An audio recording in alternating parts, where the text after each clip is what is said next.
Hello, everybody. I'm going to vary the script slightly because my eyes tell me that this is not Canon James. Even I can spot things like that. So anyway, welcome to today's full council meeting being held in the council chamber of the Guildhall. And I'd like to welcome the Reverend Tracy Ansell to do a short prayer. Thank you, Tracy. Oh, no, I have. Lord Mayor, Leader of the Council, elected members, ladies and gentlemen, let us take a moment of stillness together. We gather today as people who care deeply for our city, its community, its history, and its future. Though we come from many backgrounds, beliefs, and perspectives, we share one purpose: to see Portsmouth flourish and to serve its people with integrity and compassion. As we meet, may we do so with open minds and generous spirits. Help us to listen with respect, to speak with wisdom, and to act with kindness for the good of all who call this city home. We remember especially those whose voices are not easily heard, the vulnerable, the marginalised, the isolated, and those facing hardship. May your decisions reflect fairness, dignity, and a real commitment to equity and equality, so that every resident has the opportunity to belong, to contribute, and to thrive. Today, as we also lift up those who carry the responsibility of leadership in this chamber.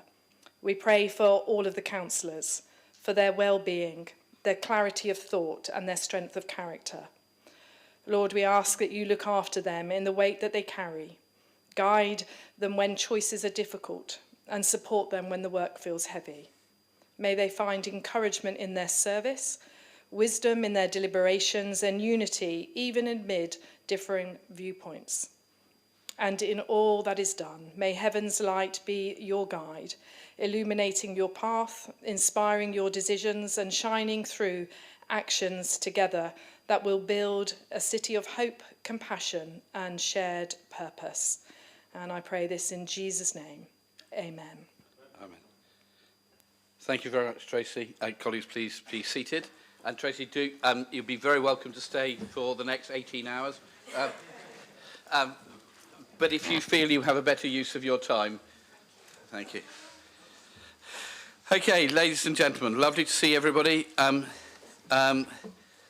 So, colleagues, just the usual announcements. The attention of members of the public.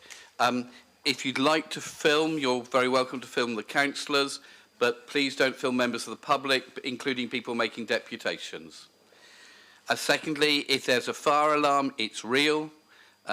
So please use the stairwells if you can.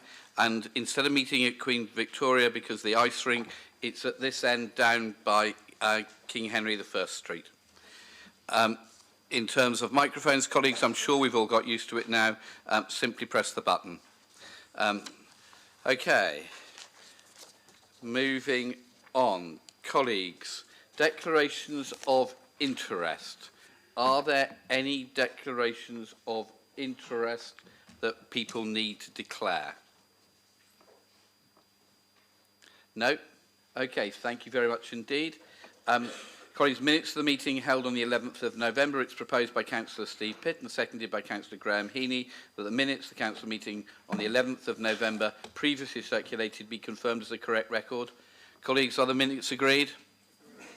Thank you very much indeed. Apologies for absence. I had apologies from Councillor George Madgwick, Councillor Emily Strudwick and Councillor Benedict Swan. The notice of motion titled Cross-Border Taxi Licensing and Passenger Safety, proposed by Councillor Emily Strudwick and seconded by Councillor Madgwick, will therefore not be put at this meeting.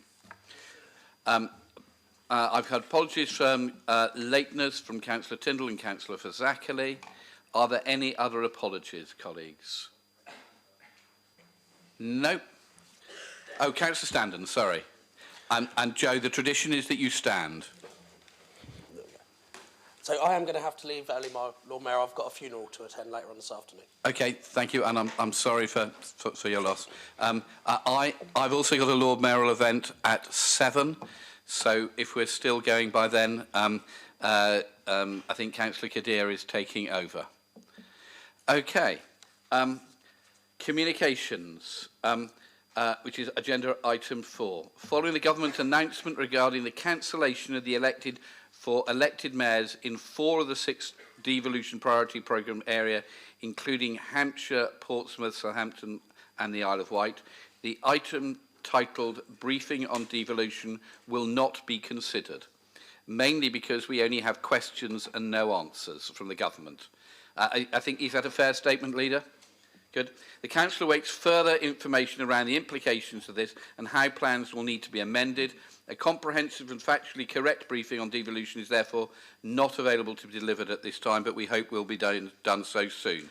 I think my understanding, Leader, is that we're having devolution but without a mayor, which from mayoral devolution seems bizarre. But anyway, I'm not allowed to say things. Okay, moving on. Deputations from members of the Public Understanding Order 24. There are 6 deputations for this meeting, details of which will be circulated on the green sheets. Those making deputations have up to 6 minutes normally, except where there are 3 deputies who are coming for motion B, in which case they have 4 minutes each, because there's a maximum of 12 minutes per issue. Colleagues, if you're here to make deputations, just to give you an idea, the bell will go when you've got 1 minute left of your time. So don't stop then, you've still got a minute. But then the second bell will go when you are out of time, and then that needs to be the finish. Okay, we're moving on. So can I start by asking Stacey Edmonds to make her deputation in support of agenda item 12F, notice of motion entitled Improving Pedestrian Safety on Portsdown Hill Road. And when you stand, just push the button, and I should be able to turn your microphone on. Okay. All right, yep, there we go. Okay. The floor is yours. Thank you very much. So yes, my name's Stacey. I'm just a mum. My son attends Oakland School. We live in the Drayton area. Every day my son and his school friends all have to cross Portsdown Hill Road to access the bus stop on the other side of the road. From all the way from Bedhampton right up to Porchester, there is nowhere on that road that has a crossing. So sometimes when people ask, talk about crossings, and they may be sort of 5-minute walk away or 2-3 minute walk away, I can understand a little bit more why people might say, well, actually, they've just got to walk a little bit, then it's safe. However, with this incident, we can't use that phrase because there is nothing at all on that whole length of road. The reason why I've picked this particular area is that's where the only place on the road where there is a bus stop. So it makes a lot of sense for those trying to access that bus stop to be able to safely cross the road. I've been on this agenda since April, and recently, 3 weeks ago, unfortunately, a 20-year-old was run over on the exact spot that I'm trying to get a crossing. If you think how near that, so we're talking the top of Fallentin Avenue, just to the left on that Portsdown Hill Road. To put it into perspective, she had to be airlifted to QA. Now, if you think how near that spot is to the QA, I think it shows how serious that accident was. And unfortunately, this is what I've been saying since April that we saw coming. Every morning when I drop my son off, because even though we live really near the bus stop, he needs his mum to drive him to the bus stop. I have to drive up and drive to the other side of the road to be able to drop him safely. While I'm there, I repeatedly see students trying to get to Purbrook Park from Drayton, and they have to run. I've seen mothers with pushchairs trying to get across the road. And there was one incident where I witnessed it sort of hit the curb because she was running so quick and the pushchair went. Thankfully, it wasn't, it was one that they were strapped in, so the baby wasn't harmed. Had it been a bassinet, it would have been a different story. Last night I went to Donna Jones's meeting about the fast road, and she said something interesting. So her and the police officer said that that road is actually in the top 5 of busiest and dangerous roads in the whole of the county. So I think that the fact that that is mentioned and is known, how there's not a crossing to be able to then safely be able to cross one of the most busiest and dangerous roads in the county, should be of a higher priority. Since I've been starting my petition in the area, the community has really rallied around us, and so many people have been messaging me. We've got the students of Oaklands and Crookon students trying to access the bus stop. We've got Pembroke Park children, like I said, walking and biking to school. Anyone else that needs the bus stop, those trying to get to the George pub. Dog walkers trying to access the field because there's a gate the other side. Those trying to get to the golf club. Scouts every Monday night, 7 to 9 p.m. They have scouts in Fort Pembroke and they can't access the road. We've got students for South Downs College from Drayton trying to walk there. We've got residents of Hilltop Crescent and Hoyle-like Road. One lady who's in a wheelchair messaged me to say, although she is mobile and can get everywhere on her own, if she needs to cross the road, she has to phone someone for assistance because she can't get across the road. An elderly resident, when I knocked doors around there, said that unless you can run, you can't cross, which I thought was pretty interesting. Those that have got children in Solent School and Court Lane School. So Hilltop Crescent is the catchment for Court Lane and Springfield. Hoyle-like Road is the catchment for Solent School and Springfield. All of them have to cross that road to get to school unless they drive. So when I was talking to the Transport Department and they mentioned that they need to look and see if it is a busy road, the fact we know it is, they need to see if it goes into their 10-year implementation transport plan. When you look in that plan, it talks about how we're trying to get the community to not drive their cars. We're trying to get them onto buses. We're trying to get them to cycle. We're trying to get them to walk. But if we're not providing safety to be able to do those things, we can't. When I spoke to a lot of the parents for Pembroke Park and Oaklands, quite a few of them said, I want my child to be independent. I want them to be able to walk to school. I want them to cycle. I want them to get the bus. I can't because I can't trust that they won't die. People trying to get to the that one, people trying to get from Hoyle-like Road down to Drayton Shops. I've had people tell me they can't try and struggle to get their child to the childminders, to the nurseries.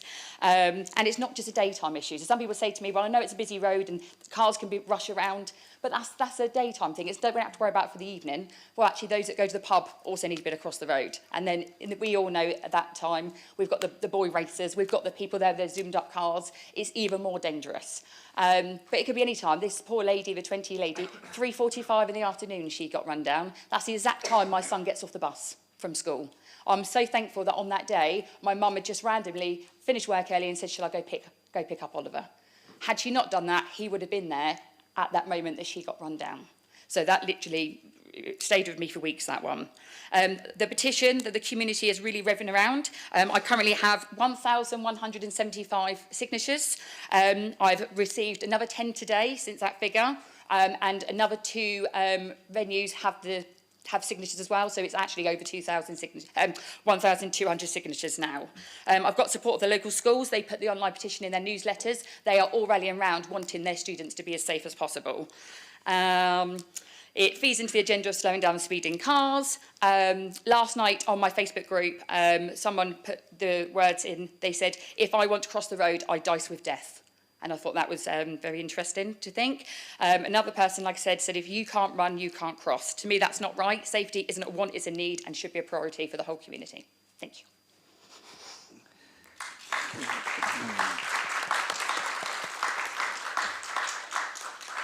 Thank you very much indeed. Our second one is from Viola Langley on the issue of Aquin.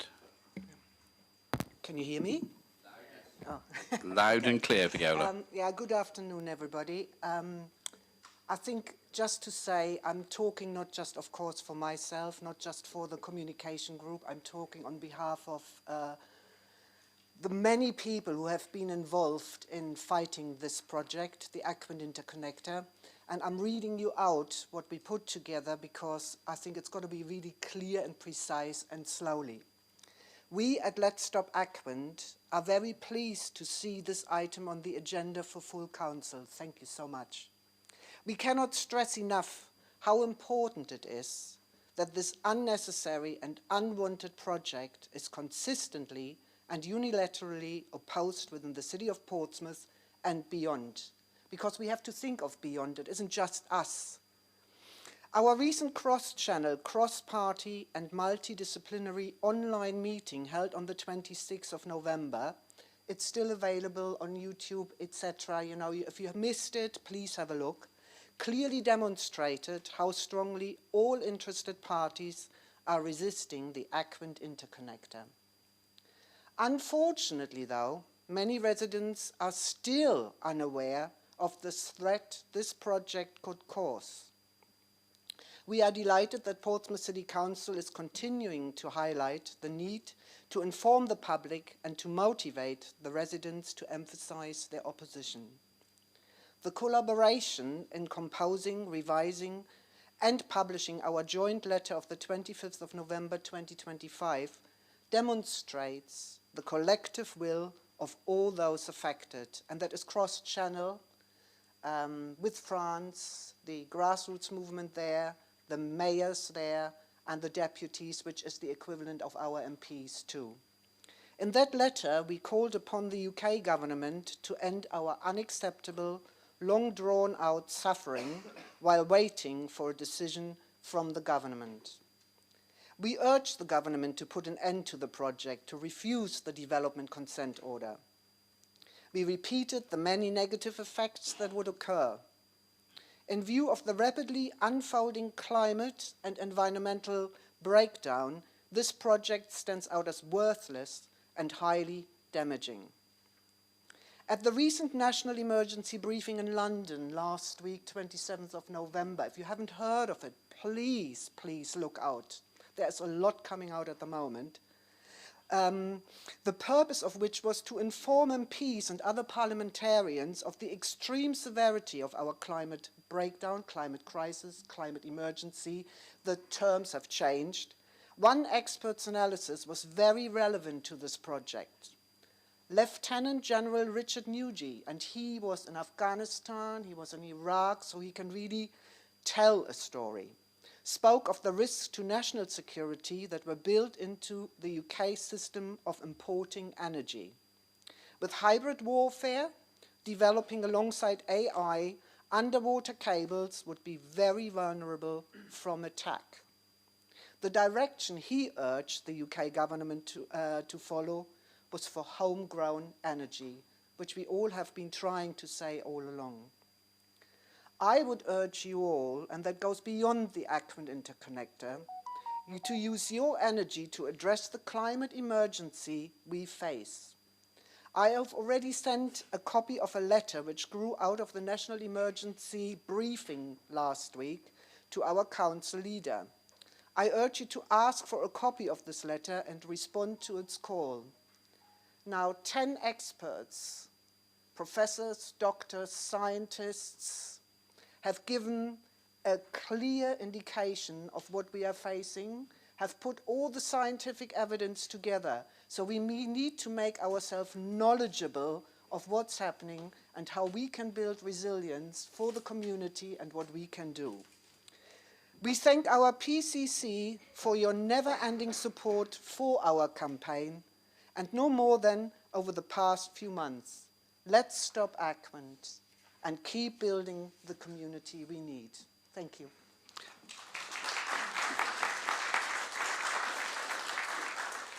Thank you very much indeed, Viola. Colleagues, we got 3 deputations on 1 notice of motion, and on my list they're divided up how they're going to speak. It just seems to be logical we hear all 3 together. So that's Patrick, Jim and Christopher. So can we start with Jim Kinvin? I'm sorry if I got your name wrong, Jim. Great, and welcome, and the floor is yours, and you have 4 minutes. Hi everyone, thank you very much for having me. I'm Jim Kinvin, I'm a resident of Southsea. I live in the Wimbledon Park Patch area, alarmingly close to Waverley Gardens, which is a subject obviously quite close to my heart, and I'm sure lots of you recognise my name from various emails. So sorry, I'm actually going to be quite quick, I hope. Sorry but I'm going to be reading through this. So every year our community in Southsea experience daily antisocial behaviour in our public green spaces around Waverley Road, which is a direct result of uninhibited drink and drug use. This is both damaging to the community and an ongoing drain on police and council resources. The problem is caused quite simply by an extremely high density of HMO hostels in and around Waverley Road housing active or recovering addicts. These groups then congregate and drink daily in the local parks, sharing their contacts for drug supplies. In the warmer months, by 7 AM, the benches in Waverley Gardens are frequently lined with drinkers setting up for the day with large boxes of bottles and cans. By mid-morning, they will often be shirtless, shouting, urinating. You've all seen it, by the afternoon, often fighting or sprawled unconscious on the grass. I think you will agree that however you look at this, that makes for a hostile atmosphere in the city. I'm regularly told that children and dog walkers are afraid to go in these parks, and professional people are looking to relocate.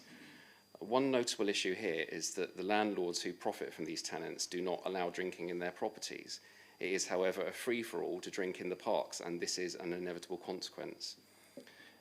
The police and park wardens have no authority to take action on those drinking, as it is fully permitted. For the police to intervene, they would need to catch someone in a criminal act. The need for constant patrols is time-consuming and expensive. The residents are constantly told to call 101, but this, as we all know, is also time-consuming, and in honesty, relocating is a more appealing option than spending days on the phone or filling out forms online. The key point to note here is that this behaviour is cyclical, and in many cases, those involved are transient, so therefore singling out individuals may be a short-term fix, but will not make a linear improvement. Given the sheer number of HMO hostels close to the parks, we believe that an enforced alcohol ban is necessary in these green spaces. Locking the park at night has made a big difference to residents, so thank you very much for making that one happen. It's been an absolute game changer. But without something fundamental to drive linear progress here, this costly and damaging problem will always persist. So thank you all very much.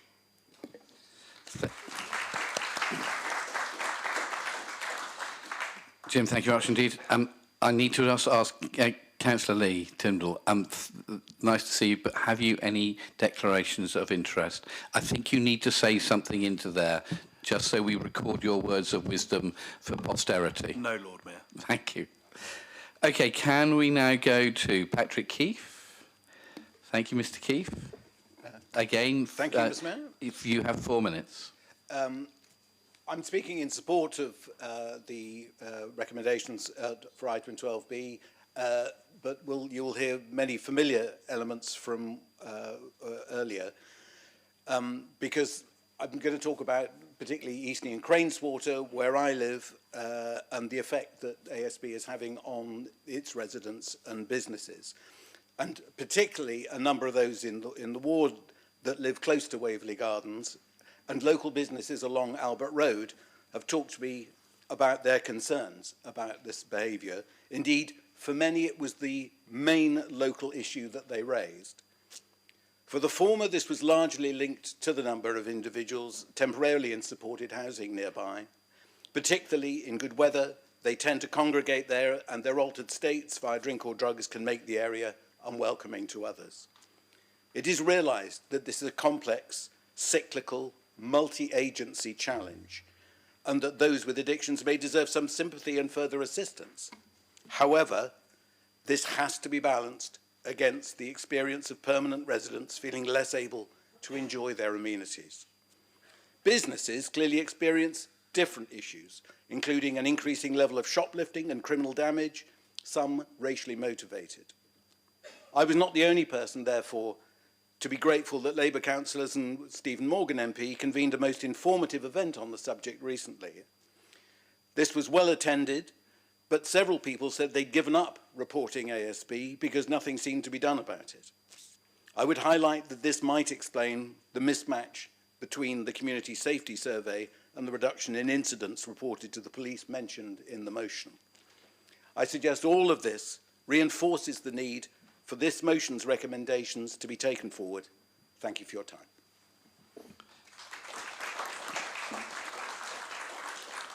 Thank you very much, Mr. Keefe. Just to pick up on one thing, you talked about supported lodging, and one of the issues is they're not supported, and the poor people who are in so many of these places don't get the support that they need from their landlords, even though the landlords are being paid for supporting people.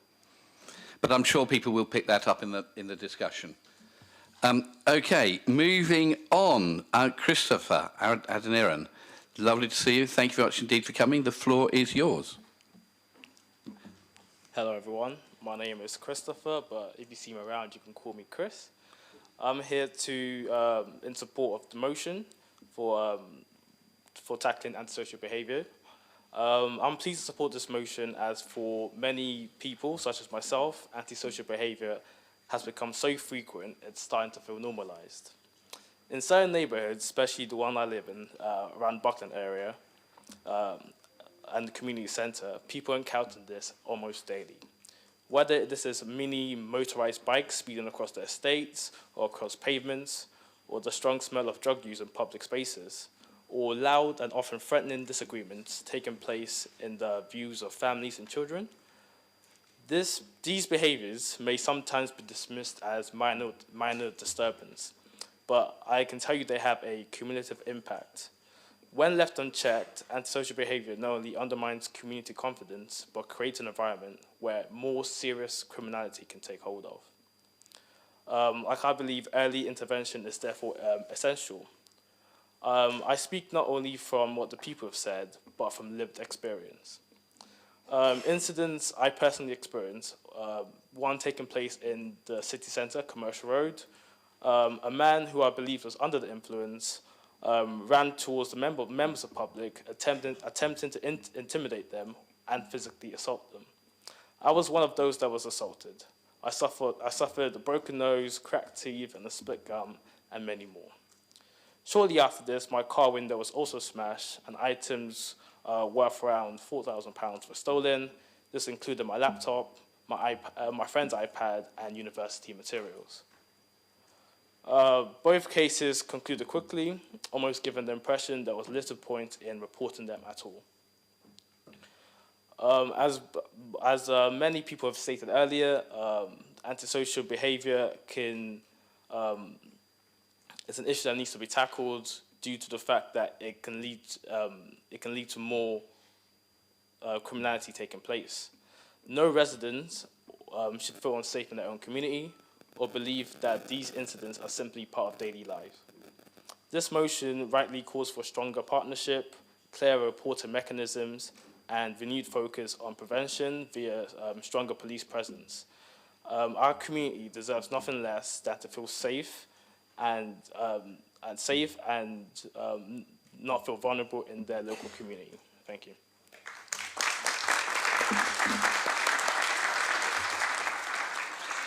Thank you very much indeed, Chris. Finally, but by no means least, Jacob, welcome. Let me just get it up. Hello. Lord Mayor and Councillors, my name is Jacob Shaw. I'm a community campaigner in Fratton and I'm speaking in support of agenda item 12D. I thank Councillor Cordy and Councillor Dyke for bringing this motion to full council and for giving me the opportunity to speak today. Portsmouth is a city I care deeply about. It's a place filled with community spirit, hard-working families and people who simply want to live their lives in safety. But this year has shown in stark and painful detail that our city is facing a real and urgent problem with knife crime, one that can no longer be ignored. This year alone, Portsmouth has witnessed a deeply worrying series of violent incidents that have affected people of all ages in neighbourhoods across the city and at times of the day when anyone could have been caught in the middle. Let me take you through just some of them. Back in January, a 16-year-old was stabbed on Arundel Street. A child. He was taken to hospital with serious injuries and more than 5 people aged 18 and under were arrested. One of them had travelled from Leicestershire. He ended up being sentenced to just over 2 years in a young offenders institution with a restraining order lasting a decade. In February, broad daylight offered no protection. On Kingston Road in North End, a 53-year-old was attacked and stabbed, suffering potentially life-threatening injuries before he was thankfully stabilised at hospital. A group of subjects aged between 18 and 50 were arrested. 3 of them walked away with no further action. 1 received a 4-year sentence with an additional year of extended licence. Then in March, another deeply troubling incident occurred, this time on Lower Drayton Lane. A 15-year-old boy was stabbed in both the back and elbow. 2 boys, aged 14 and 16, were arrested on suspicion of conspiracy to commit grievous bodily harm with intent and were conditionally bailed. A second 14-year-old boy was later arrested for the same offence. Again, these are children, barely into their teenage years, caught up in extremely violent situations. Then came June, and this one hit particularly close to home. In the heart of Fratton, where I work with residents every day, a 19-year-old boy was stabbed so violently that the blade was left wedged in his arm. A 17-year-old boy was also bitten during the same incident. 2 16-year-olds were arrested and charged, another 16-year-old was arrested and later bailed, and even a 39-year-old woman was arrested on suspicion of assisting the offenders. Just a few weeks later, a 42-year-old man suffered a stab wound on Victoria Road North shortly after midnight. Thankfully, his injuries were not life-threatening, but again, 2 people were arrested. One now charged with attempted murder and grievous bodily harm with intent. By August, we saw yet another incident, this time outside the Jami Mosque, again on Victoria Road North. A 39-year-old brandished a blade while carrying out a racially or religiously aggravated assault. The hate crime element increased his sentence to 20 months, but the knife-related aspect itself was not the primary driver. Then in October, a 19-year-old on St Vincent Street suffered a serious stab wound. 3 people were arrested, 2 16-year-olds on suspicion of GBH with intent, and a 20-year-old on suspicion of attempted murder. All 3 are currently out on conditional bail while inquiries continue. And finally, in November, many of us were shocked by the attack on Tangier Road in Bathans, mentioned already in the motion under discussion today. 2 individuals suffered injuries to their faces and heads. 1 suspect has now been charged with wounding with intent, possession of a knife, possession of an offensive weapon, and even assaulting an emergency worker. But the danger is not only on our streets. Increasingly and alarmingly, it is creeping into our schools. In February, a prohibited item believed to be a knife was taken into the Portsmouth Academy. The same month, at Pembridge Junior School, a pupil brought in a knife as part of a dare. When knives are being carried into both secondary and even junior schools, it shows just how deeply rooted this issue is becoming. It means children are being exposed to risk long before they fully understand the consequences, and it should be a wake-up call for all of us. This isn't happening once. It isn't happening in one postcode. It is happening again and again, month after month, across our communities. And these are only the incidents that make the news. When you step back and look at the wider picture, the scale becomes even clearer. Portsmouth has the 4th highest crime rate out of the 64 policing districts in the South East, and nationally, out of 318 districts in England and Wales, Portsmouth sits at 42nd for overall crime rate. Our single highest category of reported crime over the last 12 months has been violence and sexual offences. There were 11,346 reported incidents, which works out to 44.3 such crimes for every 1,000 people in the city. These numbers are not just statistics. Behind every figure is a person, a victim, a family, a street that feels left safe, a community left shaken. And I want to be honest with you because I believe honesty is important when we're discussing something as serious as this. I'm 20 years old. I fully admit if someone came at me with a knife, I wouldn't stand a chance. And writing this deputation, investigating case after case, reading about victims my own age and younger has genuinely terrified me. No one in Portsmouth, no matter their age, should feel that way, and that is why this motion matters. I am asking councillors across all parties to come together and support this call for action. Support the call for the council to write to national and regional bodies, urging them to implement stricter sentencing for knife-related offences, support increased police resources and targeted operations, and more visible policing. Thank you. Thank you very much, Jacob.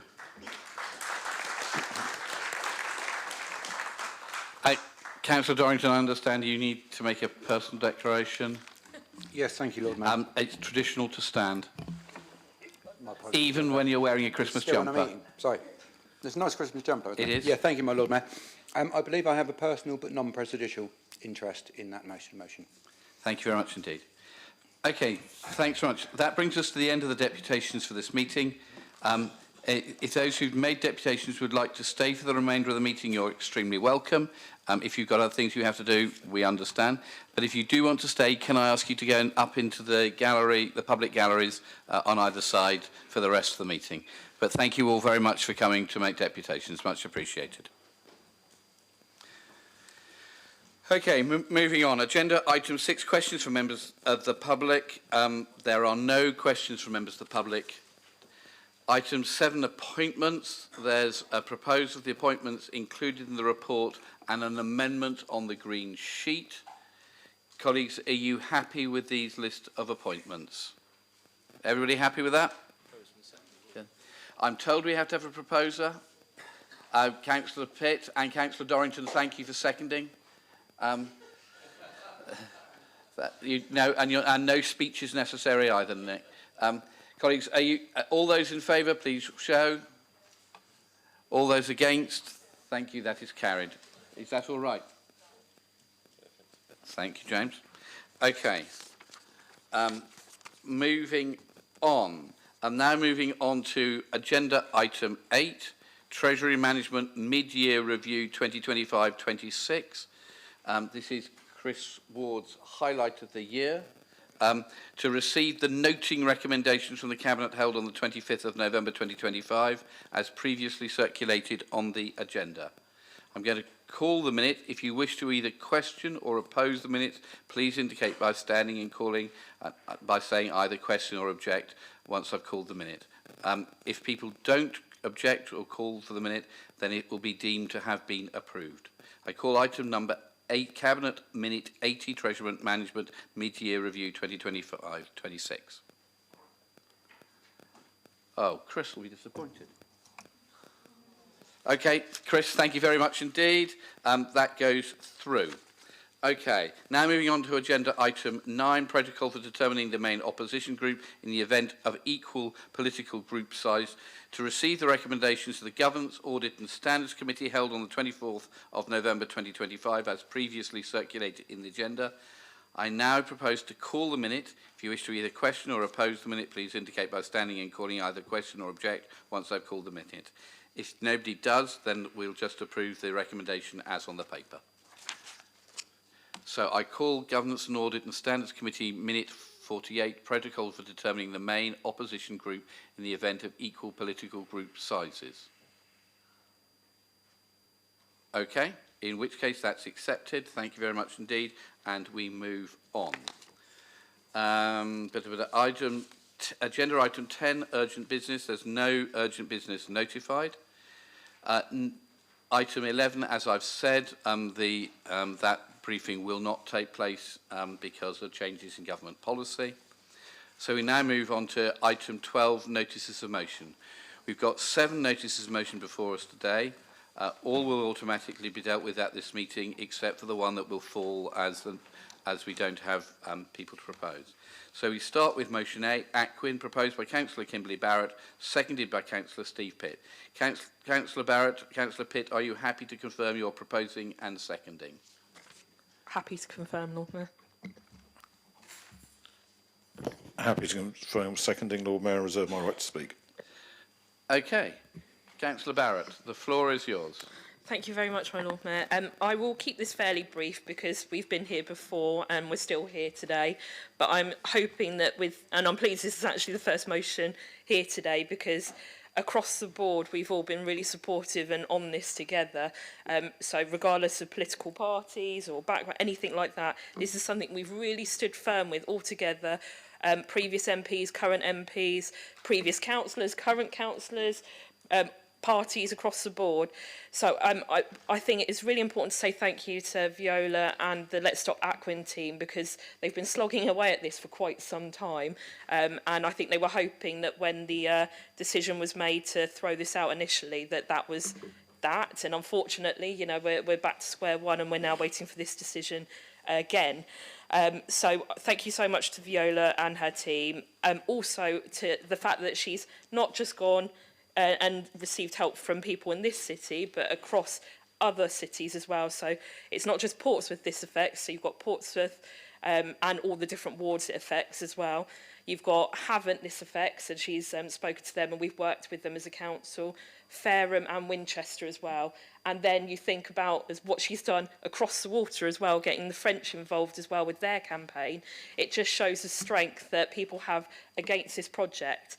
And of course, we've had Dame Penny Mordaunt. She's spoken out against this. Philip Drummond, I believe, as well, because this goes back to 2014. So this has been going on for quite some time. And, of course, our two MPs now currently in Portsmouth North and Portsmouth South as well. So it's something that has been going on for. But as Viola said in her deputation, myself and Steve really wanted to bring this back to full council because we truly believe that it's something we need to be talking about and we need to be urging the government to make a decision. People are so sort of wary about what's going on, and it's just a form of limbo that we're all stuck in. We need a decision made now. It's been going on for way too long, and we just need the government to make a decision on this now. And, you know, there's been controversies around this whole project as well. As mentioned, you know, and I know that Penny mentioned it as well. And in fact, I think the boss of Aquin had a go at her for it. I think I've got it here, actually, because I wanted to go back and see what was said to her, and I believe that it was that I think it was baseless emotions were mentioned, and that it was playing politics. But this affects all of us. So, and quite rightly, she fought back at that, and I'm quite pleased that she did because she was standing up for our residents, and the fact that she brought it out to speak about it in public, I thought, is exactly what you're meant to do as an MP, regardless. And it wasn't about party. She was being very firm about it as well at the time. So, and to have something thrown back in her face by the director of Aquin, where the route wasn't set in stone and there was money going around all over the place, or no money as it seems, I think was a bit rich from them.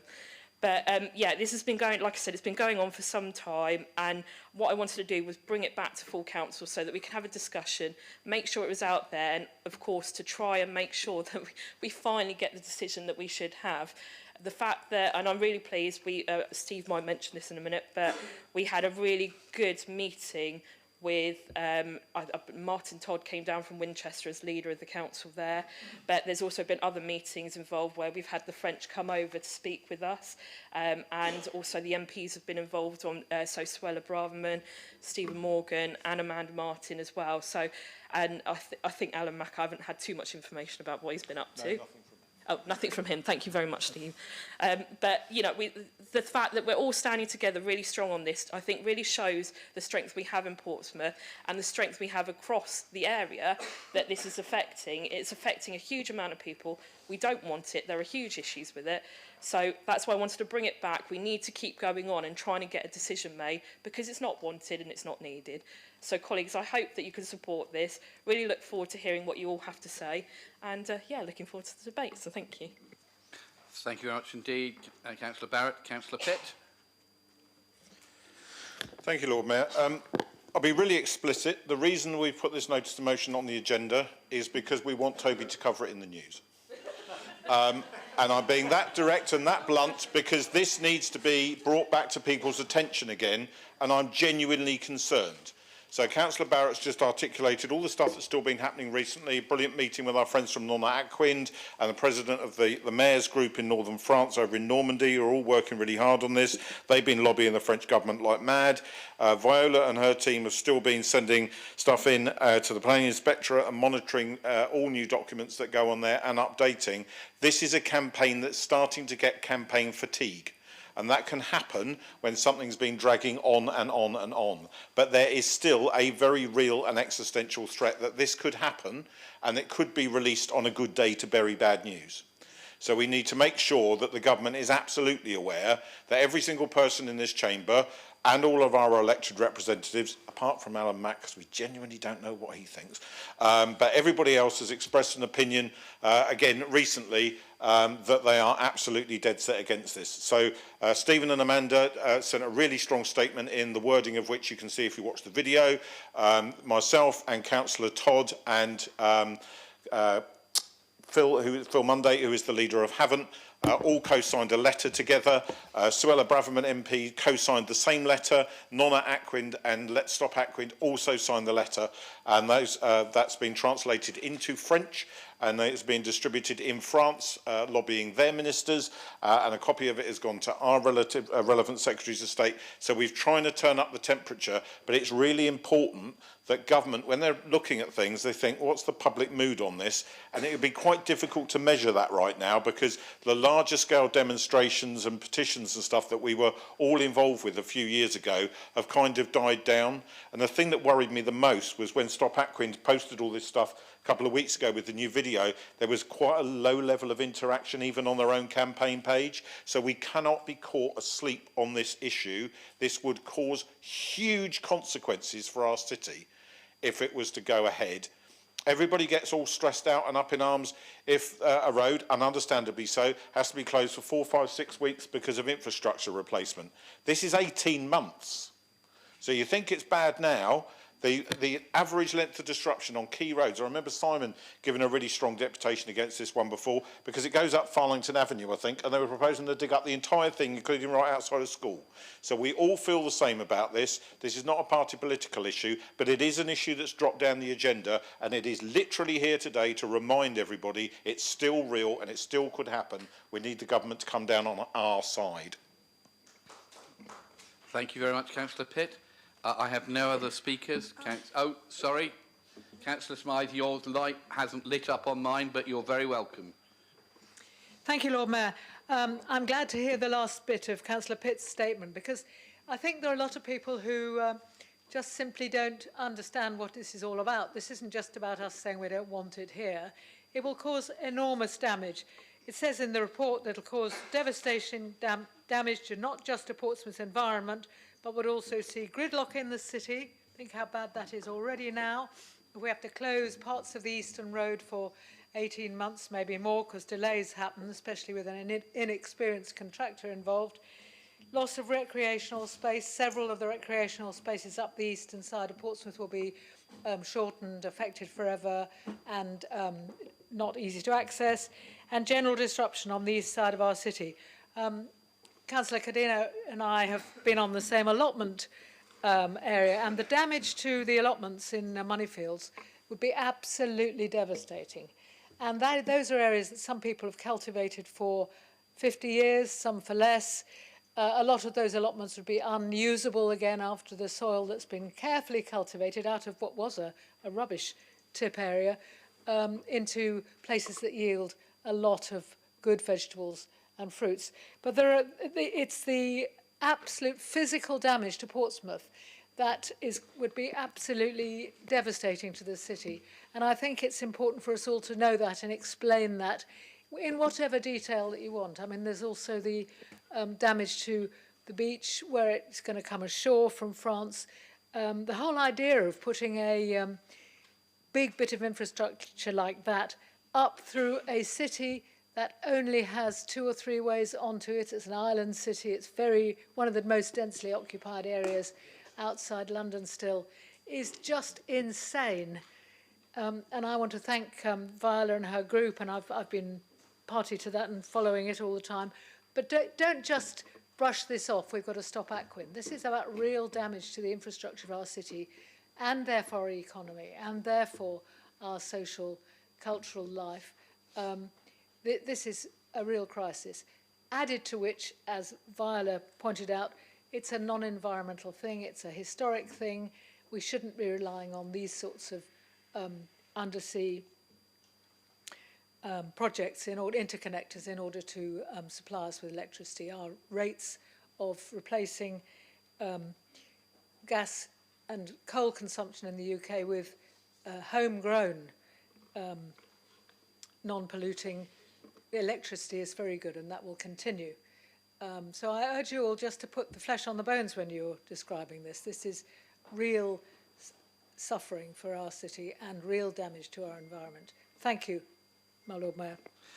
Thank you very much, Councillor Smythe. Colleagues, we have a bit of an issue with the camera, that it doesn't always go to the right place. So I had to turn other people's microphones off, Councillor Smythe, so that we could see you and you could be broadcast to the world. But it does mean that I now have to remember those people who did push the buttons. Okay, we're toggling modes. I haven't the first idea what toggling modes are, but I think it's we look as if we got. So the people I had on my list and that I've seen are Councillor Fielding, Councillor Winnington, and Councillor Bosher in that order. So, Councillor Fielding, the floor is yours. Thank you, Lord Mayor. I just wanted to keep this brief, really, but thanks to Kimberly and to Steve for bringing this back on the agenda. We're all united on this. This is not a party political issue at all. This is about getting the right decision for Portsmouth. And Viola was quite right in her deputation. It's about getting homegrown energy being created rather than relying on importing energy where we have no control over that. But, yeah, fully in support of this. Thank you. Thank you very much, Councillor Fielding. Councillor Winnington. Thank you, my Lord Mayor. It's another one of these, isn't it? Here we are again. 11 years on, nearly 12 years on. I was just thinking about the routes. Of course, the route for this interconnector goes through 5 of our wards. It goes through Eastern Craneswater, if it happens, which we hope it doesn't, Eastern Craneswater, Milton, Baffins, Copner and Drayton Farlington. And when this started, and I'll just confirm this with Councillor Brent here, that there were only 5 of us in those wards who were councillors then, and 2 of us have had a gap. So myself and Hannah had a gap off the council to come back on. So only 5 of us were on the council when this all started 11 years ago in those 5 wards.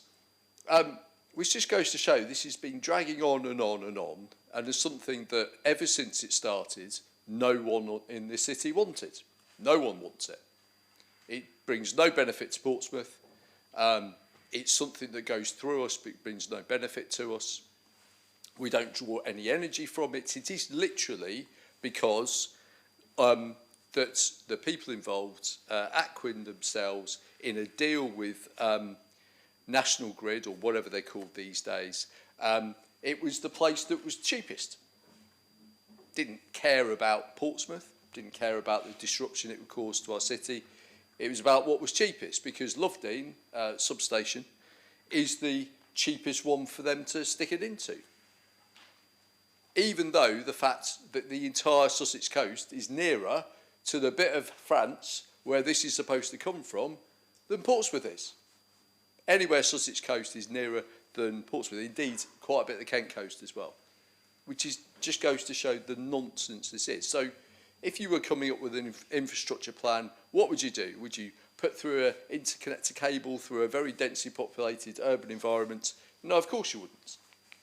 But it's because they don't want to spend money on other substations further east down the coast and upgrading them instead. That's what this is all about. Now, we've had some discussion about whether interconnectors themselves are a good or bad thing. But the problem is that the government, and when I'm saying the government, I don't mean this government or the last government, I mean the government over decades has had no plan for interconnectors. There are interconnector cables that connect us to all parts of the continent, including France, Belgium, Netherlands, Denmark and Norway. But the government has never had a plan for this at all. It is what I've called in the past interconnector cable mania. It's a bit like railway mania back in the day, back in the 19th century. You create infrastructure without any plan. The government just lets it go laissez-faire, and that's exactly what's happened with interconnectors. If there was a plan for interconnectors, you absolutely would not put one through Portsmouth. It's a bad idea. It's a terrible place to do it. But because you're leaving it up to the market, which actually isn't a market, it's about who can get the cheapest price, you get these kind of infrastructure ideas. And I'm pleased Councillor Pitt mentioned about the Nora Atkins from France, because one of the things they've been doing over there is they don't want it either. So people don't want it on that side of the channel, people don't want it on this side of the channel, and yet the government still won't make a decision. And again, the government, not this government, not the last government, the government. They made a decision, it was a poor decision, and this, we recognised this at the time. Local authorities gave advice to the government about what they could say no on, and they didn't. They used the wrong things. The fact is, there is absolutely ample reason to say no to this scheme. So my plea, and obviously we've got the what we asked for in this motion, but my plea to the government is just make a decision and say no again. But use the right ones, the ones that they can't judicially review on. This is a bad scheme. It's a scheme we don't need. We absolutely don't need here. And if the government decides that there needs to be a scheme that goes across the channel, there's 70 miles of Sussex coast to choose from. And there's lots of that Sussex coast which does not have densely populated areas on it, which are much closer to where it, even if it did have to go from that part of France, around Le Havre, that would be relevant. So it is really important that we keep up this pressure. I've been opposing this since the very beginning. I was the first politician to speak at the public hearing, and that was nearly 5 years ago. 5 years ago. It was crazy. It was January 2021. And we're still no nearer a resolution. So I hope everyone supports this motion, and we stand as one, yet again, as this city in opposing Aquins. Thank you very much indeed. Councillor Bosher. Thank you very much, Lord Mayor. I wasn't planning to speak on this one, but I've probably spoken in just about every other Aquin debate, so I don't want to be left out on this particular one. But what struck me about this is going back to 2014. And I'm still sitting here thinking, heck, my kids were at college then. They're now all married, and I've got 6 grandchildren, and we're still no closer to a decision on this particular project. But the focus, I think, has always been on the impact, quite rightly, it's going to have in the eastern area, and that seems to be where the hub is. But not that I'm a lone voice in this, but the impact on my ward, Drayton and Farlington, is likely to be immense with this. And just to give a slight indication, we have had Southern Water doing a little bit of work on the water bridge periodically for a few weeks now and then and re-sleeving things, and think about the carnage that's created in the north of the city, let alone something like this where it could take, and I hear what somebody said earlier on about 18 months, I would hazard a guess and say make that 3 to 5 years and you might be nearer the point when the carnage we're going to have on that side of the city. But we're going to lose 2 parks in Drayton and Farlington, and we are going to be running it straight through beside 2 schools. Now, there are 2 aspects that I'd like to sort of highlight, because I think we are united on this, and we always have been united when it comes to this particular issue. But one of the things that is proposed to go alongside this interconnector is a data cable. And we've never had an answer as to why do you actually need a data cable to run through here? And I would suggest, and it could be a conspiracy theorist here, but with Russian ships going up and down the channel trying to monitor cables and stuff, you think, data cable might be very interesting here. So why actually do we have to have that? I would also like to touch on the tactics that we have had from some of these Aquin interconnector proposers as well. Yes, Dame Penny Mordaunt has been on the receiving end, and I think, Councillor Barrett, you put it very delicately. I would have used the word threat in that, because that is what Penny was subjected to. And I mean, the life of an MP, you're in the public eye, but to have threats from shady organisations such as Aquin, I would suggest is not where we really want to be. And I've also, to a lesser degree, experienced that. I can remember sitting at a public meeting, which I think was at the Queen's Hotel, and I think it was probably a West Southsea neighbourhood forum meeting or an East Southsea one, something like that, and Aquins were actually there to talk about it. So I went all the way down from Drayton and Farlington to actually listen to this because of the impact, and I asked a few questions. And I can remember sitting there with Linda Symes, and I can't remember who the other person is for the life of me, but I always remember when I'm sat next to Linda. We probably all do. But I asked a few awkward questions about the impact on Drayton and Farlington. And as the meeting broke up, there were 6 suits coming in my direction. And I just happened to say to Linda, don't think they quite liked it. I think they're heading in my direction. And I was then grilled and not allowed to leave the meeting until I explained actually who I was, which was a little bit on the intimidating side in that respect. They then moved to a public consultation at the Drayton Centre to try and say how wonderful it was actually going to be up there.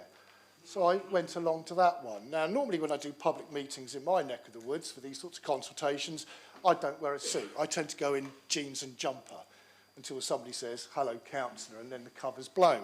But certainly on this particular instance, I went there and flick through a book, and all of a sudden I've got 4 of them follow me round wanting to know exactly what I was saying. And one of the interesting things that actually came out of that is that for those people that aren't familiar with Drayton and Farlington, as you get to the top of the Eastern Road, you've got an area that's blank. It's called Scout Land, and there's an area of land to the side of it. And that runs up straight beside a school, and it's not developed, and it can't ever be developed because Portsmouth Water own that land, and there are pipes that run under it quite close to the surface, so it can't be built on. And they were pointing out that that's exactly where they were going to run it. They were literally going to go straight through beside Scout Land and literally straight through the side of the school, an infant school they were planning to put this, and then through another one of the parks. So we'd have lost, as I said, 2 parks in Drayton and Farlington side by side. The lady that I was with, ironically, was with Portsmouth Water. She was one of their executives that had come along. And she questioned, are you going to run this through there? You can't run it through there because the pipes in Portsmouth. No, we are going to run it through there, and there is absolutely nothing you can do to stop us. And her view was, well, yes, we can because we own the land. No, you won't. It's going to happen. That's exactly what's going to happen. Your pipes are irrelevant to what we want to do. Quote, unquote. And it was not, I hasten to add, a British accent that was coming out of this particular gentleman's mouth. So not only am I in total support of what we want to do there and to reiterate the Conservative position, but I think it's right that we put on record that actually, despite the government trying to stop this, the tactics of a company that is trying to bully a city into putting something through, that they've never fully explained what the full purpose is, and the tactics they've used, personally, I think are absolutely abhorrent, and we should be opposing them on that ground as well, Lord Mayor. Thank you very much, Councillor Bosher. Councillor Simpson. Thank you, Lord Mayor. I thought I'd keep it quite short, actually. It's quite... we never had this one come in my turn so far, so it's actually nice to see it come here today and that we're all unified on it. I've had, as being a councillor, I've walked around my ward and seen this Stop Aquin, and I was always like, well, what's that all about? And I obviously researched into it myself over the years, but I just wanted to just reiterate one of the things that's actually put in this motion, but exactly what was said in the BBC. It said in 2024, the MOD told ministers the project would clearly and unacceptably impede and compromise operations in and around the Portsmouth Naval Base. And I hope our government actually listens to its MOD because they're pretty important. Thank you very much indeed. Councillor Barrett to sum up. Well, thank you very much, colleagues. That was really good to hear from a lot of you. I just want to touch on a couple of things. Councillor Bosher has said about how long it's been going on for. So 2014, when I remember sitting in my local library, absolutely, I think there was a box full of folders from Aquin. I sat there for almost a whole day going through and had to be chucked out of the library. I was heavily pregnant with my child then. He's turning 11 next week, so it has been going on for quite some time. I also wanted to quickly touch on the facts that Simon has also mentioned about the tactics used.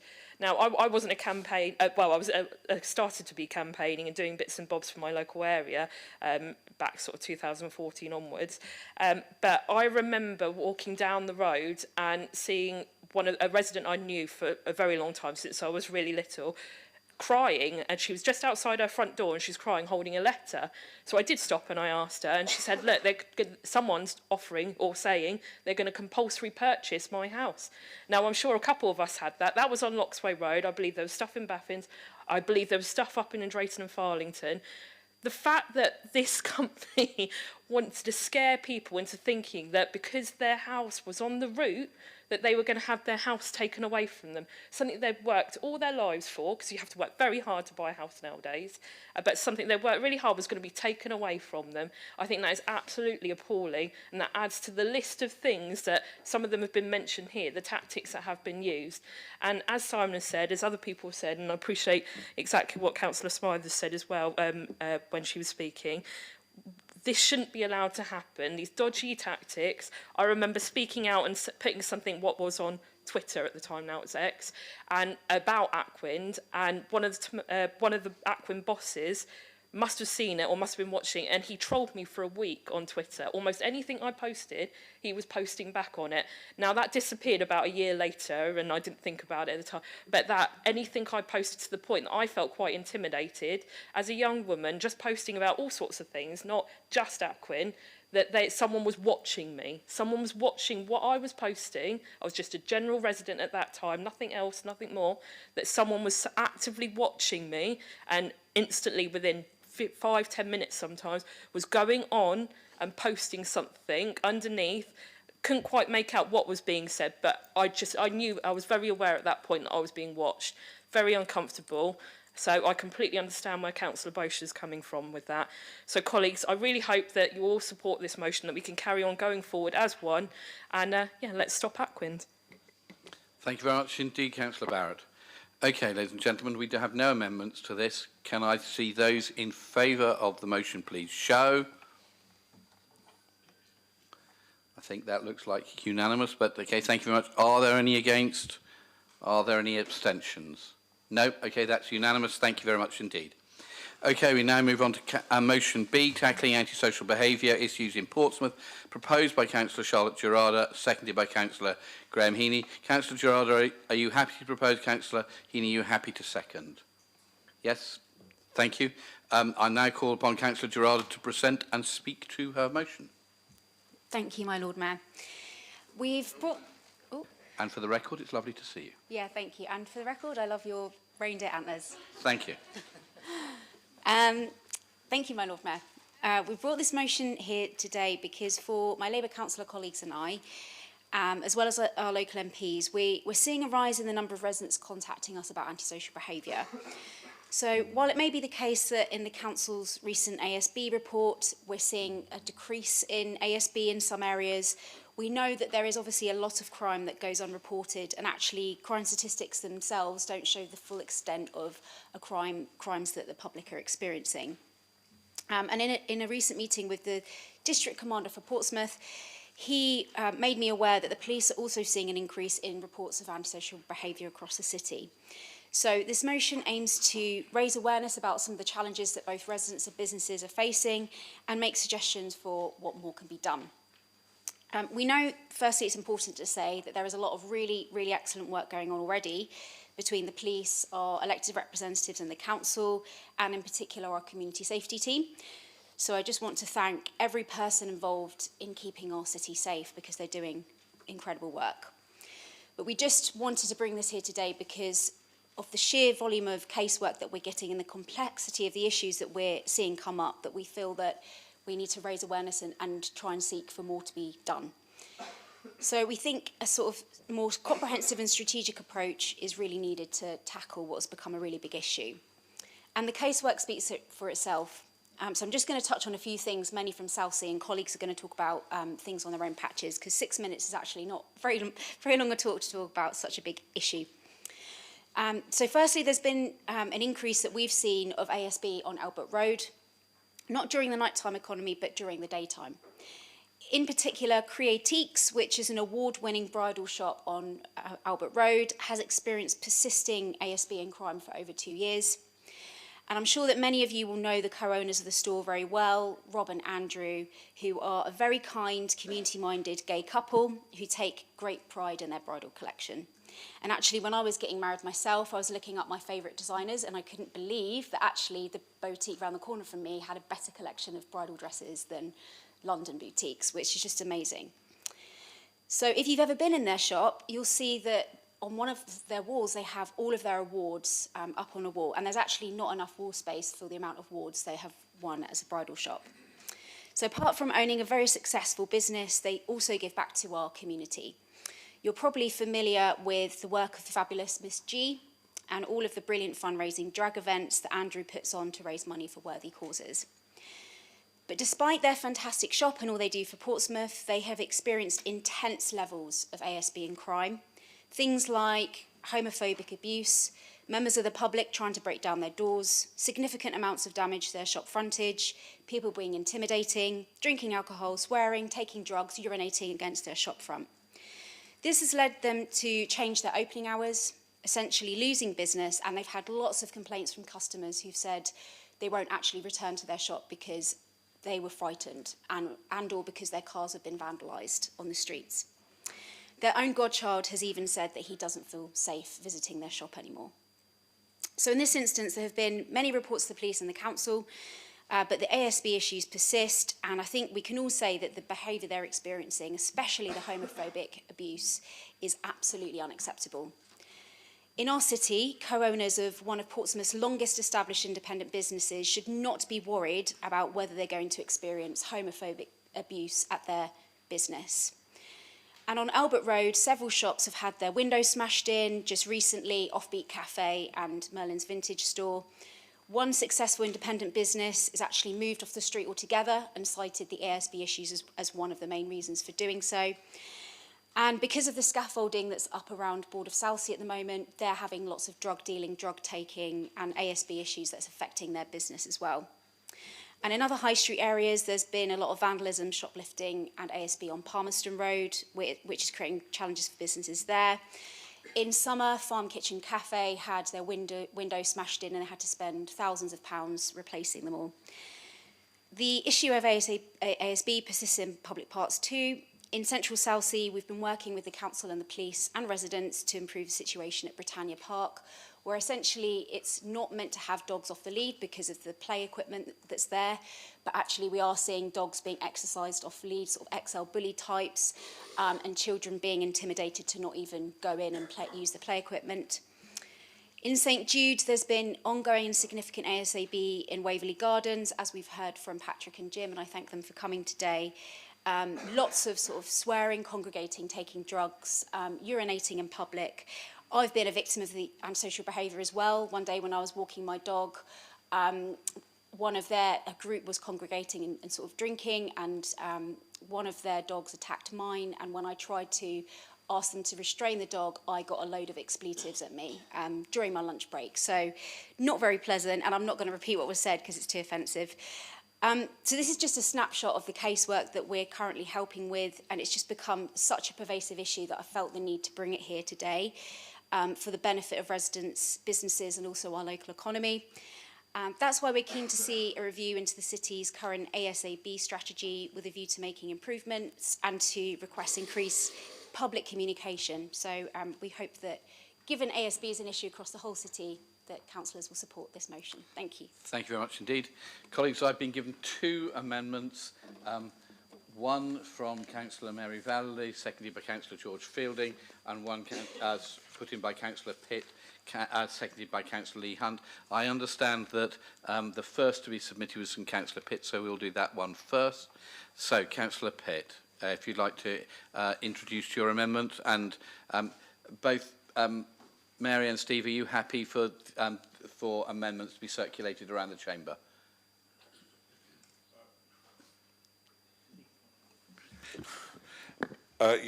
You've done quite a lot all in one sentence there, Lord Mayor. Firstly, could I say I think it would actually be helpful, perhaps, if we looked at Councillor Vallely's amendment first, if that's okay. But yes, I am happy to propose my amendment and for it to be circulated. Okay, Mary, are you happy for it to be circulated? Happy. And do you want to start now, or do you want to wait until it's gone round? I'd probably start now because there's not a lot to read about it. So, Peter, if you'd like to circulate.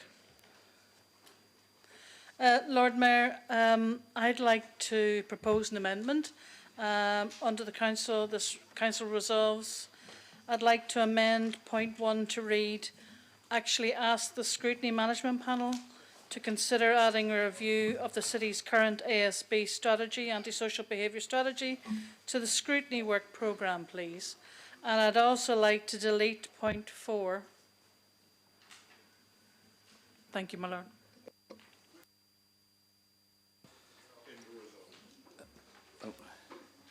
So Councillor Valley, there was a question. Which point 4 are you trying to remove? Request that the Cabinet Minister explores the Okay. potential to pilot a Okay. Respect Portsmouth. Okay, is everybody clear with that? Hold on a second. We have a question. Councillor Horton is trying to find out where we're doing things. You said you weren't clear.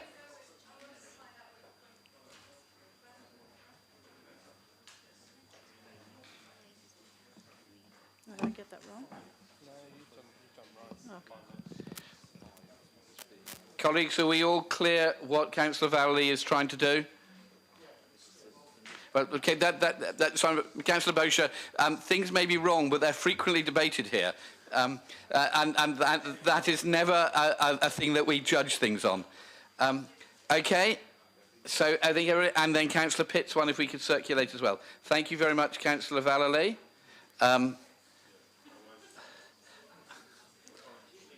I think we might be, I hear mutterings, we might be amending an amendment.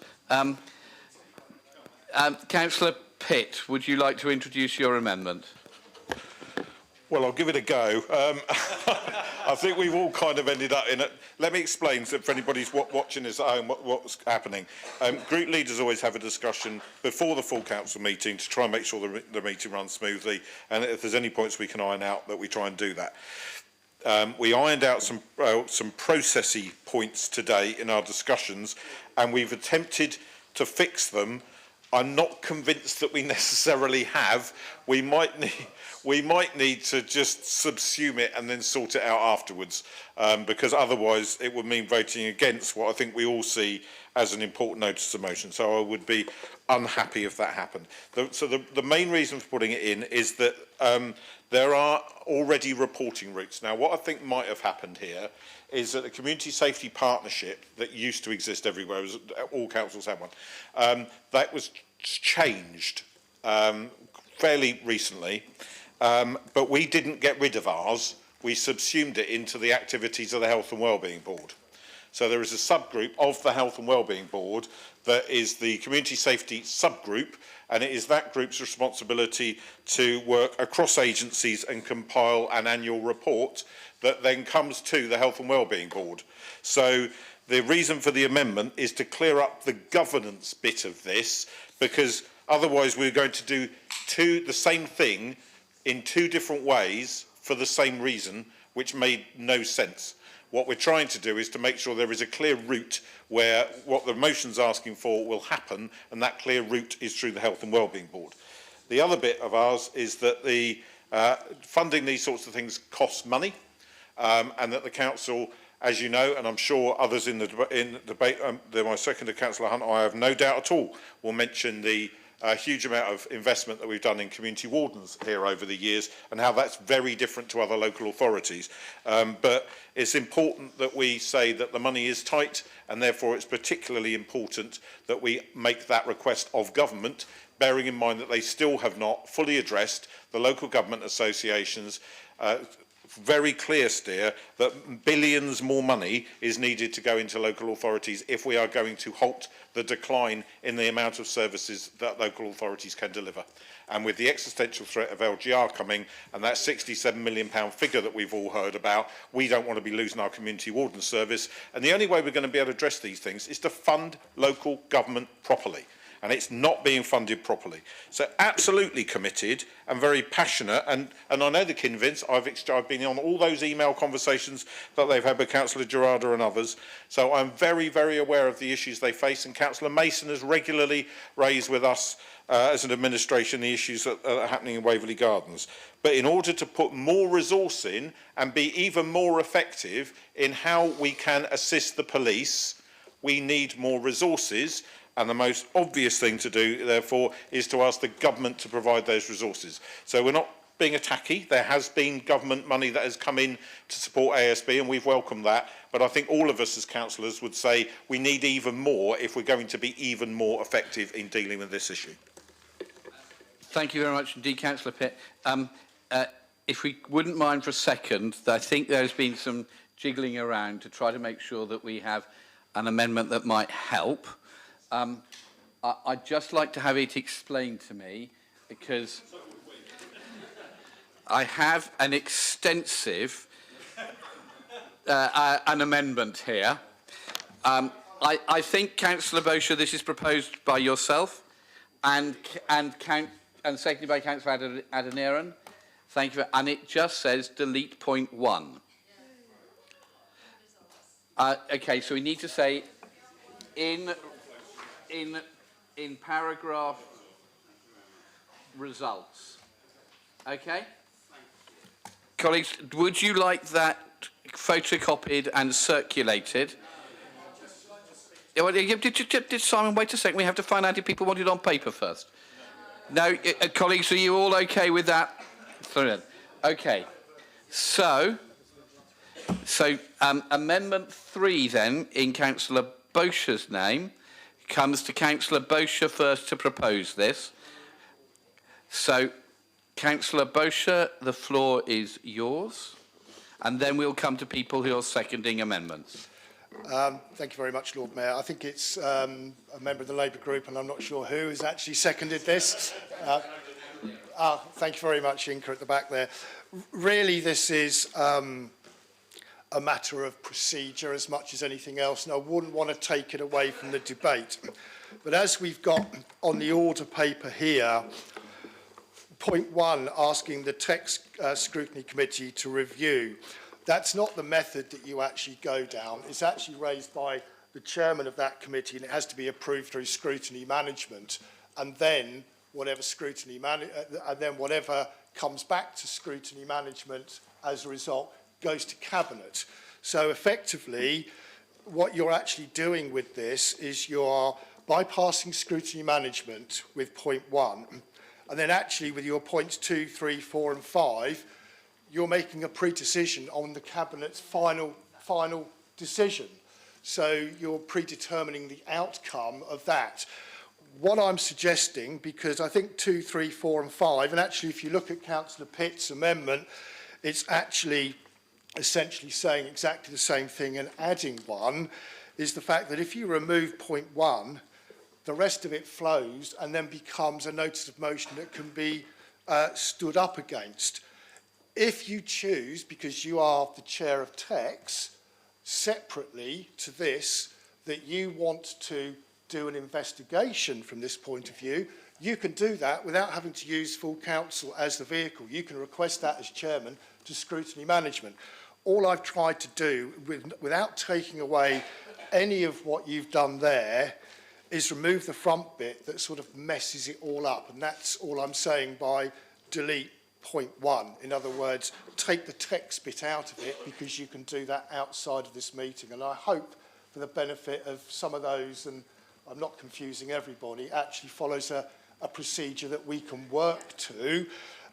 I would like to think that Councillor Vallely's one, who is a good attempt, will probably withdraw her amendment on that basis, so that the merits can then go forward on perhaps subsuming what I've suggested, debating around Councillor Pitt's amendment and moving forward and discussing the notice of motion in what you are intending to discuss, and not get bogged down in the procedure side of it. Thank you, Lord Mayor. Thank you very much indeed, Councillor Bosher. Following on from that, the suggestion, Councillor Vallely, is that you might wish to rethink the proposal of your amendment. Oh, sorry. Happy to withdraw that. Thank you, Okay. Lord Mayor. Thank you very much indeed. In which case we have 2 standing amendments, and I'm going to come to the seconders of both of those. So, Councillor Hunt first. You're seconding the amendment in Councillor Pitt's name. Let me put your microphone on. Yeah, all done? Okay. So anybody watching this will wonder what's going on. All this red tape and bureaucracy and so on, addressing crime, and that is half the problem. The plain matter of the fact is, I am interested in getting results outside in these parks and on our streets, outside all the shops in Southsea, North End, wherever. And the plain fact is, we have a Labour government. I'm not being political, but we have a Labour government, we have 2 Labour MPs in Portsmouth, we have like 5, how many Labour councillors? 9 Labour councillors, and things are still not getting addressed. I mean, so to see Labour bring in an interesting notice of motion, I understand why, and I welcome it, and I welcome the interest, of course I do. I also welcome the investment which you talk about into policing. That's ongoing, but if you talk to the Hampshire Police Federation, they will not be so rosy about it, because police paying conditions are so abysmal nowadays that for every policeman that comes in the front door, 1 goes out the back door. So numbers are stabilised, and the police are still running around with their heads cut off, running around like chickens with their heads cut off. You say, you're right, 6 minutes isn't enough, so I've got to get on. On the issues that were raised, I mean, particularly Mr Adnarin, who came in about Stamshaw, that was 3 years ago. And we resolved all that problem back then. It was 3 summers ago, and I went out on patrol with the police, and we sorted it, bringing community together, meetings and so on. So that's definitely about 3 years. I have not had a single complaint about Stamshaw Park for a couple of years, actually, unless I've missed it, and I'm pretty good on social media and in my emails, so I haven't seen anything like that. Waverley Park, I completely agree, it's a big problem. Everything described is a criminal offence. We are not the police here, and our wardens are not the police. So, you know, these are policing matters, and it's down to the police to deal with that. We've done what we can so far, putting up additional cameras and locking the gates, as Mr Kinvin acknowledged there. HMOs, well, they are down that road. They've been down there a long time. But it's a matter, really, I think, for Stepping Stones, who is the landlord along there, to come to terms, to come along and sort out as well. So on the shoplifting, again, that is a policing matter, and we've put pressure on through the Health and Wellbeing Board and through the Community Partnership in regular meetings with Mr Markham and his successors to do more about shoplifting, and more is actually happening. What I want to talk about is what we do about antisocial behaviour. I mean, Operation Nautical along the seafront has seen a reduction, and I've circulated all the reports to you this afternoon before I came here, has seen a reduction of 42% in antisocial behaviour along the seafront. And as most motions today accept, antisocial behaviour is either stabilised or has gone down. The police say it's gone down a lot, but that's because they've shifted their reporting statistics from antisocial behaviour to actually recording them as crimes in some places like actual bodily harm and assault. What I need to talk about is what we actually do, and time is running out already. Members, we know that addressing antisocial behaviour in this administration, from consultation with residents across Paulsgrove, Milton, Drayton, Portsea, Southsea, or right across the city. People told us they wanted more things for young people to do and direct them towards worthwhile activities. And this is why we commit substantial resources to giving young people more things to do.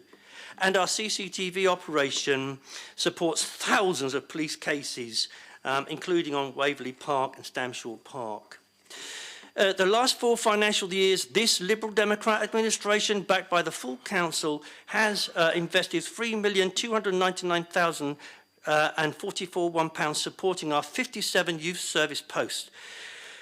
We keep an average of about 58 posts across the service, and that is a relatively stable number. In preventing and reassuring our residents, we deliver community warden service and an integrated CCTV system. Over the last 4 years, we have invested into our community wardens nearly £5 million, £4,953,000. Our estates staff, who are also wardens, we've invested £3,903,599. And we know that supporting and safeguarding our residents is a priority for this council. See, it's gone already. I mean, I could go on and on and on and on. We're building new facilities for young people. By directing young people towards doing more and better things is really the answer, and educating them. We also go into schools, we get them to more useful behaviours. So we're building Bransbury swimming pool and the leisure facilities there. What we've done at KG5, opposed by Conservative councillors in the north, has seen thousands and thousands and thousands of young people go into that new facility, ever so many of them. It's a rip-roaring success, it really is, giving young people more things to do, keeping them off the street and keeping them out of antisocial behaviour. The same goes for all the other places across the city that we've been investing in. And next summer, including the revamped Hilsea Lido, giving young people more things and more useful things to do and to go into. And in my own ward, building a new youth club. I mean, this is incredible. Yet, one moment, if I may, local government reorganisation, Toby, it threatens all of these things. The £67 million that people in Portsmouth will inherit next, if and when it happens, we'll see those sorts of services, as the leader said, disappear. Thank you, Lord Thank you Mayor. very much, Councillor Hunt. Sorry I talked so fast, but so much to say. That's fine. Thank you, as always.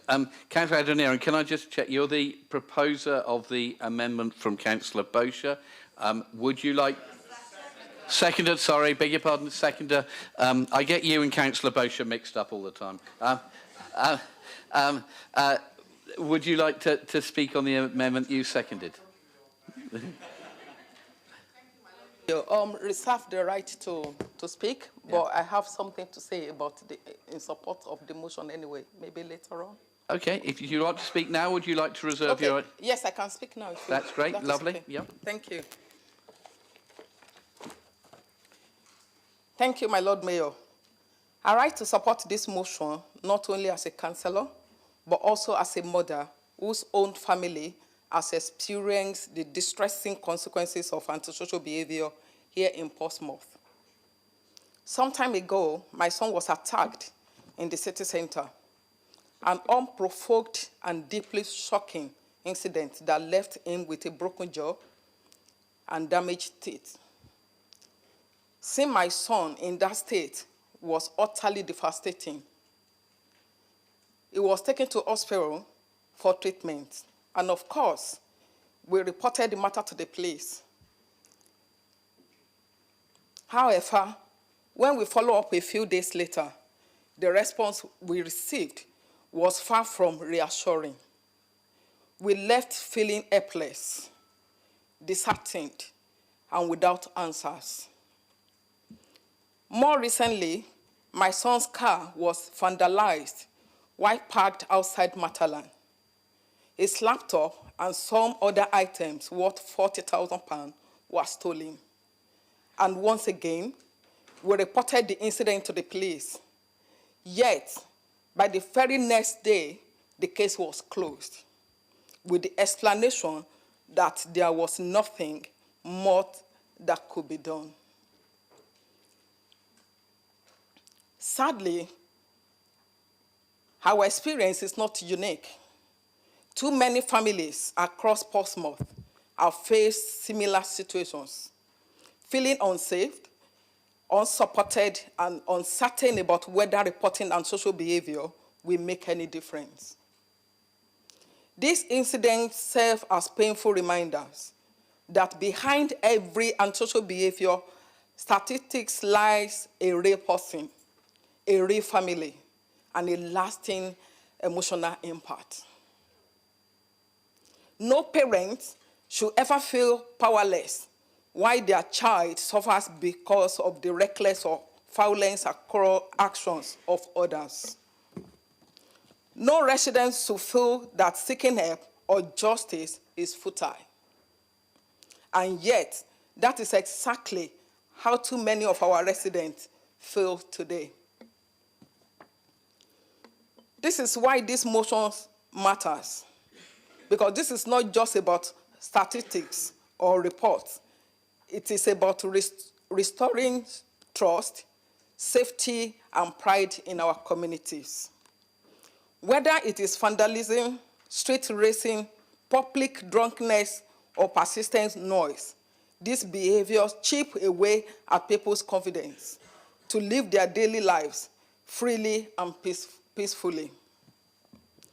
They drive good residents away, and they leave local businesses, many already struggling, feeling isolated and unprotected. I fully support Councillor Gerarda's call for a comprehensive review of our city and social behavior strategy and for clearer communication so residents know how to report incidents and what to expect when they do. We need a coordinated, partnership-based approach, one that brings together the council, the police, community organizations, and residents themselves. An approach rooted in prevention, early intervention, and above all, a feasible and reassuring presence in our streets and neighborhoods. We must also ensure that victims are heard, supported, and believed. Portsmouth is a wonderful, resilient city, full of community spirit and pride. But too many of our residents are telling us they feel unsafe, unheard, and unsupported. We can and must do better together. I wholeheartedly support this motion, and I urge all members of the council to do the same. Thank you. Thank you very much, Councillor Adniran. A and B, actually. Okay. Councillor Hunt, would you like to stand? Lord Mayor, I hate to rise to correct Councillor Adniran. We do have a partnership approach in this city already, and we do have early intervention. Misleading the council is not appropriate. Thank you very much, Councillor Hunt. Councillor Heaney.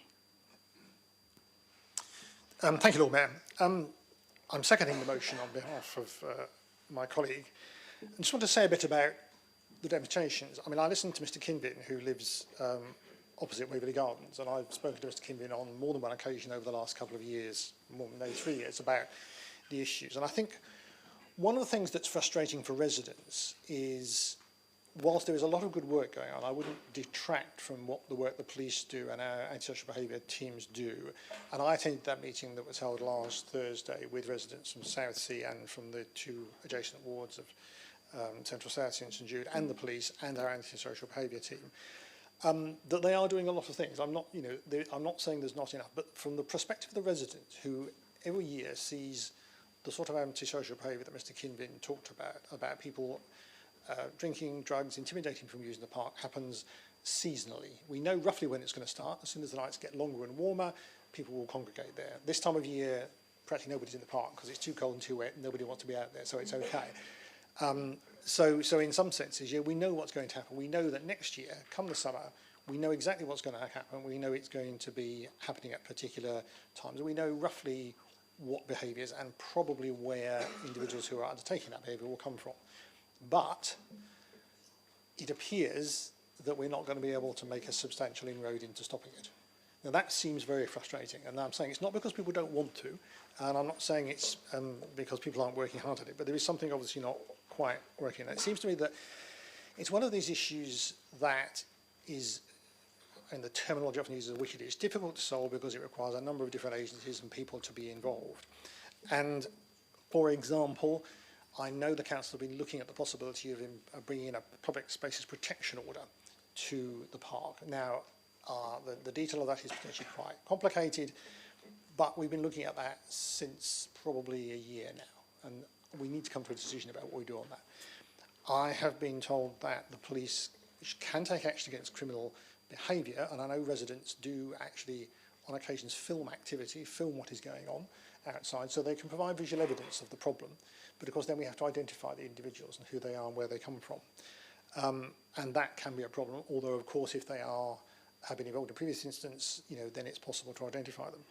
So I think we need to think about, well, we know what's going to happen next year. What can we put in place to try and make sure that at least we significantly minimise, if not completely stop, because we probably won't completely stop what happens. Because sometimes incidents will happen and nobody's around to witness it, and the antisocial behaviour will happen and we can't really do anything about it because police don't have any evidence. So, but for example, we do seem to concentrate vulnerable people with drug and alcohol problems in particular localities. Is that something we should reconsider doing? should we think about whether we need to change that? And I don't know whether that has been done.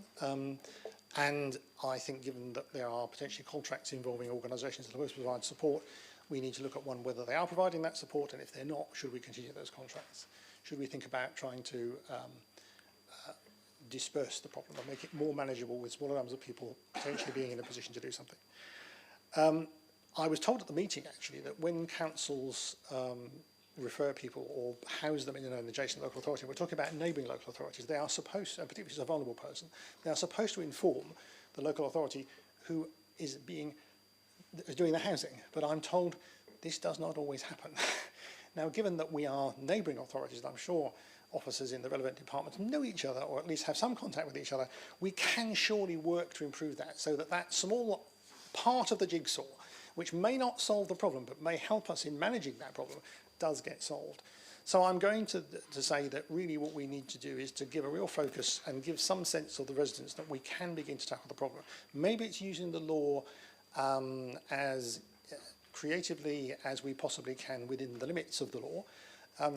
Just to give a tiny example, when I was in Southampton many, many years ago as a councillor, we had lots of problems with illegal drinking dens in places around Derby Road, which is a notorious area for prostitution and other things.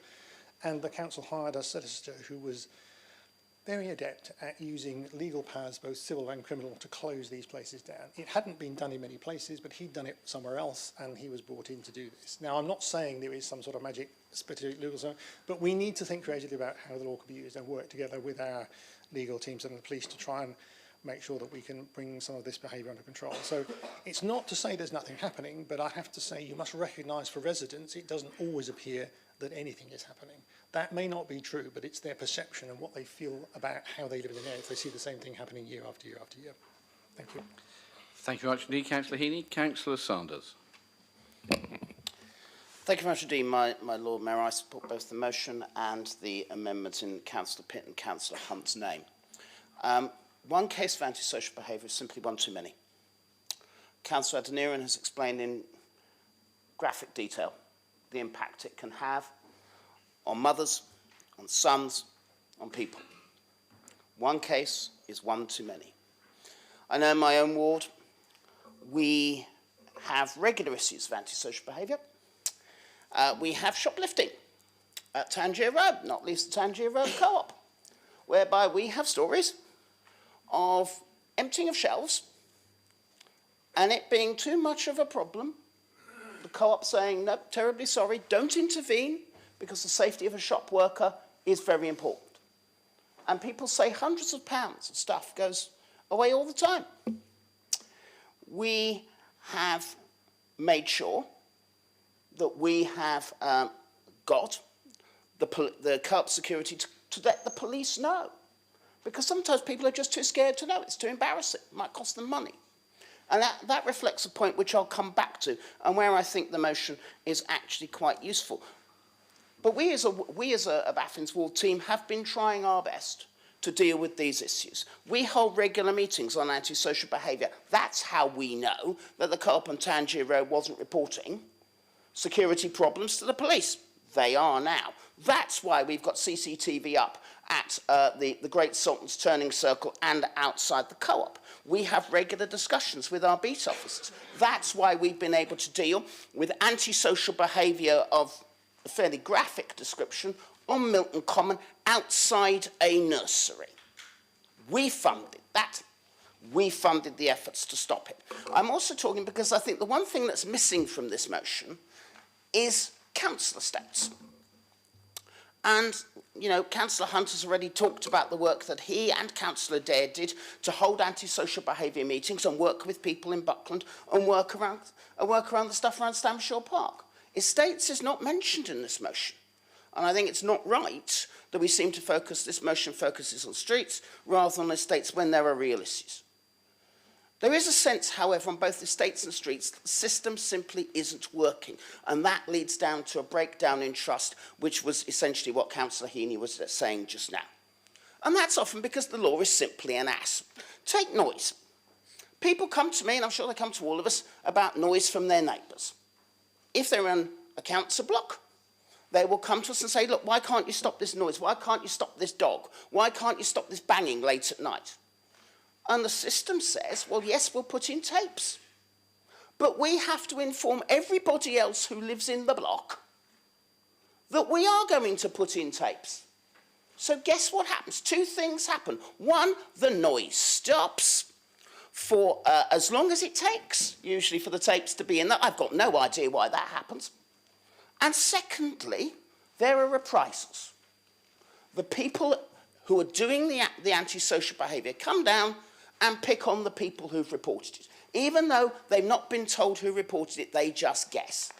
And that is the system stopping people from reporting antisocial behaviour. It's similar with the 101 system, which Councillor Heaney and others, and indeed the people from Waverley Gardens were referring to. There is a sense, certainly in my area, that no one gets an answer when they report it. There is no system in place that really, really works. Now, the sort of coordination that's referred to in this motion is excellent, but unfortunately there are other parts of government that are ceasing to look at this coordination. Let's take, again, an antisocial behaviour policy. Now, until very recently, there was one antisocial behaviour policy for streets and for council estates. There isn't now, because the social housing regulator says you've got to have a different one. I know, I approved it recently. Now, that is unnecessary duplication. It covers precisely the sort of things that Councillor Adinera mentioned earlier, but it is more work. When actually what we need to do is to have a decent, coordinated, integrated system whereby council, police and government work together more often. This council is doing what it can. We are making sure that people's rents were spent getting our wardens into blocks. That was one of the first things this Liberal Democrat administration did. We are making sure that we actually have a youth service in this city. A decision of a Liberal Democrat administration. Nobody's ever reversed it. That's great news, I have to say. But it's our choice. I recently was interviewed by The Guardian, who went to Buckland Adventure Playground. They thought Buckland Adventure Playground was amazing. And the last question they said to me, which sadly they didn't have the space to report, is, why can't other councils do this? I have to say I don't know the answer. But the first thing to stop antisocial behaviour is prevention. The second thing is to make sure that there is proper integration between council, police and government. If there isn't, then the sort of ludicrousness that Councillor Heaney has just outlined is just going to continue. What Labour is also suggesting in terms of the 13,000 officers is exactly what the Police and Crime Commissioner is delivering, to be fair to her. It's exactly what she's delivering.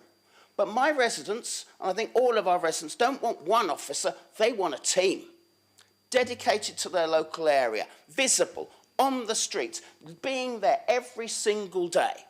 But there is no money for that, I tell you.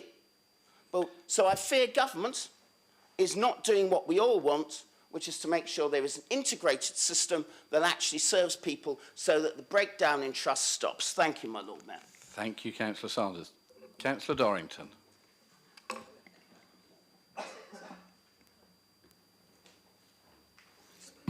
Thank you, Lord Mayor. I wasn't planning on speaking this afternoon on this matter, and in fact I did say that I had a personal view on some of it. I've just been sat here listening to what's been said backwards and forwards, and antisocial behaviour goes across a lot of platforms and a lot of sort of areas. However, I've heard a huge amount today around the blame of the people who are performing those antisocial acts, and particularly around supported housing and drug and alcohol use. And as someone who has suffered for many years, in fact all of my life, and struggled around alcohol and substance addiction, I know what it's like to be the person who's suffering. I know what it's like to be criminalised for behaving in a way which is the only solution you have for the darkness which is a world without substances. I know what it's like to have everybody that you come into contact with turn away from you, walk away from you, and not want to spend time with you. I know what it's like to be alone. I know what it's like to have no hope. I know what it's like to experience homelessness. And that's in this city. I know what all of those things feel like, and I can categorically guarantee you, when I was in my early years of school and someone said, what do you want to be when you're 12, 13, 14, or when you grow up, a homeless drug addict was not something that I stated. The problem that I see, or the problem that I saw, it wasn't the substances I was using or the way in which I was behaving, it was a lack of support. We say that the problem is supported housing. I think supported housing is the solution. We say that the problem is the drugs and the alcohol. I think being there and supporting the drug addict and the alcoholic is the solution. So if we're looking at the solution, then we need to focus more on what this council actually does very well. We have a drug and alcohol combating partnership board that I sit on, and we work together with a lot of the supported housing and different providers within this city to actually focus on the individual, to try and support the individual out of substance and alcohol use. One thing I would ask though is that if our friends Labour could have a chat with their mates, because just recently in your latest reforms you've actually removed some of the funding for those services. I think if we're going to do anything, let's focus on putting some money into those services, and then those people can become reputable and responsible members of our community, the community which we must all remember they live into. Thank you very much. Thank you. Thank you very much, Councillor Dorrington. Councillor Smythe, I'm sorry, your machine doesn't seem to register with me that you want to speak. Don't jump up yet. We have Councillor Mason, Councillor Hall. No, what you'll have to do, Councillor Smythe, is wave very vigorously so that I know, because the machine doesn't recognise you, I'm very sorry to say. You're on my list now, but remember the technology doesn't work. Councillor Mason next, Councillor Horton, followed by Councillor Smythe. My Lord Mayor, this city, like every other city in this country, has for many, many decades had problems with petty crime, with antisocial behaviour. In some senses, this is nothing new. What is new, however, is the frequency and the intensity. When I was first a councillor, many years ago, I rarely got people complaining about antisocial behaviour. Barely a week goes by now when at my weekly advice centre I do not get somebody coming and saying shoplifting, antisocial behaviour, things going wrong. And that is in the nicer parts of Southsea. On a personal basis, I have in the last year seen a number of incidents of shoplifting when I have been buying my weekly groceries at the Co-op. I have certainly seen unsavoury behaviour in Waverley Parker Gardens as I have walked home of an evening. Things are going a little awry. Some months ago, in the St Jude ward and the Eastern Craneswater ward, we held at the Dockyard Club a meeting with the police. And the police explained to us what they could do and what they couldn't do. And I have no complaints that the police are trying to do what they can do, but it is limited. What we need is clearly all the agencies and all the parties to work together. We need to seek structural solutions which are supportive and not necessarily condemnatory of the people who are perpetrating antisocial behaviour or the shoplifters. They come from a dark place, as Councillor Dorrington has expressed. And that is why I think this is an important motion, and I would especially stress the importance of the resolves number 3 of working closely with the police, and number 6 in the amended motion that we seek for additional support, because without additional support we will just be tinkering at the edges. So I would certainly ask members to support the amended motion. Thank you. Thank you very much indeed, Councillor Mason. I think we have now resolved the technological issue with Councillor Smythe, and you have to get close to Councillor Ghosh there, and that sorts everything out. Councillor Horton. And I think you need to turn me off, because I can't turn... Yes, you're right. Councillor Horton, the floor is now yours. Thank you. First of all, I'd like to say thank you to all the deputies, because there was a range of issues that were brought up, which I think has given a real focus to this debate.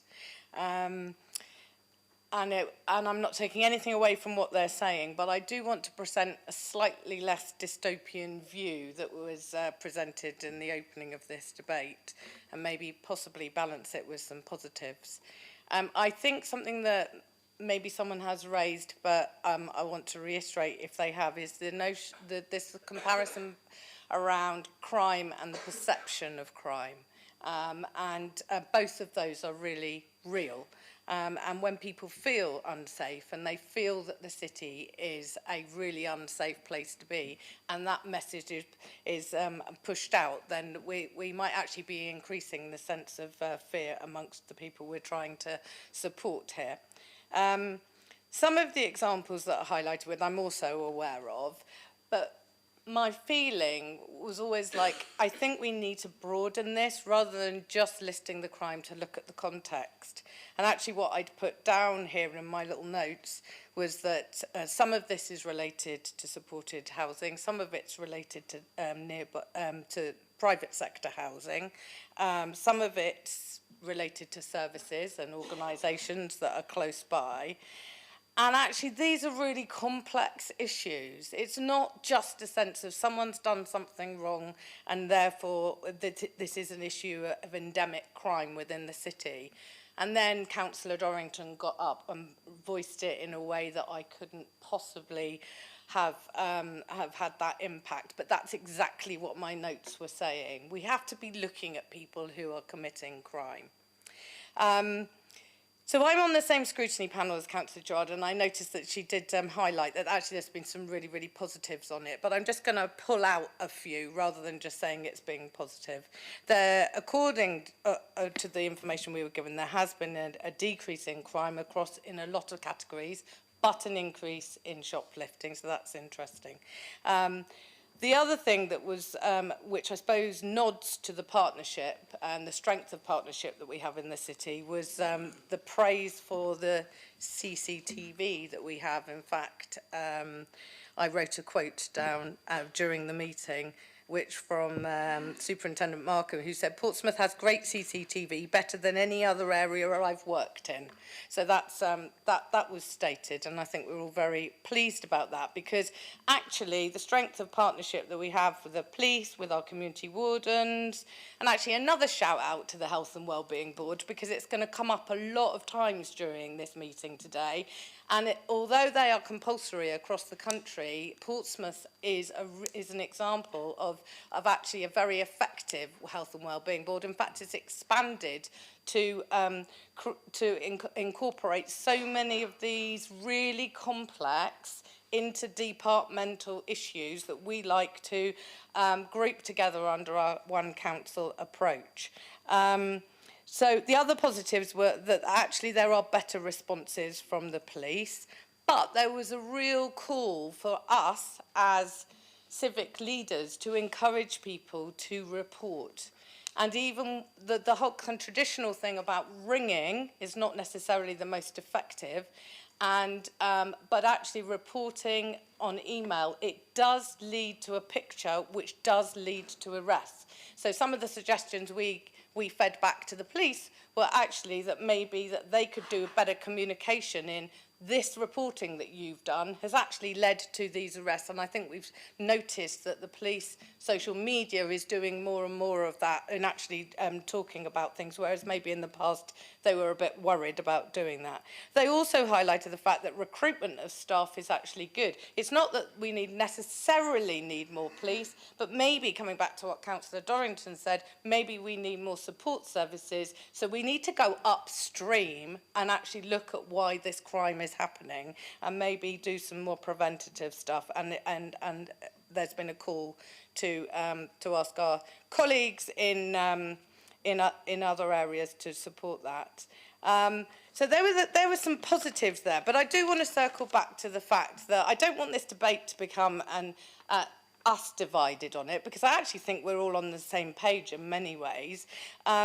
It's just all the time there are incidents in this city, whether they're homophobic, shoplifting, physical attacks, domestic abuse, all the things that we've heard about today. All the time any of those happen, we should remain united in this city as councillors in prioritising any further actions that we can do as a council, building on the good work that's happening, lobbying for other money from Police and Crime Commissioner, future mayors and central government, and do the best by our residents. I think it's fair to say that bad stuff still goes on, crime still goes on, but there's an awful lot of positive that actually goes on in preventing it as well, and we need to actually shine a light on that if we're going to carry on having any success.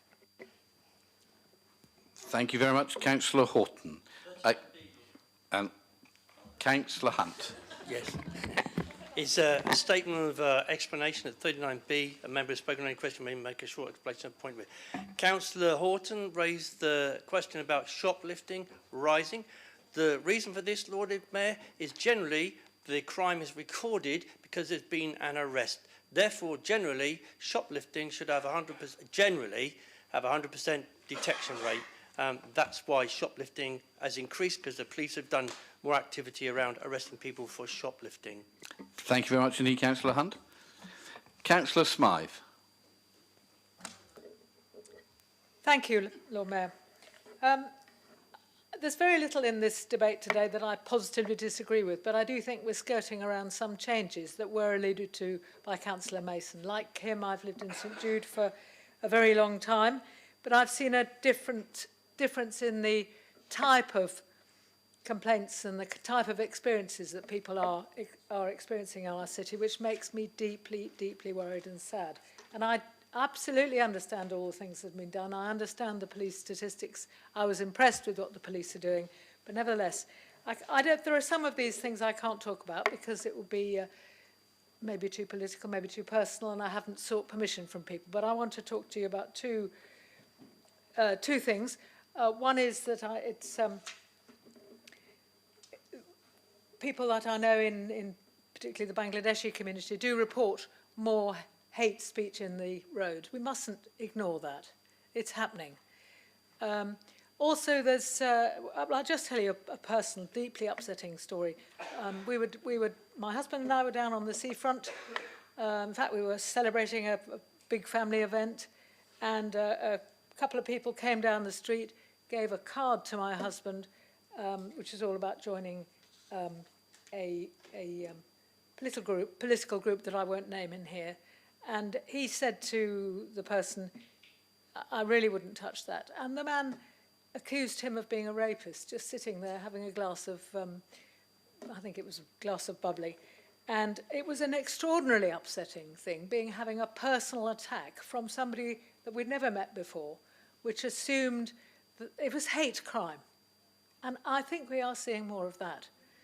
There was and it was deeply, deeply upsetting. We actually ended up with a small crowd of supportive people around us, and we ended up with, actually 2 or 3 people, including my husband, were in tears. This is not what I've ever experienced in Southsea. I know there are groups of people who have, but direct experience of that is something that it's made us a bit wary about sitting out there of a summer evening, which has been part of our lives living down here. I have other stories from other people that I haven't got license to share. But certainly the attack on Farm Kitchen, and more especially the arson that my neighbours that I've lived next door to for 35 years in Victoria Road South is deeply, deeply worrying and upsetting. This is not antisocial behaviour of loud people coming back after a party or, you know, our road is often the place where students used to come back and they roister and they shout in the middle of the night. I like living in an inner city. That's why I don't mind it. But some of this hate crime must be pulled out and it must be spoken of and it must be something that the police take seriously, because I don't want Portsmouth to become a hateful city. It really goes very deep. I probably ought to leave it there, but I also ought to say that I think that I'm surprised the Co-op is still in business in Portsmouth, because I gather it is always the subject of a lot of more shoplifting. Friends of mine watched somebody clearing the shelves in Boots the other day, and they won't go into Boots again. You know, the people, it's absolutely damaging our shopping centres, and Palmerston Road is particularly prone to that.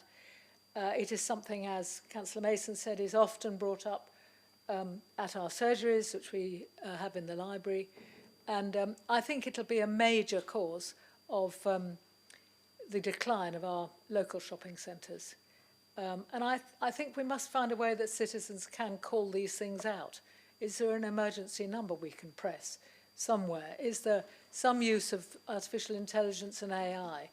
Because my neighbour watched a man for 5 minutes, rather selectively choosing all the expensive things out of the Boots shelves, taking out 2 enormous bags full of stuff. He did the unwise thing and actually tackled him, and not physically but verbally. And 1 or 2 people came and helped to relieve the person of one of the huge bags. I know it's not recommended, but people are being driven to direct action, and it is having a tremendous economic effect on our cities. Now, these are both new things certainly in my personal experience, and a lot of my friends have reported incidents of personal hatred, extending beyond online, but actually face-to-face. You actually do have the choice about what you read online. I don't tend to participate very much. I'm a bit frightened, I'm a bit old. But I will not stand by while my husband is personally insulted on assumptions made from half a sentence when I'm sitting enjoying the seafront. And I think this is a really serious thing. It isn't just a bit of nuisance. It's a crime. Hate crime is a crime. And I am deeply fearful of the future generation. My own grandchildren have an Afro-Caribbean mother, and we've had little intimations of racism when we take them out, even in London.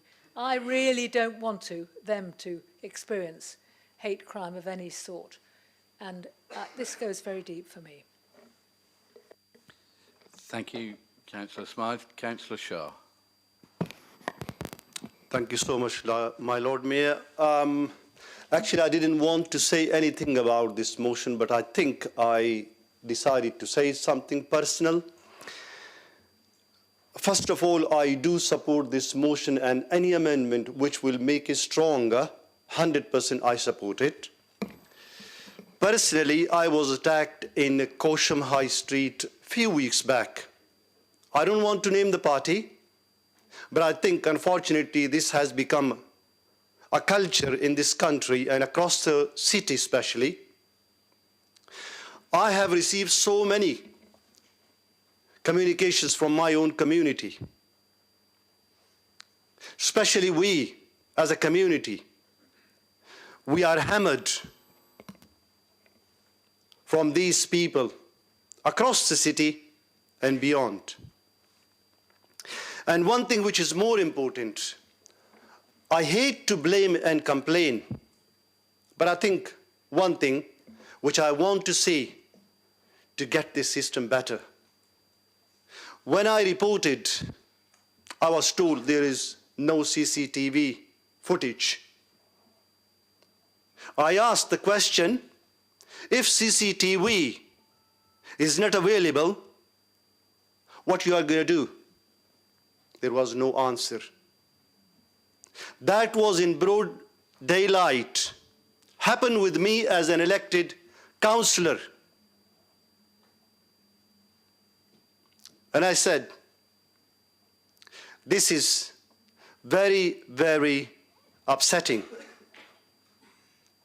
I asked the police, I am advocating for you in my community to report these crimes, this antisocial behavior you call it, or whatever you call it. This is unacceptable. How I can go to my own community to say, report these crimes? The answer I got, I'm so sorry, no CCTV footage available. In Kosham High Street, as I said, I don't want to blame anyone, but I want to see things getting better. I don't want to see everything is going on, everything is fine, and please don't be upset. This culture needs to be stopped. And especially my community with color. It's so bad. Majority of you may not feel it, but I do feel it. Please take it serious. And all the organizations who are responsible to make this system better. I don't care this is national government or this is administration in Portsmouth City Council. I do care. Whoever is involved, please get it better. Don't let it go. Otherwise, today is my turn, tomorrow is yours. Thank you.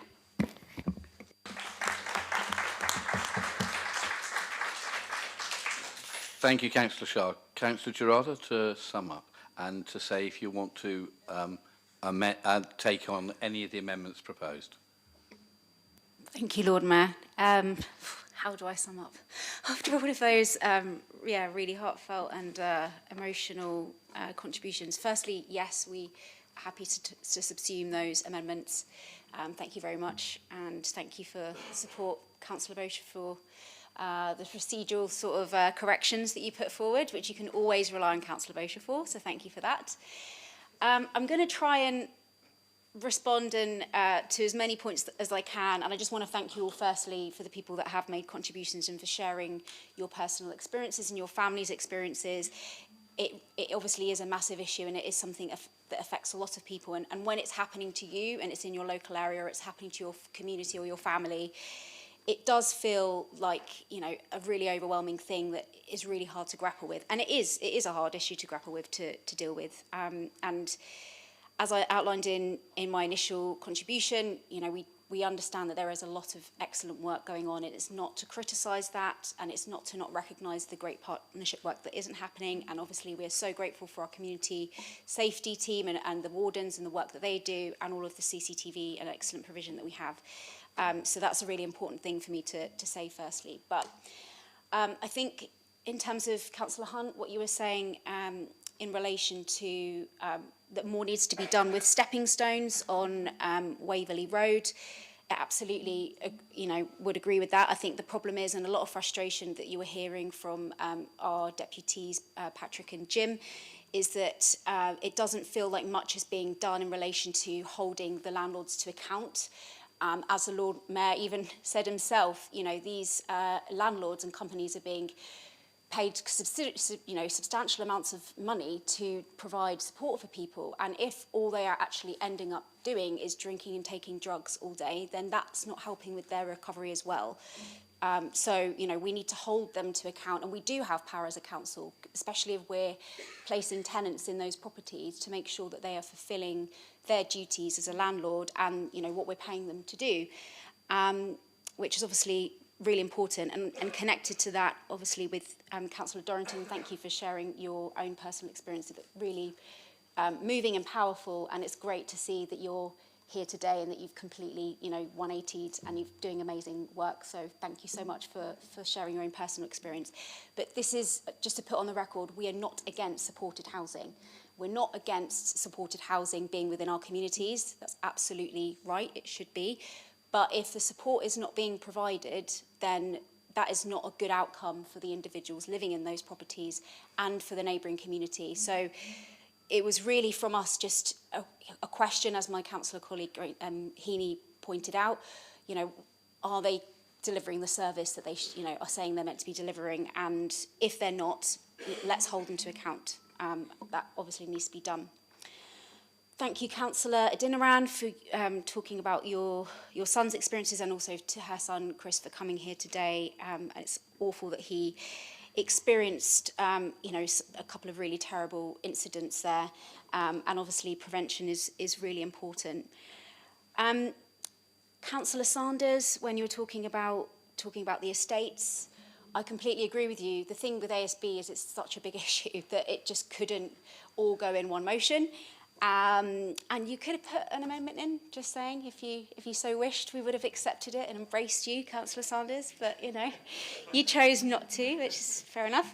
But I think, because we held an ASB meeting last week in Southsea with the police and the council there, and MPs and councillors, as well as residents and businesses, and I think they felt that there's a lot of focus on places like the city centre and places like the seafront, which is obviously right, because we know there are seasonal patterns of ASB.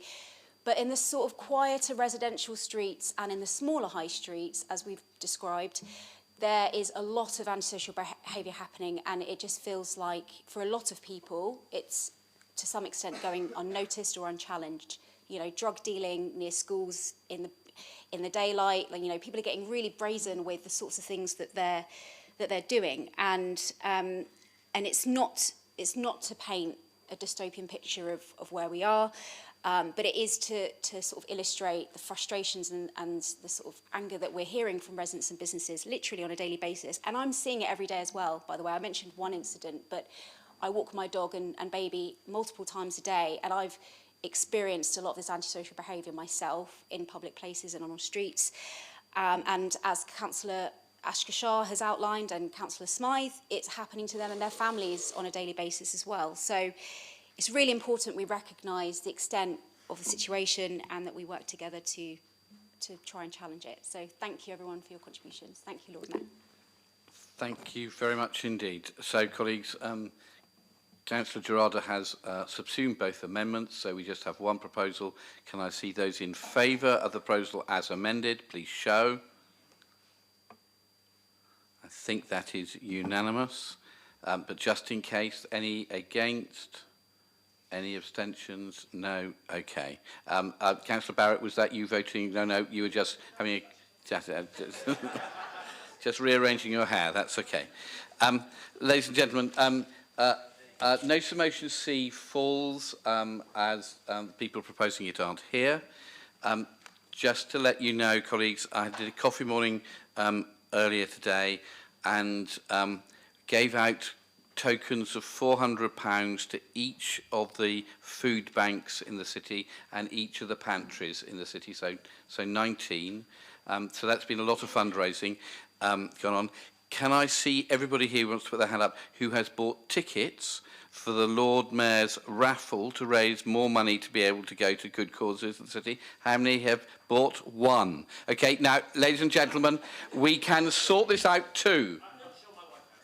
Possibly, but Tom, you are an independent person and have an independent wallet. So I'll be outside. I'm going to call a 10-minute recess now. And I'll be, Councillor Bosher, I shall be selling tickets outside, and I'll look forward to seeing you and others outside to be able to buy tickets. Thank you very much. So 10-minute recess, back here at 27 minutes past 4.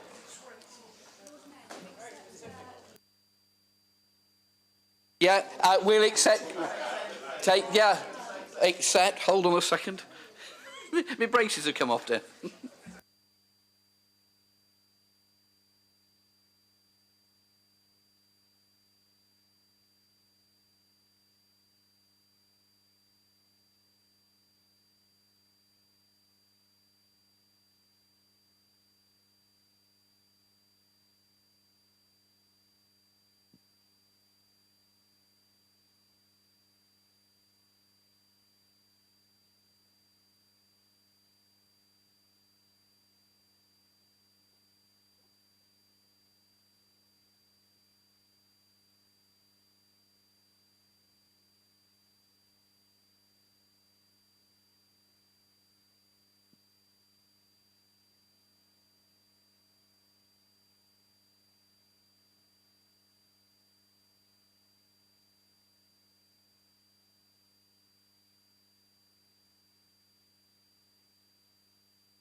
Thank you very much indeed, colleagues. Do have a seat.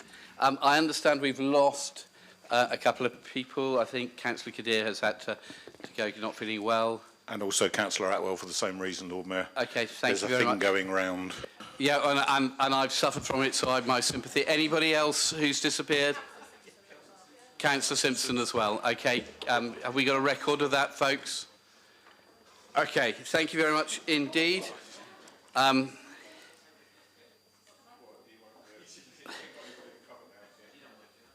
No, so I think it may well be Tom, although I'm not sure. It might be that the jumper excludes you.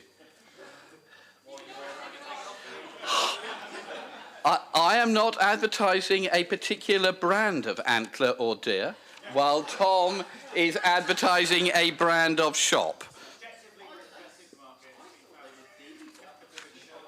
Anyway, ladies and gentlemen, motion D tackling knife crime and enhancing public safety in Portsmouth, proposed by Councillor Matthew Cordy and seconded by Councillor Chris Dyke. Matthew and Chris, are you both here? Yes and yes. Are you happy to propose and second it correctly? Oh, and I had to turn your microphones on. Yes, happy, Lord Mayor. Happy to second, Lord Mayor, and reserve my right to speak. Thank you very much indeed, colleagues. So, Councillor Cordy, the floor is yours. Thank you, my Lord Mayor. In recent months, Portsmouth has seen a troubling number of violent incidents involving knives. Last month's serious stabbing on Tangier Road serves as a clear reminder of the risks that our community faces. In fact, police data indicates that Portsmouth continues to experience violent crime rates above both regional and national averages. This trend is deeply concerning, particularly as we see a rising knife carrying among our younger population. The need for stronger measures is more urgent than ever. One vital step we can take is to push for stricter sentencing for individuals convicted of carrying and using knives unlawfully. By making it clear that such behaviour will not be accepted, we can deter potential offenders, ultimately creating a safer environment for our residents. Additionally, we must support proactive policing efforts in our city. Lawful and proportionate use of stop and search tactics can be effective in combating knife crime, but it is essential that we strike a balance between public safety and maintaining open communication with our residents. In doing so, we can create safety on our streets whilst maintaining a positive relationship between police and the community. I propose that we write to the Home Secretary urging a review and strengthening of current legislation on knife crime.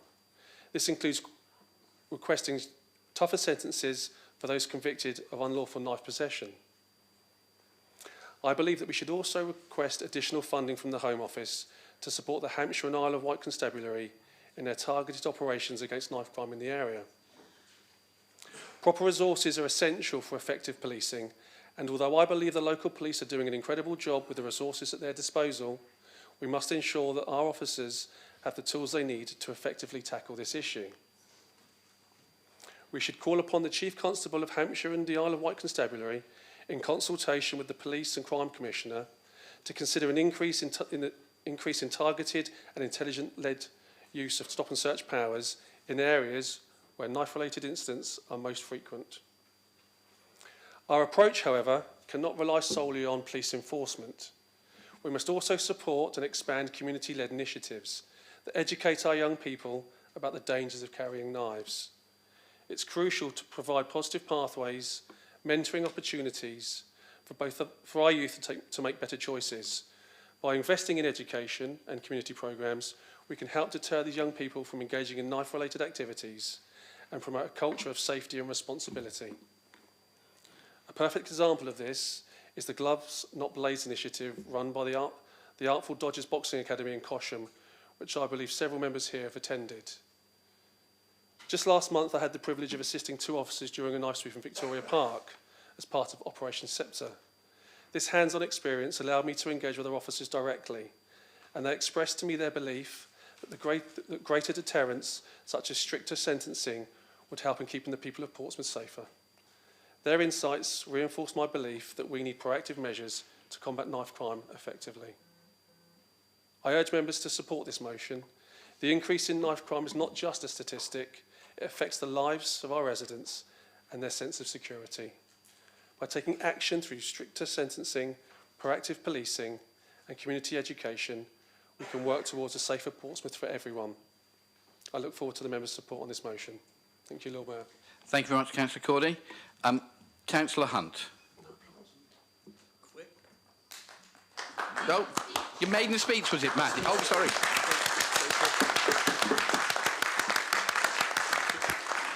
Councillor Cordy, my apology for not recognising that was your maiden speech. Do you want to do it again? Okay. Thank you. Councillor Hunt. Thanks. I just want to know why it is that my 6 minutes are so much less, so much short compared to some other people's 6 minutes. It's pure discrimination. We just pick on you, Councillor Hunt, don't we? Yeah. Okay. So look, there's no question about it, Councillor Cordy, that prevention is better than cure, which is why when we talked about earlier on, we're investing so much money into young people in this city. We are building KG5, which I talked about, 7.5 million we put into that. That takes thousands of kids off the street every week into better. You talked about boxing clubs. Completely agree with you. In my own area, Golden Gloves, they get kids off the street, and we have the fantastic boxing clubs in Portsmouth, not least at the Charter Academy.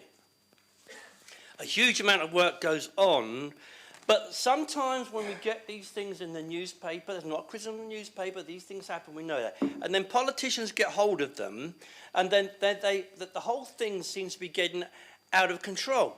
The fact is that even one incident is too many, and we remain committed in this council to working with partners to prevent these harms and keep our communities safe. Portsmouth has seen increases in violent crime, but knife-enabled crime, according to the latest strategic assessment 24-25, there are 826 knife-enabled offences, representing a 4% reduction compared to 23-24, and this includes all offences involving a blade, not just the most serious violent category, MSVs. The reduction has been driven by decreases in violence without injuries. And this is all, despite what the other debate said just now, we are working across services. We are working with the police. When you listen to the debate just now, you think this is a new thing. We've been doing it here for decades, which is why Portsmouth does so well around resolving these sorts of issues. So police data shows that in 2025, year to date, there were 469 searches for weapons, which has resulted in formal actions taken in just under 20% of instances, and knives locating activity resulting in 34.3% positive outcomes on all searches. Thank you, Councillor Cordy, for what you did the other day. That on young people, which we heard about, when somebody pulls a knife, when somebody has a go, when somebody has a fight, it's too late. It's happened. They get criminalised, and the rest of their lives are ruined forever because they pulled a knife on somebody. We have definitely got to get to the early intervention. That is why we continue to build facilities for people. We continue to invest in community centres. We continue to invest in play parks right across the city. We continue to invest in youth centres. We continue to invest in a youth outreach service, where you have been told, this council has been told, over and over and over again, no other councils around here do all this work. None. Absolutely none. We do it here. Why do we do it? We do it because we invest people's money properly. A couple of years back, I set up on the gas committee, and we brought in £20 million for our property investment. We bring in 10.3 million from the poor every year, and a whole bunch of other money from our council housing goes into keeping these places open, so that gives young people, Councillor Shah, something to do up there in Cosham. That is why we did KG5. That is why we're investing into the new swimming pool and the community facilities at Baffins Park, opposed by Labour. Opposed. You opposed it. 3 campaigns for 3 years. Lord Mayor, she doesn't like it. She doesn't like me saying it. But they opposed it, Lord Mayor. They have opposed what we're doing in... Oh, here we go. My Lord Mayor. No, through the chair, my Lord Mayor. He continually is pointing and getting aggressive, and it's intimidating to me. My colleagues, please, can we have a bit of calm when he's making points and not point and be so aggressive to us? Thank you. I think, Councillor Gerardo, that was a point of order. Councillor Hunt, could you address things through the chair, please? Thank you. We are determined to build £23 million community facility, swimming pool and learner swimming pool in Bransbury Park, I beg your pardon, and Labour, Lord Mayor, opposed it. Tooth and nail, they opposed it. And that is one of the reasons... Councillor Hunt, if you're going to point, can you point at me, please? I pointed down there, Lord Mayor. I'll point at you. Labour opposed it, Lord Mayor. I'll say it over again. Labour opposed it, like they opposed nearly... Will you... Madam, please... Councillor Hunt, the standing orders are clear that when somebody asks for a point of order, they're heard immediately. Councillor Smythe. On 39A, certainly in the Planning Committee we did not oppose it. None of us did. Okay. That's the local planning authorities. That's not the Labour Party, unless there's been some kind of takeover. Thank you, Lord Mayor. Lord Mayor, they've opposed it. They've opposed so much. Councillor Smythe. You don't like it. Now, please let me finish. So, Councillor Smythe. I'm not threatening or anything. If without planning permission it could not have gone ahead. It's an extremely important decision and we did not oppose it. Okay. Thank you. Thank you, Lord Mayor. The local planning authority is not political. So thank you very much for that, Councillor Smythe. They oppose... So Councillor Hunt, I take the thing that you've had interruptions, so I shall be flexible in the timing. So carry on, please. All right. So Labour come here saying they want this done, that done, and everything else done. Yet when we try to do these things, they oppose it. And that's one of the... It's so important that we give young people more things to do right across our city, from the north to the south. And that is why it really grates me when they come complaining that knife crime is out... They say antisocial behaviour and so on is all out of control and everything. They've done their level best to make it even worse. Thank you, Lord Mayor. Thank you, Councillor Hunt. Okay, Councillor Chris Dyke. And Chris, can I just be careful, just in case I get it wrong again? This is your maiden speech, is it? No? Oh, thank you. I was about to come and burst into floods of applause. So, Councillor Dyke. Thank you, Lord Mayor. This one will be a lot calmer. Firstly, I want to congratulate Councillor Cordy on his maiden speech. What I want to say is quite literally short, sharp and to the point. Circulating now will be pictures. And to give you some context, the knives that you are looking at were purchased by a friend of mine who collects knives for display purposes only. Not my kind of collection, but each to their own. Once he gets them home, he never removes them from his display cabinets. He just thinks aesthetically they're very nice. The smaller one is a lock knife, and the other one is aptly called a Rambo knife. All he needed to purchase these was a valid photo ID. He uses his driving licence. And the shop that he buys them from, which is in Portsmouth, writes his driving licence number down in a little notebook that's underneath his counter. There is no need to have knives like these. They're not utility knives, they're not cooking knives, and I'm pretty sure there are no wild boar running around urban parts of this country to hunt and kill. Thank you, Lord Mayor. Thank you very much, Councillor Dyke. Councillor Fielding. Thank you, Lord Mayor, and thank you for the opportunity to address an issue that remains a priority for all of us, the prevention of knife crime, and also the opportunity to update you on the police's Operation Sceptre across Hampshire, including here in Portsmouth. Knife crime is a challenge that affects every community differently, and Portsmouth is no exception. As a proud and diverse city of a young population and strong neighbourhood identities, we understand how vital it is to maintain public confidence, protect our residents, and ensure that our young people have safe, positive futures. Operation Sceptre, the national coordinated campaign to tackle knife crime, plays a central role in this effort. Here in Portsmouth and across Hampshire, the initiative adopts a comprehensive approach, not only removing weapons from our streets, but also addressing the wider causes of violence. During each Sceptre week of action, Hampshire and Isle of Wight Constabulary conduct enhanced patrols in local hotspots across the city, carrying out targeted weapon sweeps, deploy knife archers at key venues, and enforce compliance checks with retailers to prevent unlawful knife sales. Amnesty bins placed at strategic locations have provided residents with a safe, judgment-free way of disposal of knives, reducing the risk of harm. However, enforcement alone is never enough. Portsmouth's strength lies in its partnerships between the police, the council, schools, youth services, health providers and community groups.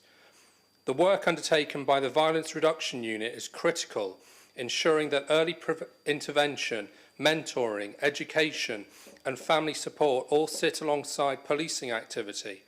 These are investments in long-term safety and they are paying dividends. The results speak for themselves. Across Hampshire policing area, nearly 900 weapons were removed during June's Sceptre campaign alone, with further hundreds seized or surrendered later in the year.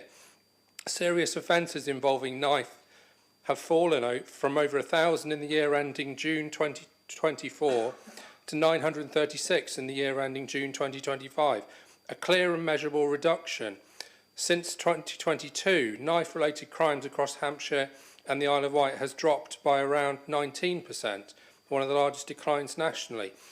Although these figures represent the wider region, Portsmouth contributes significantly to and benefits directly from this progress.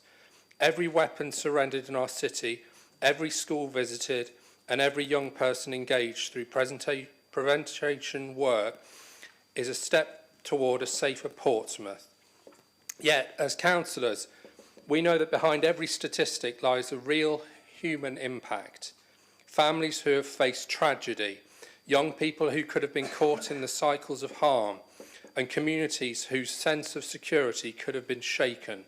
Our responsibility is not only to reduce numbers, but to build a city where residents of every age and background feel safe to live, work and thrive. That's why continued collaboration between this council and all our partners is essential, ensuring sustained investment in youth outreach, supporting trusted adults and community projects, maintaining strong local policing and tackling the social issues that can make young people vulnerable to exploitation or violence. Portsmouth is a resilient city. We have a long history of community spirit and collective strength. By continuing to support Operation Sceptre and the wider violence reduction strategy, we reaffirm our commitment shared to protecting our residents and preventing harm before it counts. Let us keep working together across services, across communities and across political lines to ensure that Portsmouth remains a safe, confident and hopeful city for all who call it home. Thank you, Lord Mayor. Thank you, Councillor Fielding. Councillor Sanders. Thank you, my Lord Mayor, and thank you again, Councillor Fielding, for that. I don't think we as an administration could have said it better ourselves, actually. And it is right, the partnership working is very, very important. And I want to come back to that in a bit, if I may.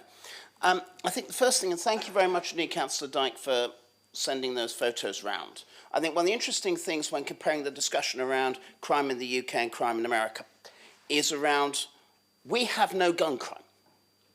The Labour government rightly banned guns after Dunblane. Rightly. Very sensible thing to do. We have very little gun crime. I think one of the things we need to look at, working together, is how we can actually put together restrictions on knives and the sale of some of the knives that we've seen here. Something that we know that libertarians on the right, the Trump administration and the National Rifle Association in America absolutely loathe. because they think the more guns you have, the less crime you have. Sadly, the police don't agree. So I think there's a level of support here, and that's why I think we, as a Liberal Democrat group, will support this motion without any trouble at all, I have to say. But I think we have to be very, very careful and more balanced, as Councillor Fielding was, and frankly we could have said that in the last debate as well, around what this city is. This city doesn't cower at night, scared of the crime. This city knows it exists, it is part of life, it wants it to change, but also people carry on. The interesting thing I've discovered about this debate is that both Jacob Short's comments and the excellent speech of Councillor Cordy, made in the speech of Councillor Cordy, treated Tangier Road as two words. It isn't. Councillor Oliver, Councillor Kadir and I know it better than most. And we know it's not just two words, it's a fantastic place. 2 weeks ago we had a Christmas market. The only reason we didn't have 2,000 people going there is because of the weather. Now that's not people cowering, that's people celebrating their communities. Indeed, last night, along the very road, the very place where the stabbing occurred a few months ago, I was involved in things like a sleigh ride, going up and asking people for money for a local charity. And people were following us, kids, families following us. They were following us up Linton Grove, down Chesterfield, up Folkestone. It was like the Pied Piper. I'm not the Pied Piper because I don't do Santa. But it's that community spirit that Councillor Fielding has just outlined, of which this is part. So there's always a sense in these discussions that this is a dystopian vision, that it's all horrible and the world is going to hell in a handcart. We know there are problems, and the truth is there have always been problems down the years, down the centuries with crime, and we always want to tackle it, and one crime is one crime too many. So it is a part of something, and that's why constructive policy proposals are good, but it isn't everything. And I think one of the key things that we have to do, as Councillor Hunt did identify, is to ensure that we actually try and stop people committing crime in the first place. One of the differences between people like us as liberals and traditional authoritarians is that authoritarians believe prison is for punishment. You punish people and then they leave. People like us believe that prison is a very good finishing school for criminals, and that basically unless you rehabilitate people so that crimes don't happen in future, they will. And that's what happens. And that's just a difference between us and others. So I think the sort of constructive approach that is being offered in this motion is very good, and I think it is a constructive and more balanced approach than some people had suggested. But as Councillor Fielding outlined, we not only have to, and I apologise for coining this phrase, be tough on crime, we have to be tough on the causes of crime as well. And that means continuing to invest in the work that Councillor Hunt was highlighting, the preventative work that is done, but also making sure that we deal with people who go too far and who, for various reasons, commit the sort of heinous crimes that I saw, oh no, that's not true, that I heard about on Tangier Road, I know exists elsewhere. It doesn't dominate our city, and political discourse has to be very careful that it doesn't come across that it dominates our city. It is part of life. We do a lot of good work, as Councillor Fielding has outlined earlier, but, you know, we need more to do, and that involves things like knife control and doing the very things that Donald Trump and the Republican Party regard as the spawn of Satan. Thank you, my Lord Mayor. Thank you, Councillor Sanders. Councillor Leonie Oliver. I pressed my button because it all got a little bit heated, and I kind of wanted to bring it back to what I'm reading in this notice, is that actually there's no insult, as far as I can see, of the council and what they're doing. This is about asking for more support from police, and actually that is what it's about. You know, I'm a mum of a young 5-year-old. It starts in the home. I would never tell my daughter that the way to protect yourself is to carry a knife, because A, that will hurt somebody, and B, you'll get into an awful lot of trouble. Like, it starts right at the ground level of why do people think it's acceptable to carry knives? Is it because they don't think they're ever going to get caught, and if they do get caught, what's going to be the punishment? It doesn't really matter. The incident on Tangiers Road, that was, as far as I'm aware, somebody taking matters into their own hands because something hadn't been done prior when they had phoned the police. You know, this was, I'm not excusing it at all, but this was a case of, we've asked the police for help, nothing's happened, so we're going to take matters into our own hands. Again, not the right way to go around things at all. I had to walk past that incident with my child because it was at school kick-out time, and it was bloody horrible. You know, but again, when she asked me what's happened, why has somebody hurt somebody, that's where the education starts about knife crime. These are fantastic, but also absolutely terrifying that your mate has been able to just buy them with a driving licence. You know, it's about that. It's about that law, like done with guns.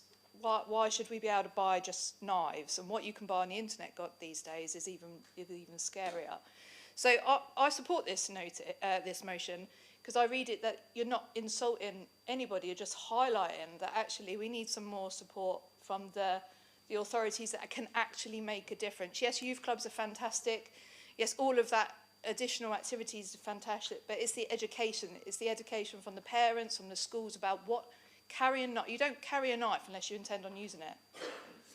So it's about that education. And actually the fear of the punishment from the police, that always deterred me as a kid, because, or the fear of being absolutely bollocked by my mum.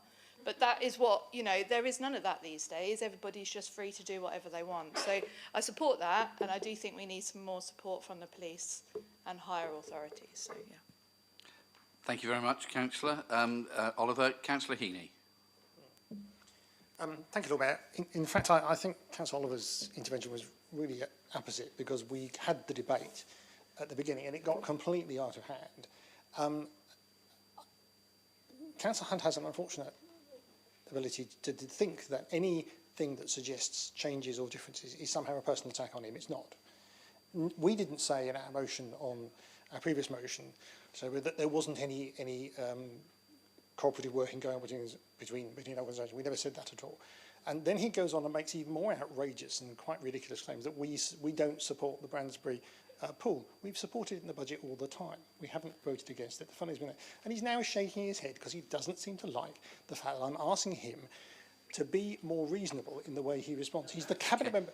Councillor Heaney, if I ask Councillor Hunt to address the chair, could I ask you to do the same?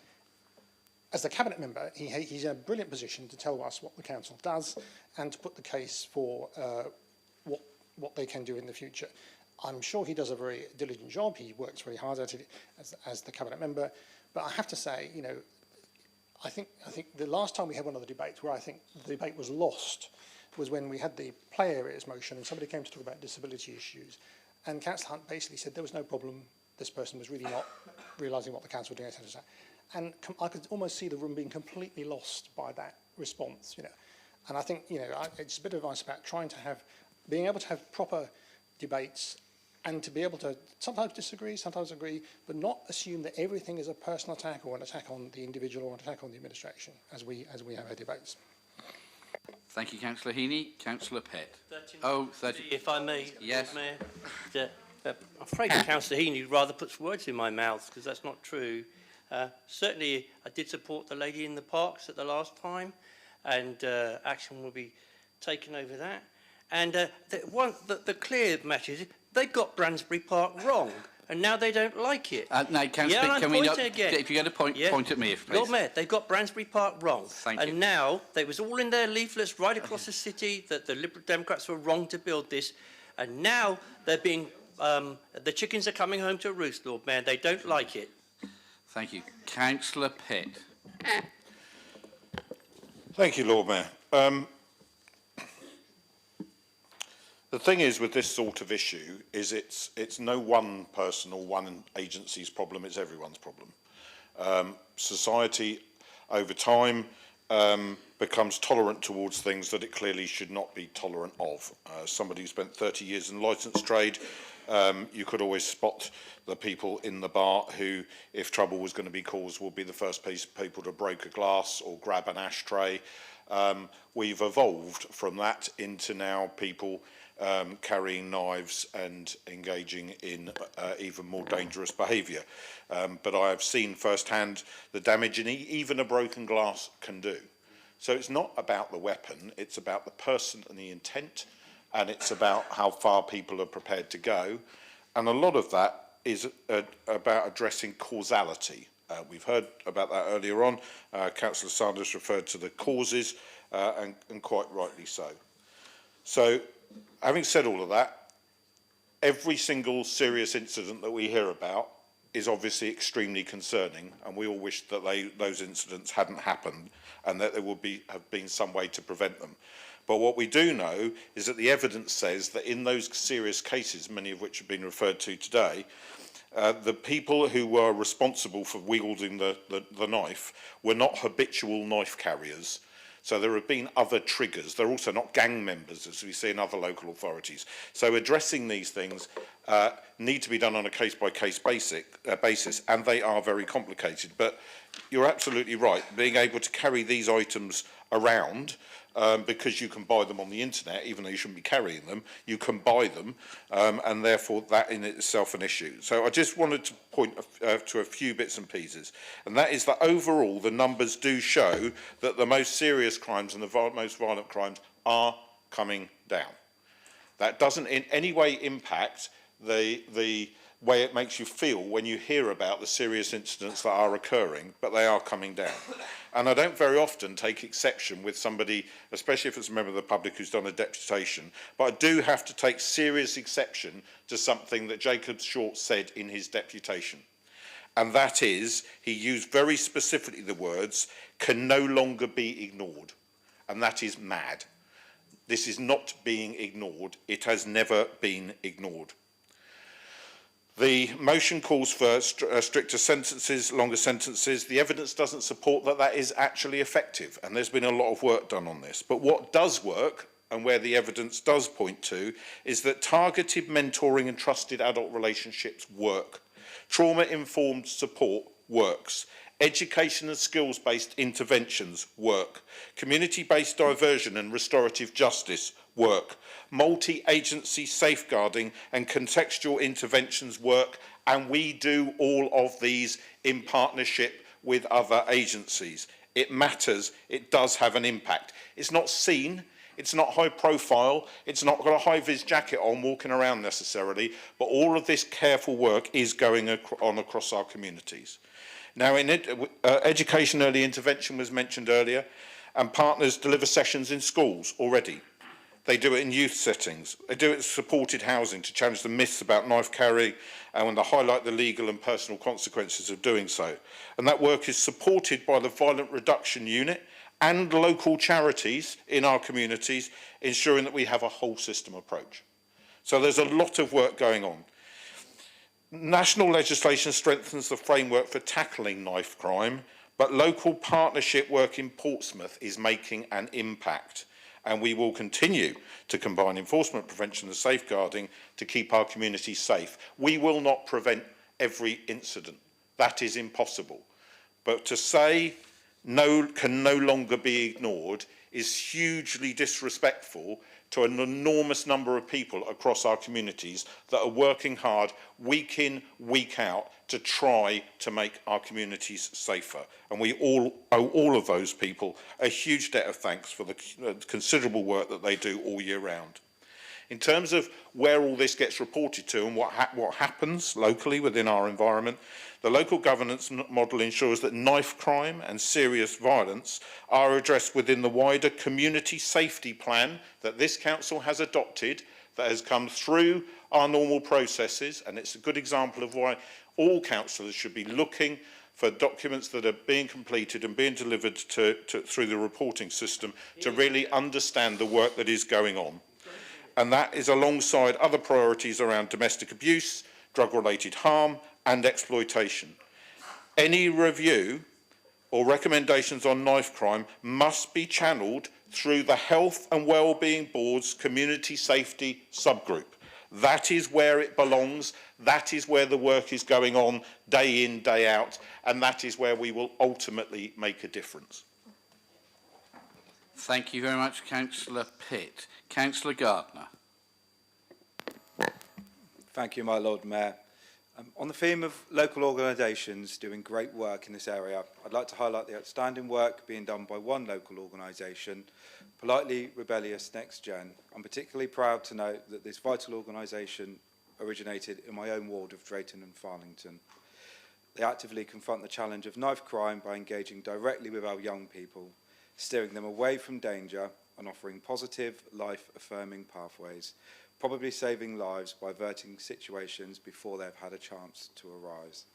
I'd like to take the opportunity to commend the dedicated efforts of Keshia Stewart and Leah Wallace, who are the driving forces behind much of this work. Their work, alongside some of the other organisations we've heard about, exemplify the kind of community-led initiatives we must champion. Thank you. Thank you very much indeed, Councillor Gardner. Councillor Gerardo. Thank you, my Lord Mayor. I think it's the first time I'm saying this, but I wasn't prepared to speak and didn't think I was going to speak, but I actually chose to speak. And I just really want to sort of echo the sentiments of the leader in relation to the sort of partnership working that does exist and the excellent work that happens to resolve issues, you know, when they occur, because there was a recent incident in on the border of Central Southsea and St Thomas Ward, which I'm sure everyone's aware of, where there was a man who was wielding a knife who attacked a Muslim family who were literally just about to go into the mosque and pray, and this individual, in a racially motivated attack, wielded a knife with children obviously in view, which is an absolutely horrific attack, you know, based on their religion and ethnicity, and really, really scary, not just for obviously the members of that congregation, but residents in the area as well. And I know that Councillor Horton had a lot of residents contact her, as well as Councillor Fielding and I, you know, with just general concerns about safety and fear in relation to that incident. But the way that that incident was handled was just exceptionally, like, it was just fantastic. I'm guessing a lot of you saw the footage that was going around on social media about the individual who was wielding the knife, and the response from the sort of members of the congregation, it actually sort of moved me to tears, because they completely de-escalated the situation. And I think this is where, you know, when the leader was saying about education and, you know, skills, they're clearly skilled in understanding how to de-escalate in a situation of serious crime and hate crime, which we know that obviously the Muslim community is a target of, which is absolutely wrong, and obviously Councillor Shah touched on that today. And they de-escalated the situation, managed to calm the individual down, got him to drop the knife. Probably, you know, that could have gone in a really terrible direction. Goodness knows what would have happened if they hadn't managed to de-escalate the individual. The individual was arrested and charged. And it was really good because the police publicly communicated about that, because there were a lot of concerns in the community about that particular knife incident, and, you know, the impact that future sort of incidents may occur in that area again. And it was just handled so well, and, you know, there was a positive conclusion to it. So I really want to just sort of mention that, because I think, you know, as has been mentioned, these incidences, they don't happen every day. When they do happen, they shock everybody, and there is a lot of fear around, you know, in particular about how they're responded to and how the community responds. But I just wanted to mention what happened there and how well it was handled. But yes, thank you to colleagues for bringing this motion here today. It's a really, obviously, really important topic, and there's lots of excellent work going on already to try and tackle the issue. Thank you. Thank you very much indeed. Can I just check before we go to Councillor Corley to sum up? I had two councillors who did want to speak and they don't. Councillor Tyndall, are you? And then Councillor Dorrington, will you want to come in? Okay, Councillor Tyndall first. Yeah, thank you, Lord Mayor. It was just really to mirror Councillor Oliver and about bring it back to what is here, because when I was reading it, there's no criticism and I'm willing to support it, and it's just about bringing things to the council and making sure that we highlight and that we're trying to get more help for the great services that we provide, more money, more better education. So I just wanted to really finish on that note and congratulate Councillor Gordy on his maiden speech. Thank you. Thank you very much indeed. Councillor Dorrington. Well, we've pierced the lid, so we're on a roll now. May as well speak twice in one evening. Knife crime, it's quite apt that this carries on from antisocial behaviour, which we had just before that. And there seems to be lots of different reasons why people carry knives. One would be, as Councillor Dyke said, like a friend of his who buys knives and then looks at them indoors. The other tends to be people carry them for protection. You know, certainly the youths will carry a knife as a form of protection because they feel threatened. They tend to feel threatened by the people that they're associating with, and they tend to be associating with those kinds of people who are in violent backgrounds because they're looking for opportunities, because there is a lack of opportunity. we tend to have a bit of a cohort at the minute that's drifting with no real purpose. So they look for what is the quick and easiest way to obtain what the social media keep feeding them that they need, which is things to prove their status. Everybody is trying to grab status at the moment. And I think we forget quite how much status we have as individuals in this chamber. I think we forget quite how much people in the city of Portsmouth look at us as the responsible guiding light. And I think we forget the things that we say and the way that we behave outside of this chamber has a knock-on effect. I was at my daughter's university the other day, and 2 lads were stealing a push, well, I think it was 3 lads, were stealing a push bike. We were in the car. I stopped the car, went to open the door. My daughter put her hand on my shoulder and said, "Dad, please don't, they've probably got a knife." That thought had never occurred to me, but it occurred to her. And that thought now occurs to many adults in the city, that when they go out to an altercation, before they would just go, now they take a knife with them for protection. So the more we feed into this narrative of division, the more people are going to feel threatened. The more then people are going to want to act upon it, and what comes with that is people trying to protect themselves, and they will feel the need for knives. So I do support this motion. I do support the things that have been said in the chamber this evening, and I do support the ongoing work that the council is doing to try and change that narrative. And thank you. Thank you. Councillor Hunt. Yeah, 39B, Councillor Heaney, he came on and got me, as it were, for being angry and so on. The reason I'm angry is they say one thing, and they've just cut the Safer Streets Fund. All the things we talked about today, the Labour Party are currently reducing or cutting improved CCTV, improved lighting, and all the initiatives around violence against women and knife crime. This is what they don't seem to even know it themselves, Lord Mayor. Thank you, Councillor Hunt. Ladies and gentlemen, there are no amendments to this. Can I see those in favour of the proposition? Oh, no, hold on. Matthew, sorry. My apologies, Matthew. I've cut you off in your prime.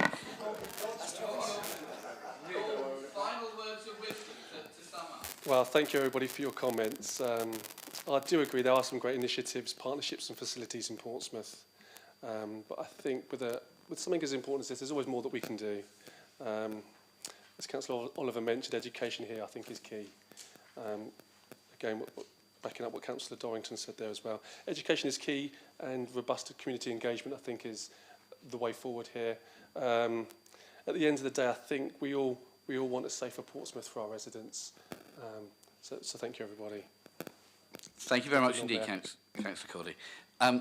So there are no amendments. Can I see those in favour of the motion, please show? Thank you. I think that's everybody, but just in case to check, any against? Any abstaining? No. Okay, unanimous. Thank you very much indeed, Councillor Cordy. Okay, moving on. Motion E, Local Government Reorganisation, proposed by Councillor Steve Pitt, seconded by Councillor Darren Sanders. Councillor Pitt to confirm as proposer and Councillor Sanders as seconder. Are you happy to confirm that? Right to speak. Confirmed and reserve my right to speak later. Lovely. Thank you very much indeed. Councillor Pitt, the floor is yours.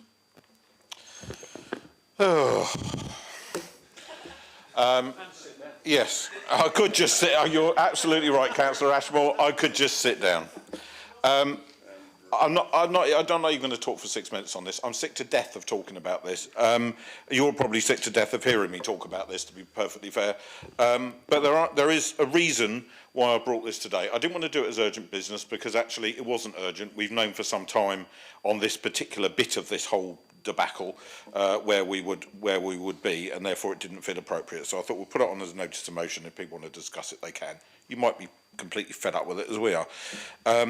But the main reason for putting it on here today, you'll note in there that it says that at the time of writing, the leader has still not received a response from ministers to his most recent letter of the 26th of 6th of September. Now, you'll remember that the 26th of September was the submission date for our response on local government reorganisation. So, as discussed at the full council meeting in the summer, made it very clear, well, in fact, in September, we made it very clear that because of the way we were being asked to respond, the way we needed to do it was to not sign the submission that went in from all the other councils, all that work that we've been involved in discussing and trying to influence over the summer months. We didn't sign it. There was an asterisk on there. And underneath where it said my name, the asterisk pointed to a statement that said that we'd not signed it because we wanted to be left out of LGR, and that if we were forced to do it by the government, then we would have to support option 1A. I reflected all of that in the letter that I sent to the Minister. And here we are, almost 3 months later, and no reply from the Minister to our letter.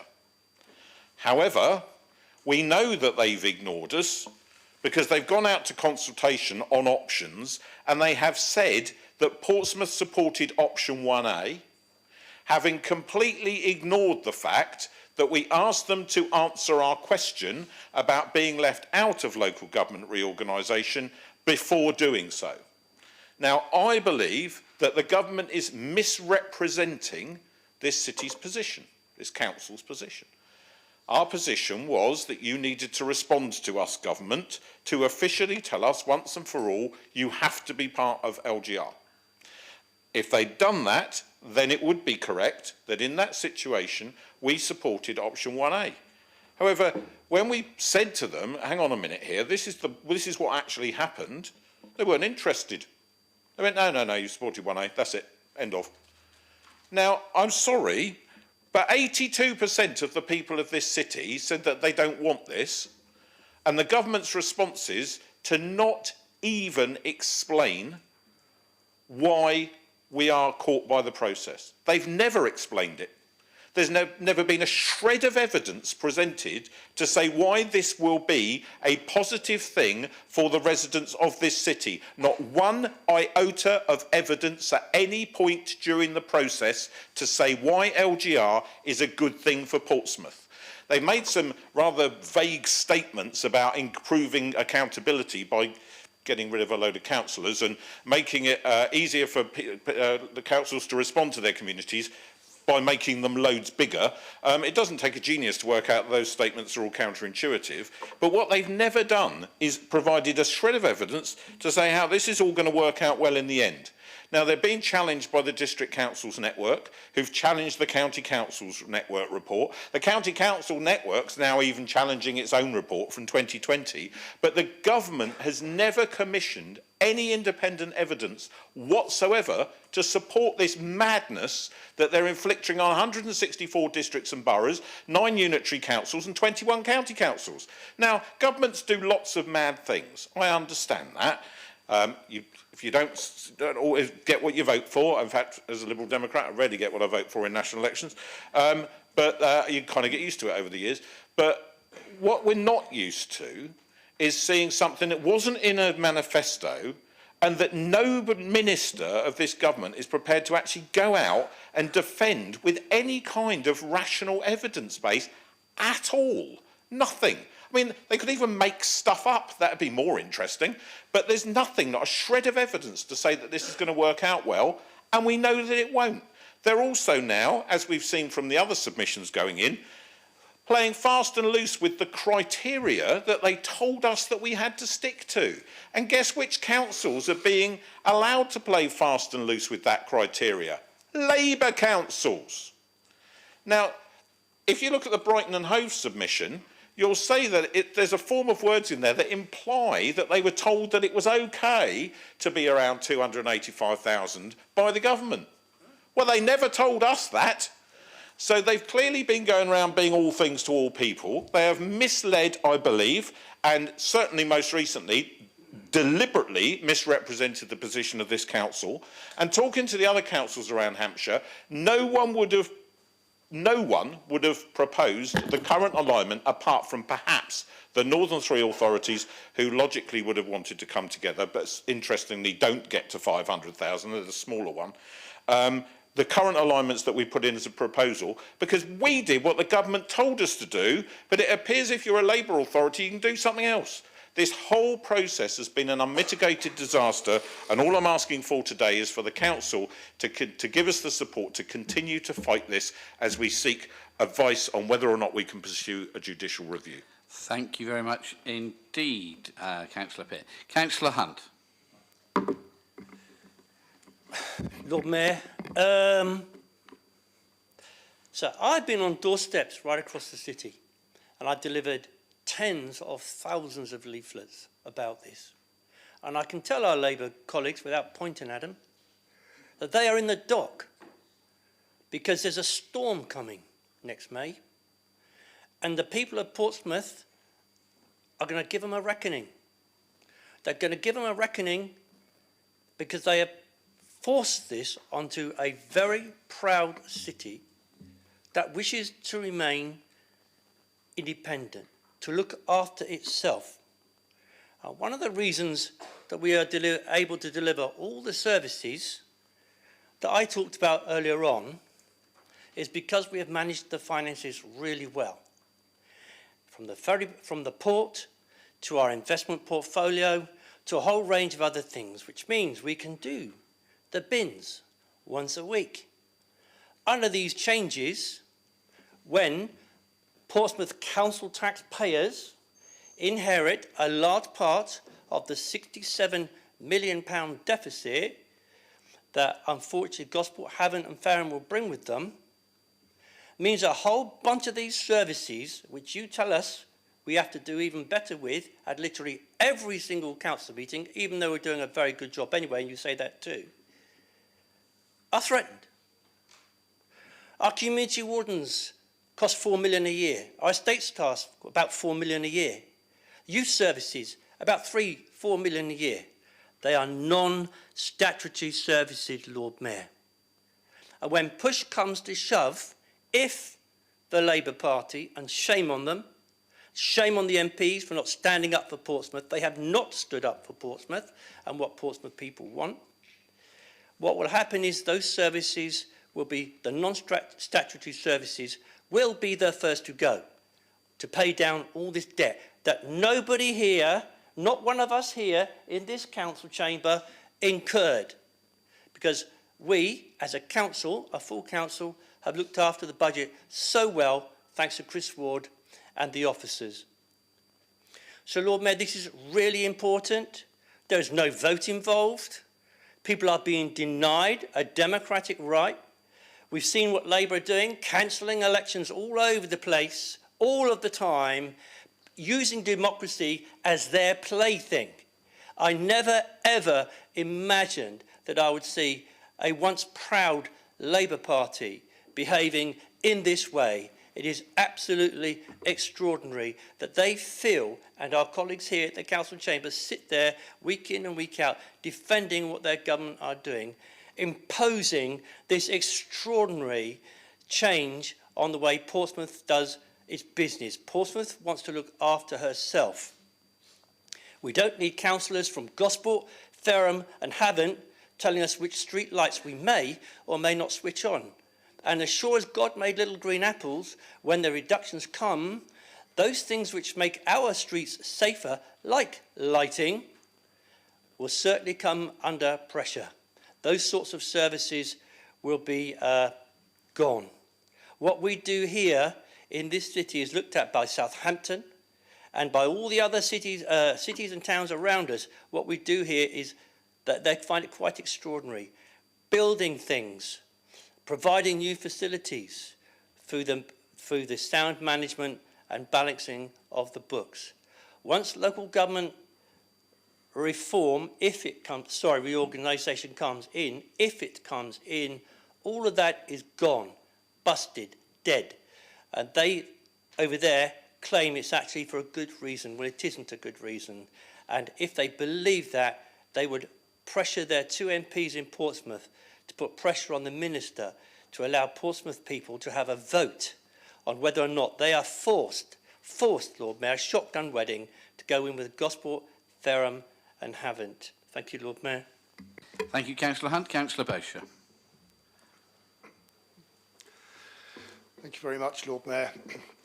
I have a small, very small degree of sympathy with my Labour colleagues over there.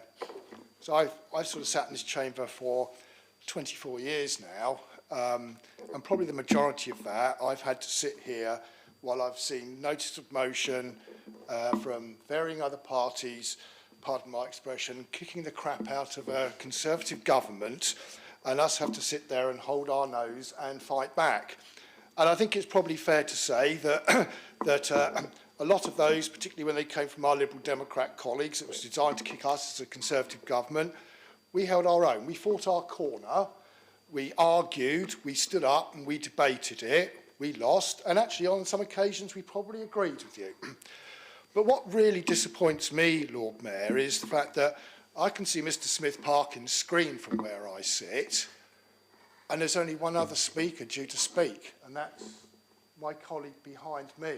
There is complete silence from the Labour benches on something that their government is trying to railroad through on Hampshire and the Isle of Wight.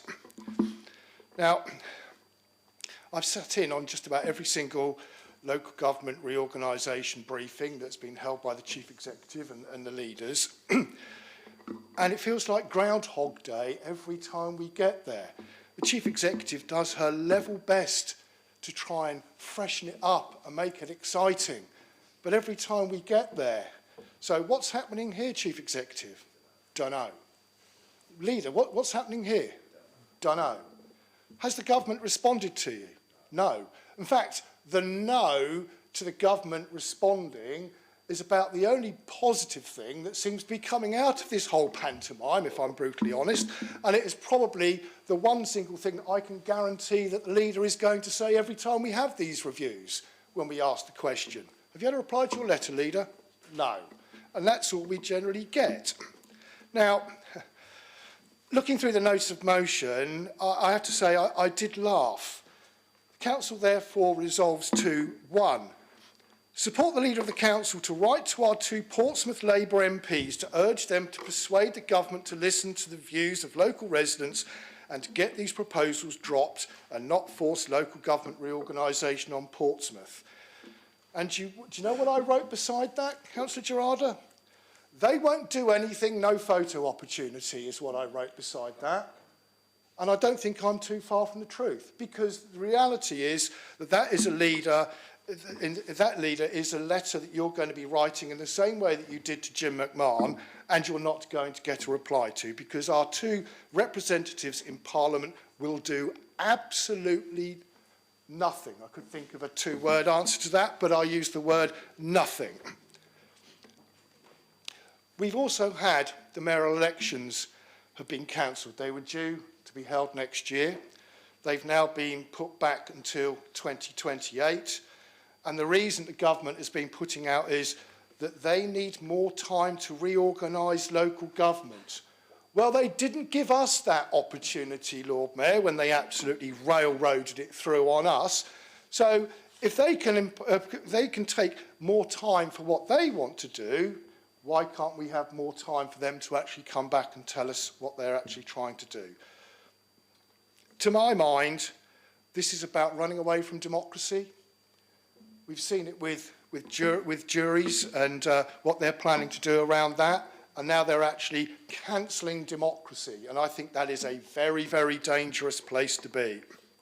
Lord Mayor, in my view, and this is my view, and I think there are probably others that share my view as well, I go to say that this whole thing is a complete and total utter shambles, and it should be dropped at the very first opportunity. Thank you very much, Councillor Gardner. I suppose my question is, we haven't had a response from letters. No, I'm Councillor Bosher. Bosher, sorry. And we have Councillor Gardner's next. Do we know if they've ever read them? No. Okay. Councillor Gardner. Thank you, my Lord Mayor. I'm grateful. I'd echo Councillor Bosher's comments. I think residents will find the silence coming from the Labour side absolutely deafening. Councillor Bosher mentioned Jim McMahon.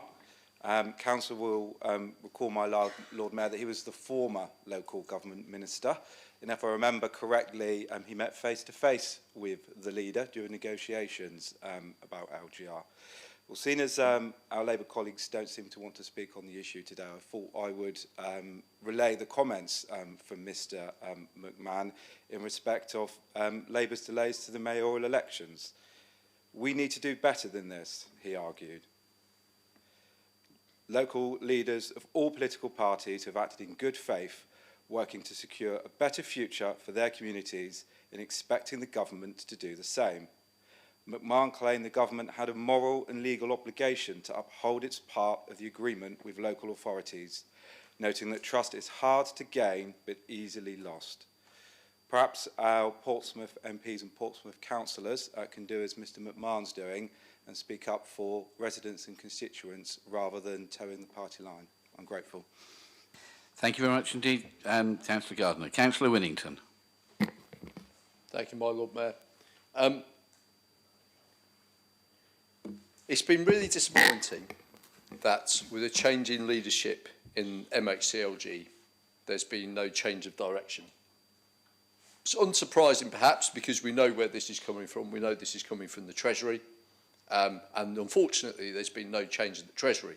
There's been every opportunity to change at the Treasury, but our Prime Minister keeps refusing to take it. This has happened before with the Labour Party. Tony Blair should have sacked Gordon Brown in about 2005. And then, of course, we had the Brown Ministry, which was an unmitigated disaster. Labour don't seem to ever learn. So why is this so bad at this particular point? Well, I'll tell you why it's so bad. Because we had this ministerial statement from which was being alluded by the leader earlier. Now, not only did it have the push the coach and horses through the so-called definite criteria that you had to stick to, and so Brighton and Hove was mentioned, but actually the worst case is Essex. So in Essex, they are consulting on a scheme where not a single one of the proposed authorities meets their criteria. Not a single one, and yet they're consulting on it. We were led to believe from the very beginning that they wouldn't be able to consult on anything that didn't meet their criteria, or at least even come close to it. I mean, we're talking 300,000 plus maximum in Essex. There's nothing over 400,000, there's nothing over 500,000. And yet, they're consulting on something that could lead to things that are not actually, relatively speaking, that much bigger than Portsmouth. But it's not the worst thing about that ministerial statement. So this was the ministerial statement on the 19th of November from Alison McGovern, who was the year below me at primary school, as it happens. But it says, cities such as Colchester, Portsmouth and Norwich can drive growth at the national scale. Well, yes, we can, and we know we do. But we need to make sure the structures around them support rather than hinder their ambitions.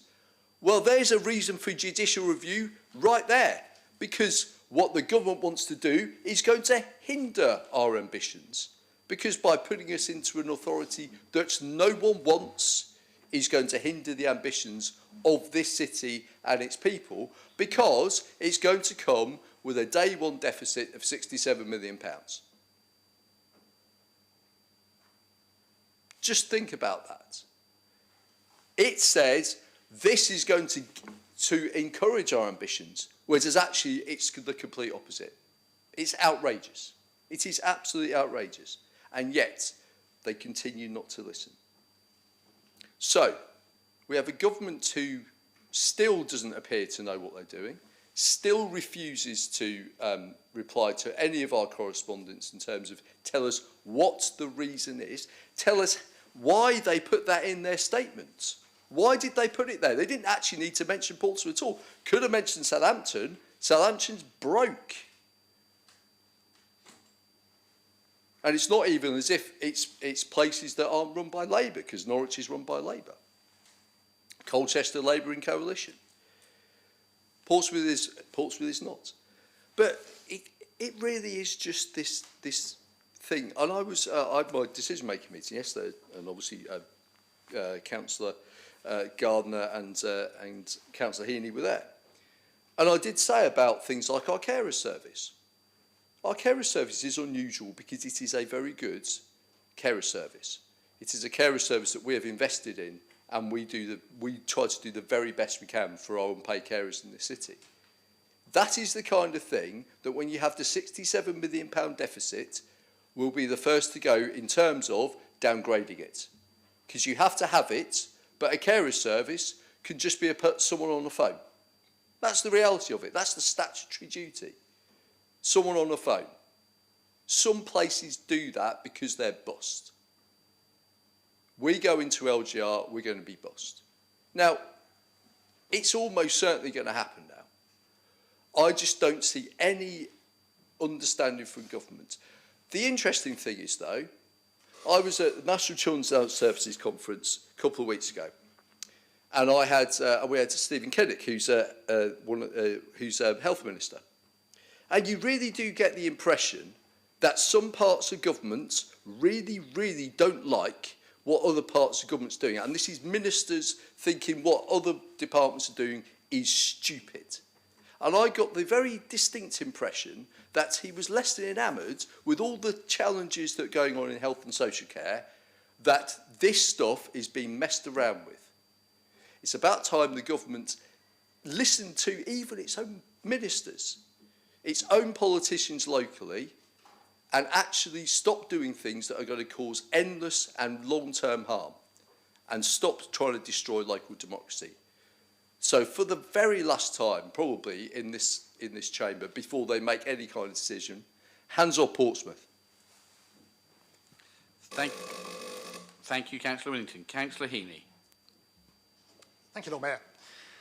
It's really interesting to hear what's going on at the moment, because when the bid process started, one of the things that was being said by a number of people, councillors in particular, was that this is a rushed process. We're taking this process too quickly. Now, Jim McMahon was being quoted earlier.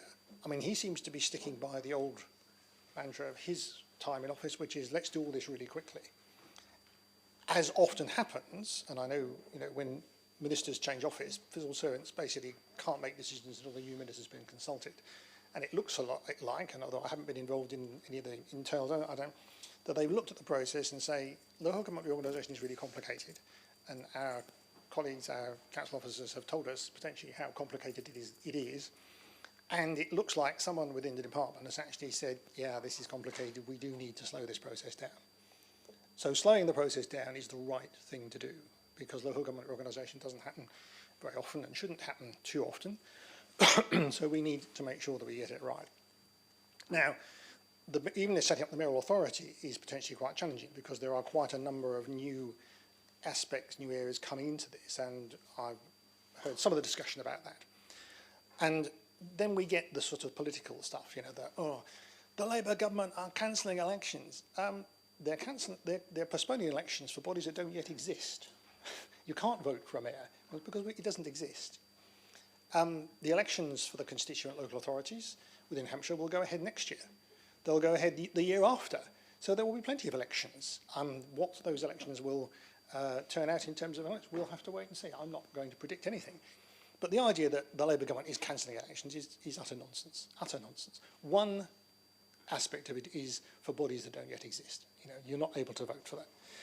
The other thing was, I heard Councillor Whittington say, Gordon Brown should have been sacked. He was the worst person, the terrible government.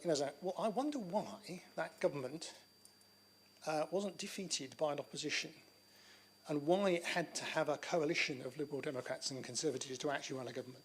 Gordon Brown didn't lose the election exactly. He lost the election in terms of order, but he didn't get support of the party. So you would have expected, given what you said about Gordon Brown, that he'd been wiped out completely, but that's not what happened. So, I do think we avoid a bit of rewriting history here. In terms of unitary authorities and referendums, there hasn't been a referendum for any unitary authority reorganisation. We also didn't have a referendum when we were given our powers back. We didn't have a referendum about whether we wanted that. We don't do local government reorganisation on referenda, and there's quite good reasons for that. Michael Heseltine tried to do stuff around boundary reviews, which did require more support.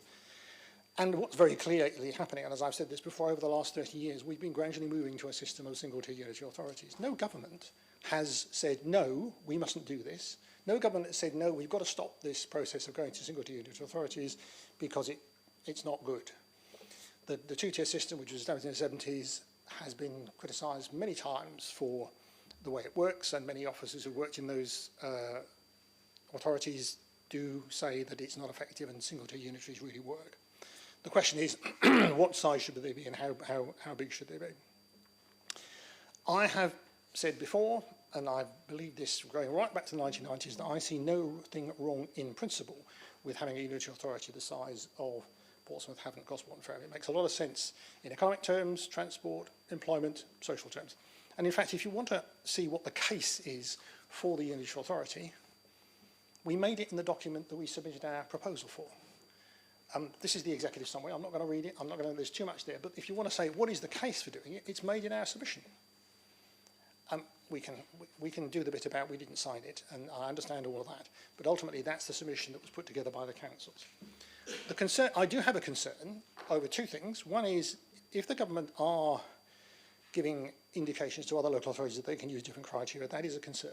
We can't have a situation where some local authorities are able to set their plans up against different criteria. If the government say these are the criteria, we've got to stick to that. And if we have evidence that the government aren't doing that, I think it's quite right to challenge it. The second thing that needs to be sorted out is finances. I've said all along, there's no point in setting up new unitary councils if we don't settle the financial situation, because to set those local authorities up to fail will be a complete disaster and completely pointless. So again, I think it's good that we postpone local government reorganisation, because that gives more time to sort out what the financial position should be if these plans go ahead. Thank you very much indeed, Councillor Heaney. Councillor Sanders. Thank you very much indeed, my Lord Mayor, and also thank you very much indeed, Councillor Heaney, for being brave enough to put forward something. There's a slight disagreement that I have with you in your last sentence. I do apologise. My Lord Mayor, I should point at you. Thank you. Yes, indeed. Councillor Hunt is right. You should always be addressing the chair. Delightedly is taking lessons from you. My apologies, Graham. Is that it's not reorganisation that's being postponed. Would that it should. It's actually the devolution aspect that's been postponed. And whilst I understand Councillor Heaney's comments, it actually goes to the heart of what we feel is wrong with this whole process. There's absolutely nothing in the reasons that Councillor Heaney outlined for delaying devolution that wasn't there 2 weeks ago. What seems to be the problem, and it's been explained to me by Labour figures in terms of just about as graphic as Councillor Bosche's, is that essentially this is a dog's breakfast that has landed on the desk of the Secretary of State. And what's happening is trying to navigate many, many councils who've spent a lot of time and a lot of money advocating for this, often, and some of the councils who think this is a really bad idea have already been mentioned in this debate, to actually go, well, this is a lot of time and a lot of money to be spent not to do anything. That's a waste, and that's sad. But this is being done without any legitimacy. This is being done because it wasn't in Labour's manifesto. Maybe it should have been. It's being done at a time when actually the rest of Labour's manifesto on local government was quite good, because it was talking about fixing foundations. It was talking about taking power away from Whitehall. And indeed, some of the stuff in the budget was very good. Fully funding special educational needs from April 2028. Good thing. The Fair Funding Review will benefit Portsmouth. It hasn't needed a campaign to know this, because the then local government minister said as much 15 months ago when Labour was first elected. So fixing the foundations is good. But there have to be some foundations to fix. What you don't do is rip up the foundations you're trying to fix, which is what is happening here. And again, I agree with Councillor Heaney about much of the stuff around two-tier authorities. We should know we scrapped the two-tier system ages ago, long while ago. We know it works, but we have to fight for us. We have to fight for what is best for Portsmouth. And what we see is a situation whereby the sustainable public services that seems to be the hallmark of what the Labour government wants for local government is being abandoned here. And there's a real risk it will be abandoned here. I know we're going to sound vaguely apocalyptic from time to time about it, but there is a real risk that that happens. And it's a real shame, because all we want to do, regardless of party, is fight for the best deal for our city. And we feel that we are, frankly, with this, without any manifesto commitment, without any vote, without any legitimacy, having something that for 50 years will mean this city will, for the first time since we left Hampshire, have one hand behind our back. And that's not fair. And it's not about us. It's about the people we represent. It's about the people who use our services. That's all we care about. We want to have sustainable public services for the people of Portsmouth. And we had that. And now we may not. If that doesn't get you angry, nothing will. So, Councillor Heaney, I accept your comments and thank you very much for making them. I do disagree with much of them, I have to say, because I don't think Labour will fix the money. I don't think your government will fix the money. I heard today of a grant to public health that was being cut. Public health. That's not good. It really isn't. We need to make sure we get the best deal for our city, so that regardless of our ideological beliefs, we can all work together to make this city better. As we are at the moment, we can. Under this dog's breakfast, we have a real chance that we won't. And that's a real shame. It's not a real shame for anybody in here, but it's a real shame for the people of our city. Our city deserves the best. It does not deserve to have one hand tied behind its back. Thank you, my Lord Mayor. Thank you, Councillor Sanders. Councillor Corkery. Thank you, Lord Mayor. I've had concerns about local government reorganisation from the start, mainly on the financial side, because I've got a basic understanding of finances, and I know that if you look at a number of councils and across them there's a significant structural deficit, unless you insert more money into that process, the new council that comes out of that process is also going to have a significant financial deficit. And as we've talked about a lot in this chamber, obviously a large part of that deficit isn't going to be coming from the geography of Portsmouth, isn't going to be coming from what was the council that served Portsmouth Council taxpayers for many years. So why then is it fair that we should take on a structural deficit that's been passed down from Hampshire County Council in relation to surrounding areas? And I'm not necessarily even opposed to local government organisation on principle. I would be open to the idea of us looking at our boundaries and maybe working more closely with surrounding authorities to do things more efficiently, maybe improve services, but the proviso has got to be that the first principle of that arrangement will be that the finances will be settled and balanced from day one, so that you can then make a start on that basis. But it's clear to me that's not going to be the case. I know we've heard that there will be a review of council finances through the fair funding settlement, and there will be a reallocation of resources, which is great, but as I understand it, that's a reallocation of the existing budget, and it's not going to go anywhere near far enough to try and make up the significant structural deficits that we will be inheriting from our share of Hampshire County Council's mess. When I first read the motion as it's been printed, I was going to support it, but I kind of thought that it was a bit of a lost cause, keep going on about Portsmouth needs to be kept out of it, because I thought, we've made this argument before, we've had the discussions with government. I know I kind of went to those meetings where we were saying to officers and the council leadership, can't we stay out of it, is there any way? And the feedback was very much, we've asked the question, we've been told in no uncertain terms there will be no exceptional circumstances. Although Portsmouth is in a fairly good financial position, that isn't a significant justification for it to be left out of the process. Okay, so we kind of took that as read, and obviously the council has developed its proposals on that basis. But what I have learned today, thanks to the information that's been passed to the leader, is that actually other councils are perhaps being given different information, and we've heard that Brighton, just along the coast, a not dissimilar sized local authority with a not dissimilar sized population, it looks like has been told, okay, maybe you can have exceptional circumstances, maybe you can be left out of the process, and actually we'll consult on some options which sees Brighton City Council staying as a single entity, as Portsmouth had sought kind of permission to do so in the first place. And I think there are significant questions to be asked about a process and the procedural integrity of that process if that has come about. You can't give different information to different people within that, different local authorities, and give them different options. The government policy has to be fair and consistent across the board. And absolutely support the motion, but I absolutely support us kind of looking at what options there may be to challenge that, because it seems to me that is procedurally unfair. And I think it raises questions about the kind of the evidence and the processes that are being used as part of that decision making. So thank you very much for bringing forward the motion. Thank you for the further information that we've heard today about how this is being rolled out in different parts of the country and perhaps where it's inconsistent, and I'll be supporting the motion. Thank you very much, Councillor Courtry. Councillor Pitt to sum up. Thank you, everybody. It's been a useful debate, and I know a lot of that would be ground that we've trodden over many times, but a lot of it is still relevant. Councillor Corkery's just made a really good point, as he often does.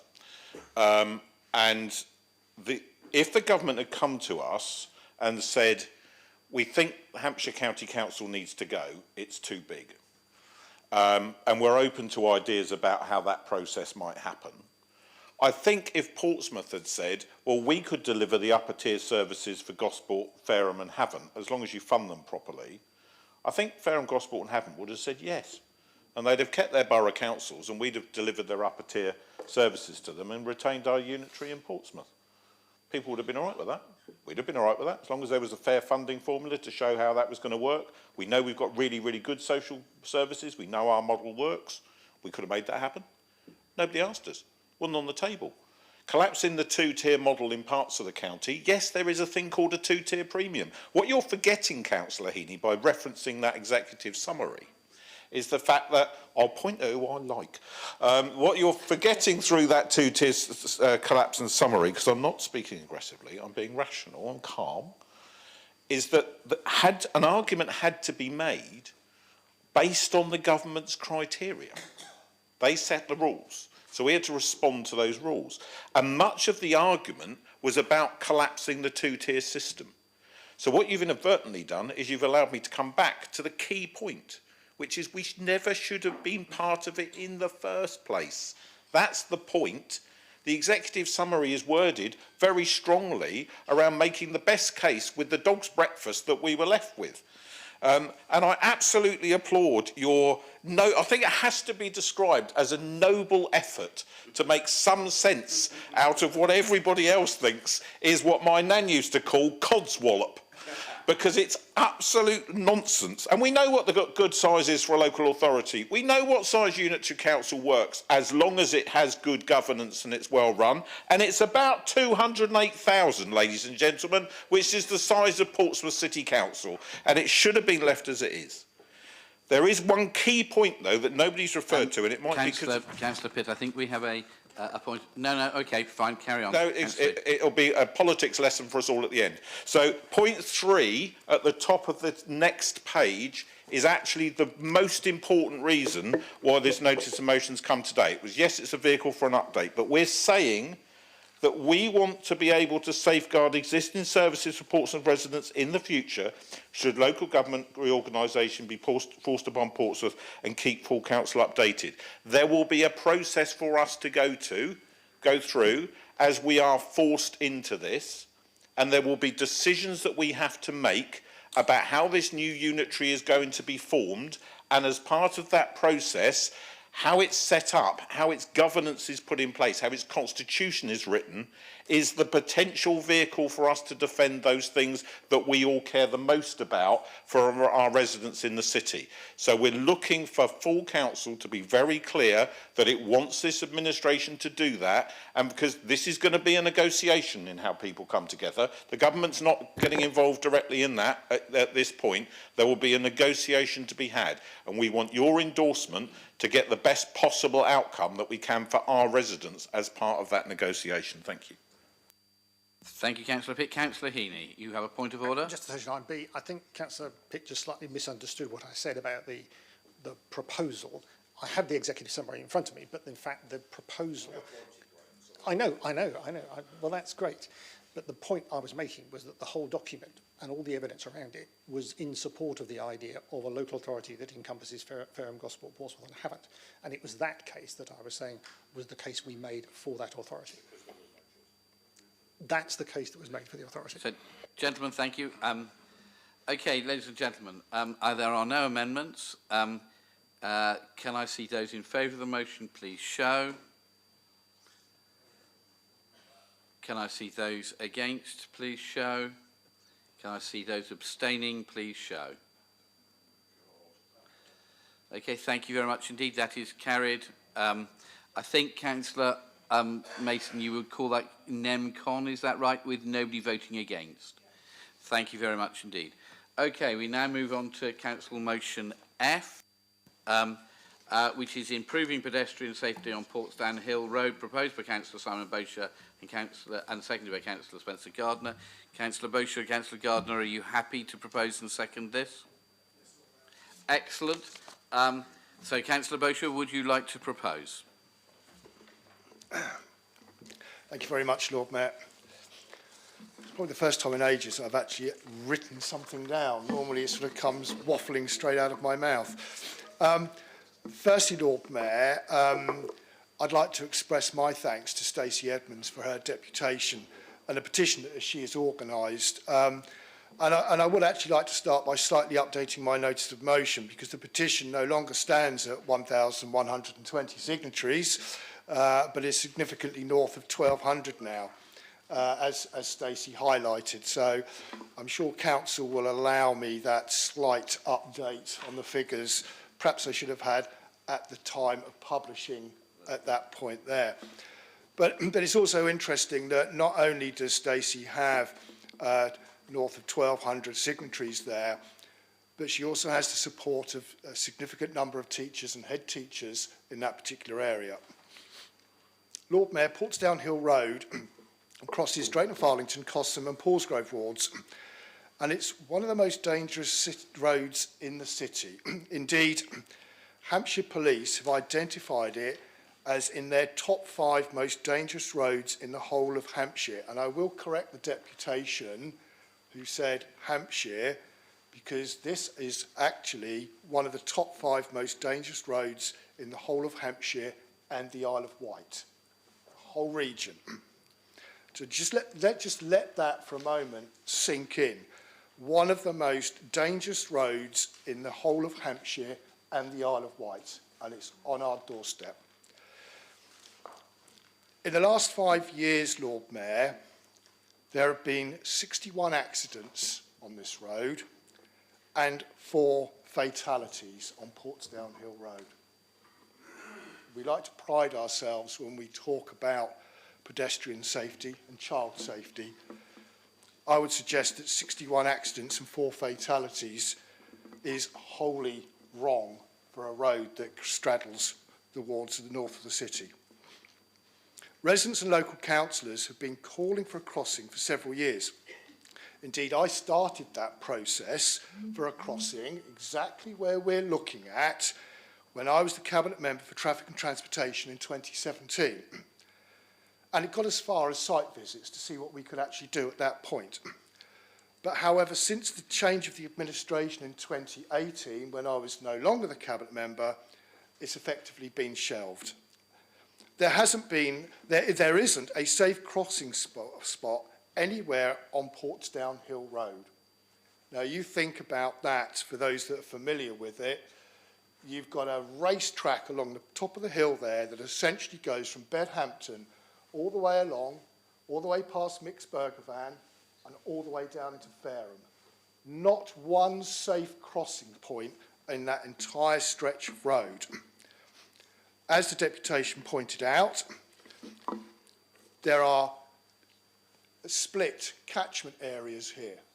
Those on the and I'm trying not to point, I'm gesturing just to get it into a point. There are children that are infants and junior school age trying to cross that road at peak busy times to get to Solent Junior and Solent Infant School, and then home again in the evening. Springfield, the kids in the Drayton and Farlington Cossam area, the catchment area is Springfield, but a popular school is also Pembroke Park for those residents. So you have that natural migration backwards and forwards with teenagers. And we all have an idea of what teenagers are like when they're trying to cross roads, perhaps too glued to their mobile phones.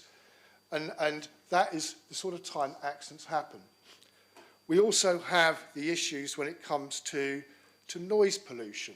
Now, I'll park the issue about noise pollution because that usually indicates speeding.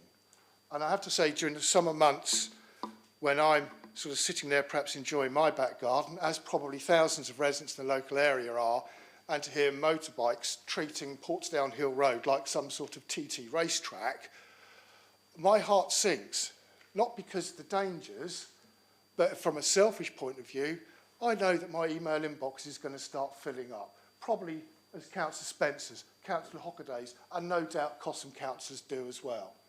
It is an accident waiting to happen, Lord Mayor, but just last month, as again the deputation pointed out, a pedestrian was involved in a road traffic accident at the exact point that we actually want the crossing. That pedestrian was airlifted to QA. QA is a 5-minute drive from that accident, but they had to be airlifted. Let that sink in, members. How serious was that that person had to be airlifted 2 minutes to a hospital on their doorstep? We've also, yesterday we had the Police and Crime Commissioner, Donna Jones, announced that there was going to be a £600,000 investment to install average speed cameras along a long stretch of that road, which from a point of view of speeding vehicles, I have to say is a welcome investment. And I'm pleased that the City Council is actually supportive of this action. But it's only half of a solution. A safe crossing for residents of all ages is a necessity. Almost finished, Lord Mayor. We also heard elderly residents with disabilities are actually asking their neighbours, can you drive me to the other side of the road? Is that the sort of society that we actually want, members? Do we want people saying, if you can't run, you can't cross the road, Lord Mayor? I'll finish by quoting the Cabinet Member for Transport at the public meeting last night. Portsdown Hill is a problem area and we need to do something about it. Well, Lord Mayor, that time is right now. It's not next week, not next year, it's right now. Thank you. Thank you, Councillor Bosher. Councillor Gardner. Thank you, my Lord Mayor. To echo Councillor Bosher's note of thanks to Stacey Edmonds, along with fellow campaigner Kate Farley, who have not just voiced concern, but have mobilised our community with a 1,200 plus signature petition demanding action. This is a powerful mandate from the people of Drayton and Farlington, who Councillors Bosher, Brent and myself are here to represent. The crossing is required to protect local residents, bus users who have to cross backwards and forwards over the road, and pupils attending Oaklands and Pembroke schools who understand that this year around a third of student leavers from Solent Junior School attend these schools and go up over the hill, and students coming back across the hill, across the road. It's important to acknowledge the ongoing work of the Cabinet Member for Transport, who we appreciate has a busy and demanding portfolio. I'm grateful to Councillor Candlish for attending Donna Jones's community meeting yesterday in Drayton and Farlington and his engagement on the matter today. The message from residents is clear, Lord Mayor, and united. They want improved pedestrian safety, they want a safe crossing, and they want speed enforcement. Thank you. Thank you, Councillor Gardner. Now, I understand there are no amendments on this one. Is that correct, Peter? Lovely. Okay, Councillor Shah. Thank you so much, my Lord Mayor.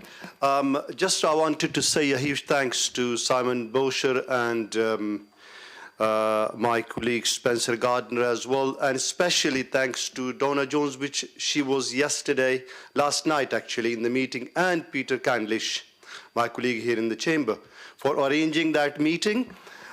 This is next to my ward, Causham, and yes, I 100% agree this is a very dangerous road. I do use it on a daily basis as well, so I will support this motion 100%. Thank you. Thank you very much indeed. Councillor Candlish. Thank you, my Lord Mayor. Well, I think this is going to be hopefully a quick and united one, because as Cabinet Member for Transport, I'm happy to say that Portsdown Hill Road has already been identified as one of the key roads in the city requiring action. That's come through feedback from residents, from councillors, and through the ongoing regular monitoring of accidents and near misses, which we keep an eye on and which we encourage everyone to do. It's already into our feasibility scoring system, which is something that we do across the city to evaluate all of the projects, and which now has over 300 projects for delivery within it. Unsurprisingly, Portsdown Hill Road comes out with a high score, and that reflects not just the crossing issues raised so eloquently by Stacey Edmonds, but also the other issues which have also started to come out around noise and racing. So we're putting together a holistic package for the whole section of the road to deal with this, and I've already seen some potential first thoughts on sites and executions for a crossing, but they obviously require translating into proper technical drawings and so forth. So net, it is already actively being worked. Everyone has said, and that so many of the people at the community meeting last night are also in the chamber, people who are involved in that. And I said there, as I have been quoted, that I would move this forward as quickly as possible, recognising that such projects do still, even from where it is today, have long lead times with many legal processes and mandatory consultations, and also, of course, a need to find and put in a budget the money to actually do the work. But returning to the notion of motion, I'm happy to support it, and I look forward to working with others to deliver it as soon as possible. Thank you, Councillor Candlish. Councillor Bosher to sum up. Thank you very much, members. It seems that we're going to be united on this particular issue, which is something I'd hoped for from the outset. It's not designed to be political in any respects, as you can probably tell by the notice of motion, and thank you, Councillor Shah, for your kind words. It was interesting that at last night's meeting we did have a spread of political viewpoints and parties at the meeting, so I think it is something that actually crosses the floor, shall I say, when it comes from a political point of view. To pick up on Councillor Candlish's comments, and I welcome what you're actually saying.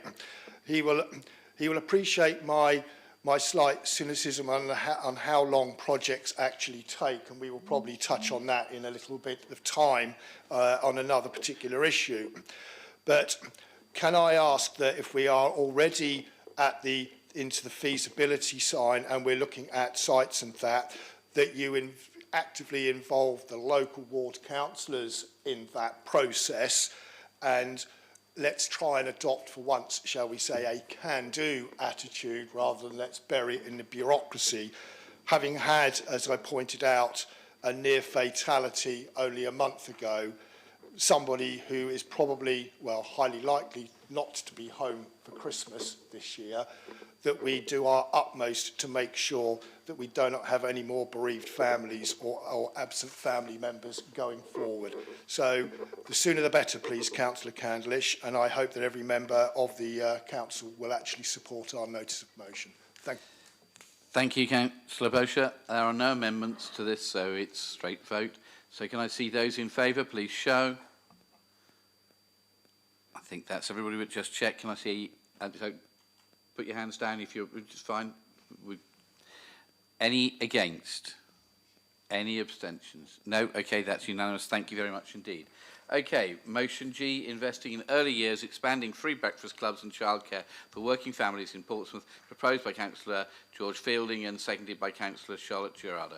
Councillor Fielding and Councillor Gerardo, are you happy to propose and second? So proposed, Lord Mayor. Happy to second, Lord Mayor. Okay, Councillor Fielding, the floor is yours.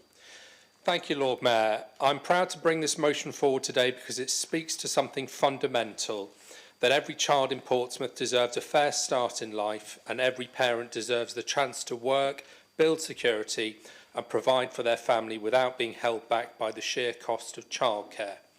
We know the scale of the challenge. Across our city, 21.4% of children live in poverty, and in Charles Dickens ward it's nearly half of all children. More than 9,200 pupils are eligible for free school meals, yet almost a third of those children still do not receive them. And we have one early years place for every 2.5 young children. That is not a system that's coping, let alone thriving. We see the impact in our schools, in community services, and in the daily struggle of parents who tell us, and I quote, "I want to work more hours, but I can't find childcare. I can't afford wraparound care. My child goes to school hungry some mornings because we simply run out of time and options." That is not just a social issue, it's an economic issue, a fairness issue, and a moral issue. We know breakfast clubs work. They improve concentration, attendance, behaviour, and well-being. Teachers tell us they transform a child's entire school day. So today we clearly say, no child in Portsmouth should start the school day hungry. Colleagues, I want to also welcome the national expansion to 30 hours of free childcare a week for working parents. This is a win for families. It is a win for working mums. It is a win for our economy.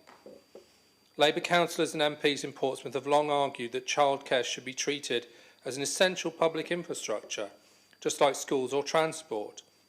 And the 30-hour offer is an important step in that direction. But let's be honest, it will only succeed if we have the capacity to deliver it. Right now, many families cannot find a place. Providers are overstretched and underfunded. Some are forced to charge top-up fees just to survive. So this motion welcomes the 30 hours, but also sets out a clear plan to ensure Portsmouth families know how they can actually access these hours. And why does this all matter? Colleagues, it's more than just about breakfast. It's more than childcare. It's about what kind of city we want to be. Do we accept a situation where thousands of Portsmouth children begin their school day hungry, where parents turn down jobs because they cannot find childcare, where inequality is baked into the lives of children before they've even left primary school? I say no, and I hope colleagues across the chamber will say no with me.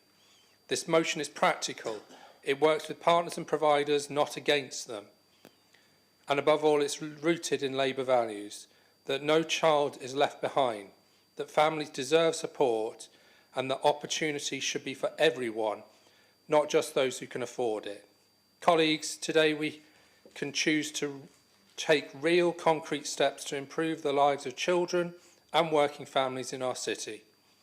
Universal free breakfast clubs, real access to 30 hours of childcare, a strategic evidence-based childcare plan, and a commitment to tackling child poverty at its roots. Let's make Portsmouth a leading city for children, families, and fairness. Thank you. Thank you very much indeed, Councillor Fielding. Councillor Pitt, I understand you have an amendment. Do you like it circulated, Councillor Pitt? Yes, if you're happy to circulate, Lord Mayor. In the interest of time, though, I'll just start. Okay.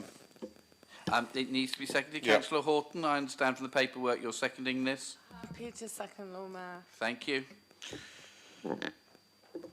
Lord Mayor, I'm actually speechless from what I've just heard. I'm genuinely speechless. Councillor Fielding, that's the biggest load of nonsense I think I've heard in this council chamber in a very, very long time. Now, we've put in an amendment to try and tidy up the inaccuracies in the Labour motion. Here's some numbers for you. We, and I mean Portsmouth City Council, and I mean Councillor Horton, myself and Councillor Dorrington, working with a cross-departmental officer group, have been having regular meetings for 18 months to try and identify the childcare places in early years settings that don't exist. This council, this administration, put £100,000 in the last budget to top up the money that we didn't get from the government. And guess what? In the next government, in the next budget, we've got to find another £120,000 because we didn't get the money from your government, George. So this council has created, or will have created, by the time we finish this programme that we've worked incredibly hard on, 650 new nursery spaces. Do you know how many of those are actually in the schools programme that is the Labour government policy? 12. 35 more potentially. Your policy doesn't work, George. I'm really sorry, but this is not good government, and to sit here and have this fantasy laid out in front of us is actually genuinely upsetting, Lord Mayor. Councillor Pick, if you could address things through the chair, I think everybody would be okay. grateful. I haven't pointed at anybody, Lord Mayor. If you stop me, then give me a foul. So when we then, so we got 340,000 from the government. We've had to top it up with £100,000. We've got to top it up with another £120,000, and then we will have fixed a problem. No thanks to the government. Now, if we look at the school breakfast clubs, so we just heard about we don't want children going to school. Of course we don't. Nobody does. How many Portsmouth schools, I said to the officers, already had breakfast clubs prior to the introduction of the new policy? How many Portsmouth schools already had breakfast clubs? Do you know? All of them, Lord Mayor. Every single one of them, apart from the 3 special schools run by the Harbour School who make their own arrangements because of the dietary complications. All of them. So this government policy's come in to save our children. This Liberal Democrat administration has been working hard for years to sort out things that this Labour government is now getting round to, and we're supposed to sit here and say, thank you. No, Lord Mayor, we're not going to do that today. Council officers work incredibly hard to do the right thing. We've sorted your mess out before you got round to introducing any of this stuff. This council looks after children in this city, and it's done that for a very, very, very long time. So I also asked the question, but surely with this new Labour policy coming in, there must be a load more schools that are going to want to switch to their model rather than the one we've got. And the answer as I've got is yes, Leader. We think there might be another one on top of the one that applied in the first round out of all of our schools. But obviously, we didn't know what we were doing. We made an awful mess of this. We needed a Labour government to come riding in and sort it all out. You've got a national notice of motion copy and paste job here, and you should have checked what this council does, because this council cares. And the leader of the council and the cabinet members have been working with the officers for months and months and months to find the right settings in the right places for the right cohorts of children, and we've invested a huge amount of local taxpayers' money to top up the money we didn't get from the government. But this fantasy that's been presented here, and I'll be really straight with you, Lord Mayor, we had no intentions of being confrontational with this, but I can't sit here and listen to that twaddle come out of another councillor's mouth extolling the virtues of a government that has actually not achieved in this city the things that this notice of motion claims that it has, because it's factually incorrect. Now, we've tidied up the motion. I could have put all of that in here, but I haven't done that. We've tidied it up just enough to be able to support it, because obviously these are all things that we all care about. We all care about young people. We're not going to have it said, oh, the Liberal Democrats didn't support that. But can we please stick to the facts? And in closing, can I just say, under point 7 of this council notes, the irony of the significant impact that scrapping the 2-child cap limit in universal credit announced in the autumn budget will have in alleviating child poverty, when that also wasn't in the Labour manifesto, Lord Mayor. but they've conveniently now put that in now. I'll tell you whose manifesto it was in, the Liberal Democrats. Thank you, Councillor Pitt. I have no more speakers, so Councillor Gerarda. Well, no, you hadn't indicated in time. Councillor Gerarda is seconding, and you get precedent. I will then come to you, Councillor Horton. Okay, thank you, my Lord Mayor. Wow, that was fiery. A fiery thing to follow from the leader. Firstly, just to correct the record, we didn't copy and it's not a copy and paste motion. We worked on it together jointly, and it was a document that we worked on together. So it's not a copy and paste motion. Just to clarify that. But I think the sort of thing that I want to focus on, my Lord Mayor, because I've obviously recently become a parent myself, and I think the thing personally for me that's had a really big impact, obviously recently, is the increase of nursery hours. Obviously, once you have a child, there's lots of additional costs in relation to that you're completely unprepared for. You've been on maternity leave, and if you're on statutory maternity leave, which I was, it's not a great sum per week. It's about £172 per week, and then it ends at 9 months. And if you choose to obviously be on leave longer than that, then you basically are earning nothing. And then you're faced with a big shock and an enormous nursery bill, which in previous years has been eye-watering for a lot of families. And you don't have the savings and all of the cash at hand, when you're in that position, but you need to stump up all of that extra cash. And obviously, a lot of the time when you return from maternity leave, you are not having an increase in your income. You're more likely to just, go back to what it was, but you're seeing this additional expenditure every single month. So when the doubling of the free nursery hours came in, from 15 to 30 a week recently in September, so this is accessible to eligible working families where a child is 9 months or more, up until school age, basically. Your sort of monthly bill is just dramatically reduced. And the saving is about £8,500 a year, which, when you have a child or children, that's a really, really big amount. So it's been a huge relief, to us as a family, and I know a huge relief to lots of other families here in Portsmouth, because that's, having a huge impact and a huge saving. And why does that matter? What does it mean? Well, it means that families aren't faced with a decision of, needing to drop their hours or go part-time necessarily just because they can't afford childcare. And I think we will all know, if it's not happened to us ourselves, or to family that we have, that there are lots of people that make the calculation that it's not economically viable to work full-time. And obviously, if parents would like to stay at home and care for their children in early years, obviously that's great and that's up to them, but it should be about choice and not economic necessity. Because too often it's obviously women who drop down and take part-time hours, and then that means a lower income over their lifetimes, it means less career opportunities, and it means less pension contributions as well, which then has an impact in later life. So by doubling free nursery hours and giving parents more cash in their pockets, but also more options basically and choices, and this is what it's about. So I mean, obviously for Portsmouth, child poverty is a really big issue, as Councillor Filling highlighted with the statistics that we have, particularly in wards like Charles Dickens, and increased focus and increased early years opportunities for all families is really, really important, not just for families now, but also for future families, because actually, unfortunately still, the biggest barrier to having children is concerns about cost. And we shouldn't be in a situation like that in 2025, particularly when we've got an ageing society where couples or individuals are choosing not to have children because, they simply can't afford it.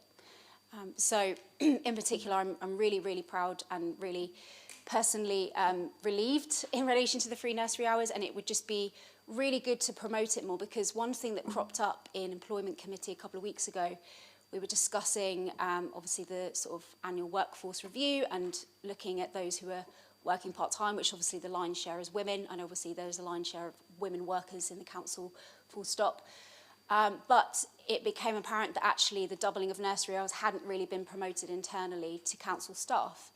And that presents a really big opportunity if, if parents choose to increase their hours at work and, to take the benefit of the nursery hours. So obviously where we can promote it, where we can, that's obviously a positive thing to do so that more families can benefit from this opportunity, which is why we were keen to make sure that policies like that were promoted. Thank you, my Lord Mayor. Thank you very much, Councillor Gerardo. Councillor Horton. Thank you, Lord Mayor. We've kind of been here before on notices of motion involving particularly education and children's social care and these things. And actually, I think if I hadn't been in part of the administration, I wouldn't have the clarity that maybe we're expecting everyone to have. But I would urge, because we have sorted them out before the meeting, is actually for a little bit more homework to be done just to find out what the council is already doing and where we're on it. So I really did want to support any notice of motion that's positive about early years, childcare or breakfast clubs. And actually this motion covers so much. There's 3 completely different policy areas. There's three different kind of streams of work mopped together in one. So I kind of was torn between nodding it through, but I had conversations with Councillor Pitt and Councillor Dorrington and the other councillors that actually I think it would, to be fair to the council officers, but also to the early years providers, as well as the families, that actually it needed to reflect a bit more reality, because it did very much, and I get why Labour colleagues want to highlight this focus of the government, and I'm fully supportive of that, but it wasn't accurate or authentic in the way that it stood. So I just want you to know that I am not going to be confrontational. I genuinely want to improve that this notice of motion and in order for it to be a bit more accurate. And the first thing I want to say is I actually think colleagues across the chamber have this rooted in their values. Nobody wants starving children. Nobody wants children not to have, the best start in life, etc. And the politics, I think, to some extent, have made this quite difficult for us to support it in the manner that it's written, because it's definitely not the domain just of Labour. It's, and we're here in Portsmouth City Council, right? So this is a council motion. I know it's nodding to national policy, but actually there's no detail in there about what's happened in spite of these policies, both before them and during and since. So as I said, I think on a personal level, having been the cabinet member for so many years, I owe it to both council officers that I've worked with, but also those head teachers and the early years practitioners, to raise a few points. So the first one, and Councillor Pitt has already highlighted, that we looked at breakfast provision during COVID, and we found that during COVID that the majority of schools had some kind of breakfast provision. We surveyed all schools, and that's a good thing, right? We should all be celebrating that. And as far as I'm aware, that one school, as a result of the government offer, has actually added in a different kind of breakfast provision.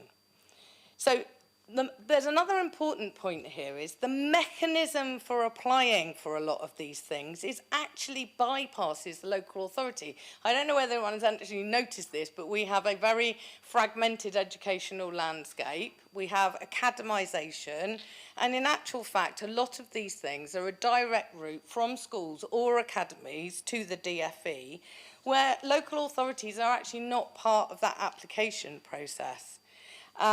So asking officers to take a significant role in this, and I'm not saying that they shouldn't promote what is available, and to manage something that's already in place, doesn't seem to me the best suggestion for the use of scarce resources.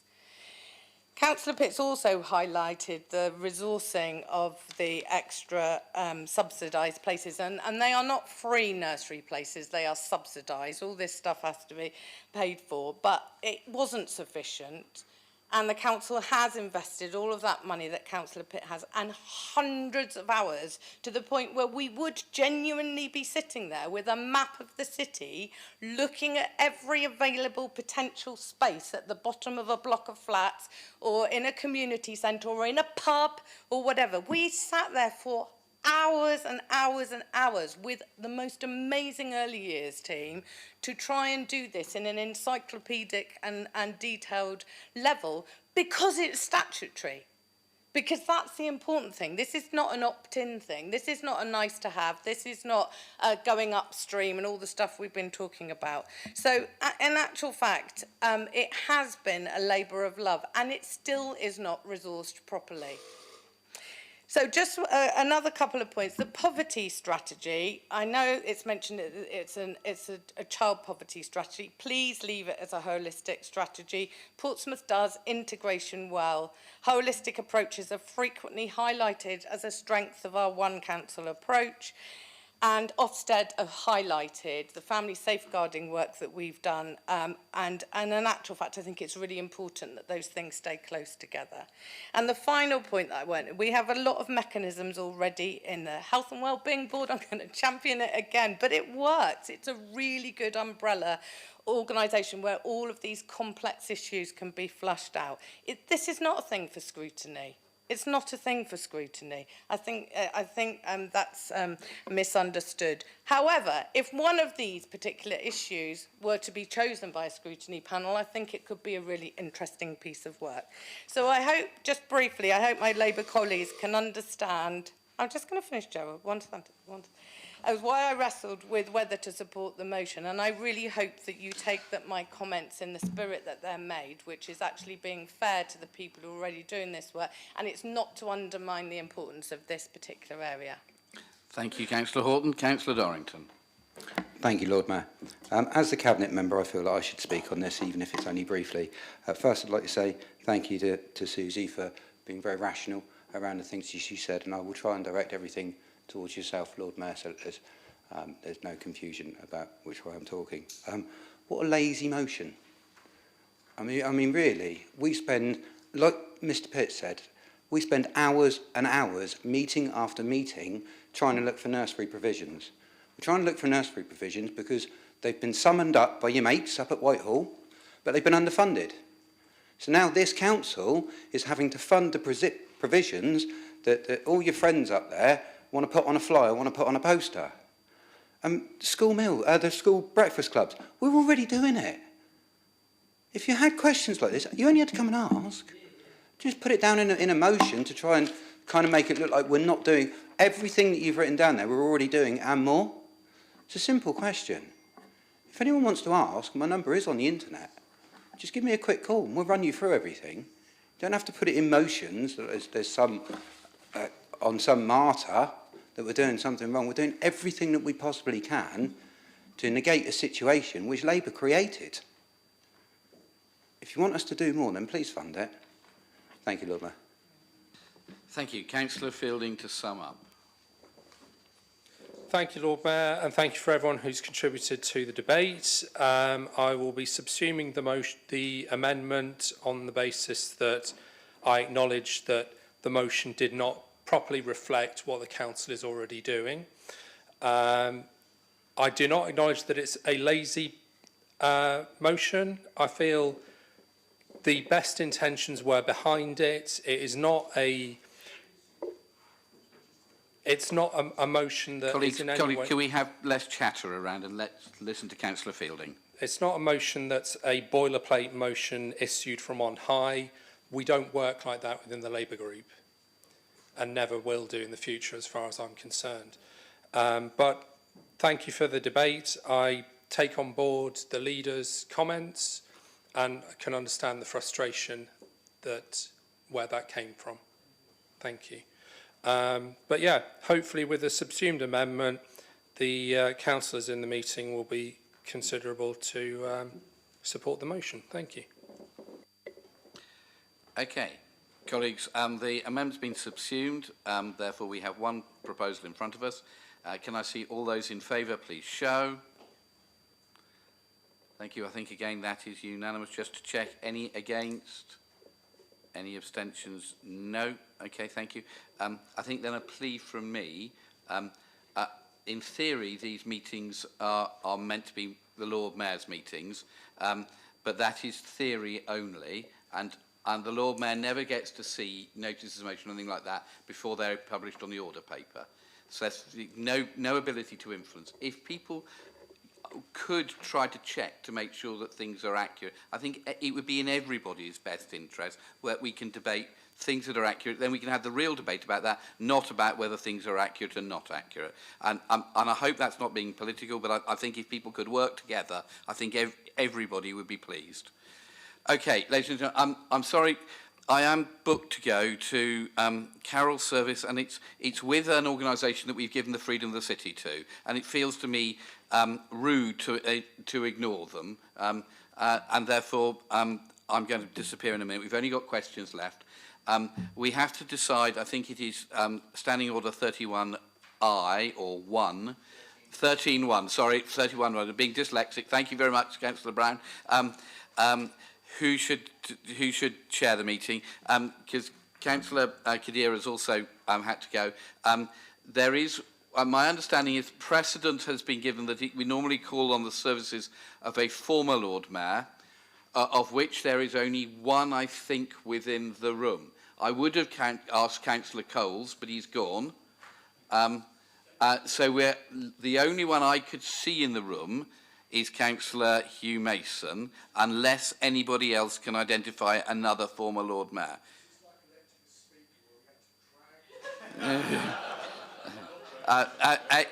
Councillor Bosher, that may be true, but they're not allowing him to choose new curtains. Can I suggest that it would be sensible to ask Councillor Mason to chair the remaining part of the meeting, which is the questions?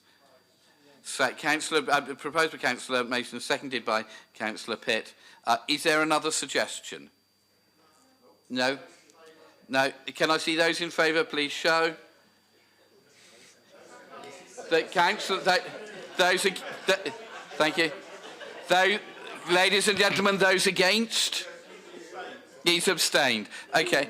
So thank you very much indeed, colleagues. I look forward to seeing you over the next week at Drinks Things. And thank you very much indeed for everybody. And do have a happy Christmas and a good New Year. And thank you everybody for their work today. Yeah, this is for Christmas. Going to Christmas carols. It's Christmassy. So are we having? Should we have a 10-minute break now? 10-minute break. Is that all right, Councillor Mason? Yes, all right. Thank you.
Please be seated, members.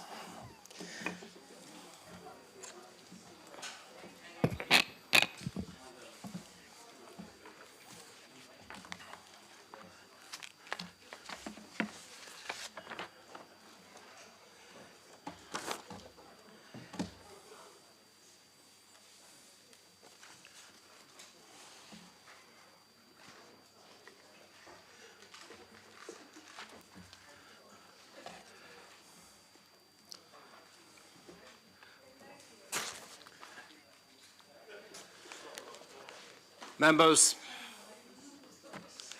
I now move to the final agenda item, item 12, questions from members under Standing Order 17.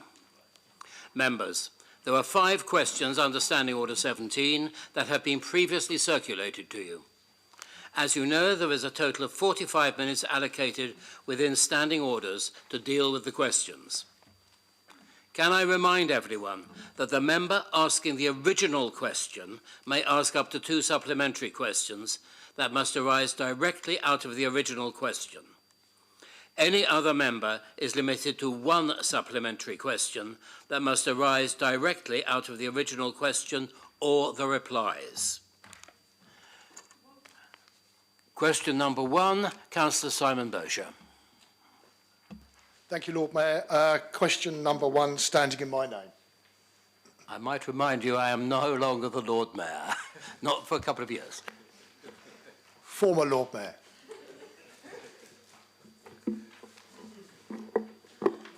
Councillor Candish.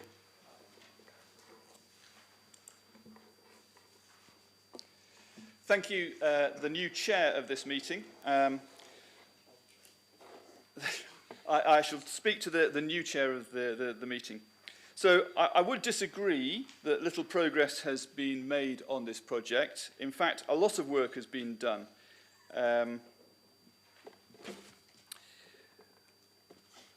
I have 3 pages of notes that I could take everyone through to support that. However, as Councillor Bosher knows, transport schemes are complex and take quite some time to deliver.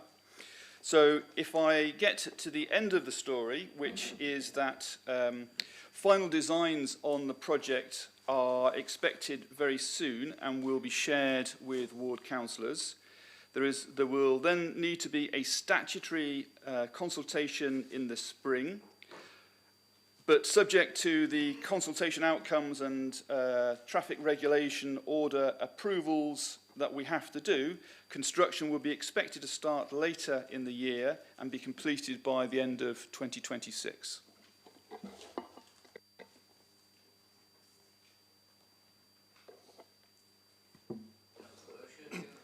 Do you have a supplementary? Yes, I do. Thank you, Chair.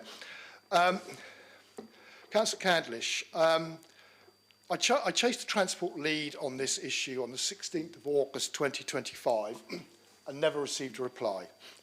Councillor Gardner also chased transport lead on the 30th of August, 10 days later, and finally received a reply on the 5th of September which stated, "I'm circulating the updated designs with team managers to make sure that there is not an impact on other transport schemes, and we will then share the updated design with you and the other ward councillors." That was in August, and until your answer then, absolutely nothing from the transport team. Do you think that a 4-month delay in replying to ward councillors is acceptable? So I don't know the specifics that you refer to. I don't believe that I'm on that correspondence, but what I would say is that the whole of this area is under enormous pressure due to the number of schemes that we have going through at the same time. I said earlier that there are over 300 in the process, and the scheme was continuing to be worked.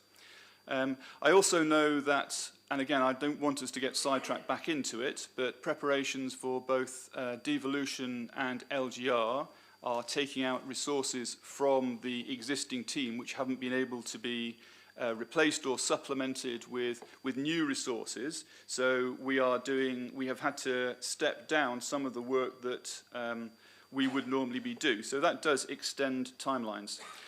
I think that you were told that in September that changes were having to be made because of previous inputs into the system, and those designs had to be reworked. We've also had shortages in terms of the design team. So I regret that it has taken time, but it is certainly the case that the project has continued to move forward. And as I said in my attempt to shorten my answer, the designs will be coming out very shortly and will be going to consultation. Councillor Bosher, do you have a second? Yes, I do, because you can probably get the idea that the theme is not necessarily about the transport scheme. I would remind that there is obviously an officer member protocol, and it doesn't take 5 minutes to actually write an email out of a matter of courtesy toward councillors. However, 3 months after numerous attempts to get an update, I received a bit of a word salad just as I'd submitted this question.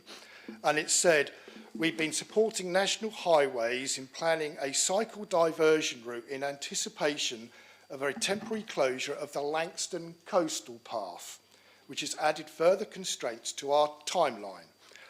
Can the Cabinet member explain how a cycle route on the Langston Coastal Path operated by National Highways has had an impact on 2 years' wait for a road scheme in Farlington? Thank you. Councillor Candish. So I can't explain how the full 2 years is related to that point, because that point only arose very much later in the process. That was in April 2025 that the National Highways requested integration of cycle diversion routes into it, which required design. So it is a much more recent issue that you are raising there.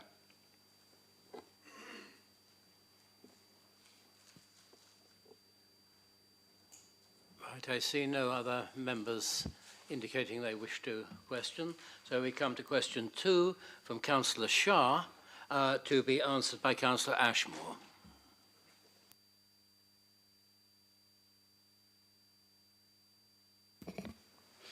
Thank you so much, Chair. Question number 2. Residents in Salisbury Road, Knowsley Road and Lonsdale Avenue are vulnerable to flooding. Southern Water has installed flood protection measures for some properties. Can I ask the Cabinet Member for Environmental Services to press Southern Water to bring their proposed solutions to the flooding problems in Salisbury Road before a scrutiny panel of the Council? Thank you. Councillor Ashmore.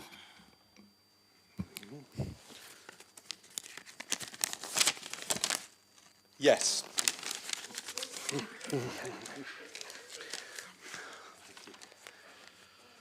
Councillor Shah, do you have a supplementary question? I think the answer is yes. I don't know what is yes, but I would say the next question is, are there any proposals you have from Southern Water for that flooding issues to be resolved?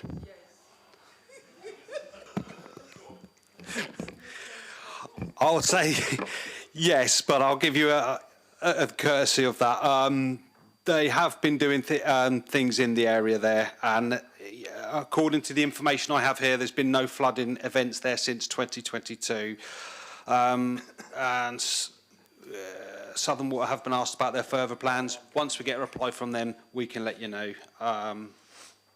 The flooding issue at Salisbury Road appears to have been linked to surface water networks rather than foul water systems, and while measures haven't been implemented and no flooding's occurred since 2022, Southern Water will clarify their planned works. But obviously, getting them to a scrutiny thing can help us know what they want to do. Do you have a second supplementary, Councillor Shaw? I think I will leave it. Councillor Bosher. Here we go again, Chair.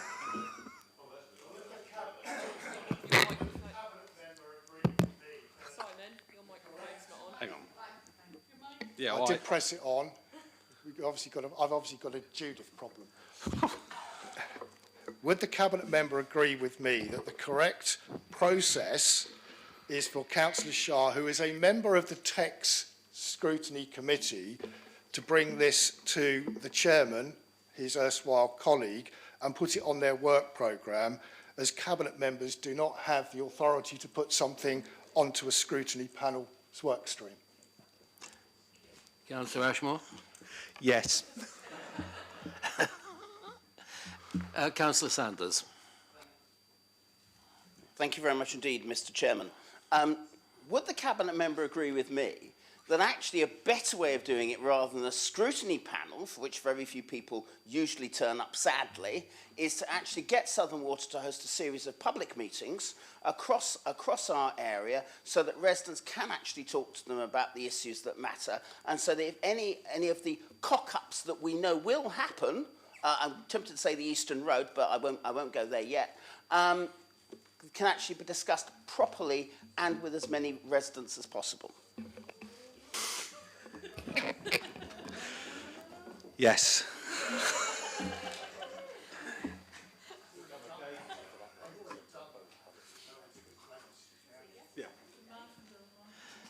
That, I think, was the most succinct set of answers I have heard in this chamber for many a long year. We could probably... I wouldn't describe them as comprehensive, however. Question 3, Councillor Smythe to Councillor Candish. Thank you. We've become increasingly aware that transport for adults with learning disabilities has become more scarce, more complicated and unreliable in recent years. Please, can the Cabinet member explain what Portsmouth City Council is doing to improve the situation? Thank you.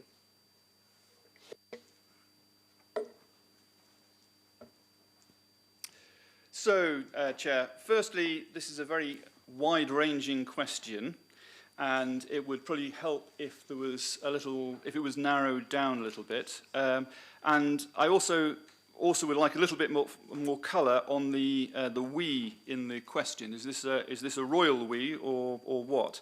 Because as an authority, we've not actually received any complaints on this when I went to check on a formal basis.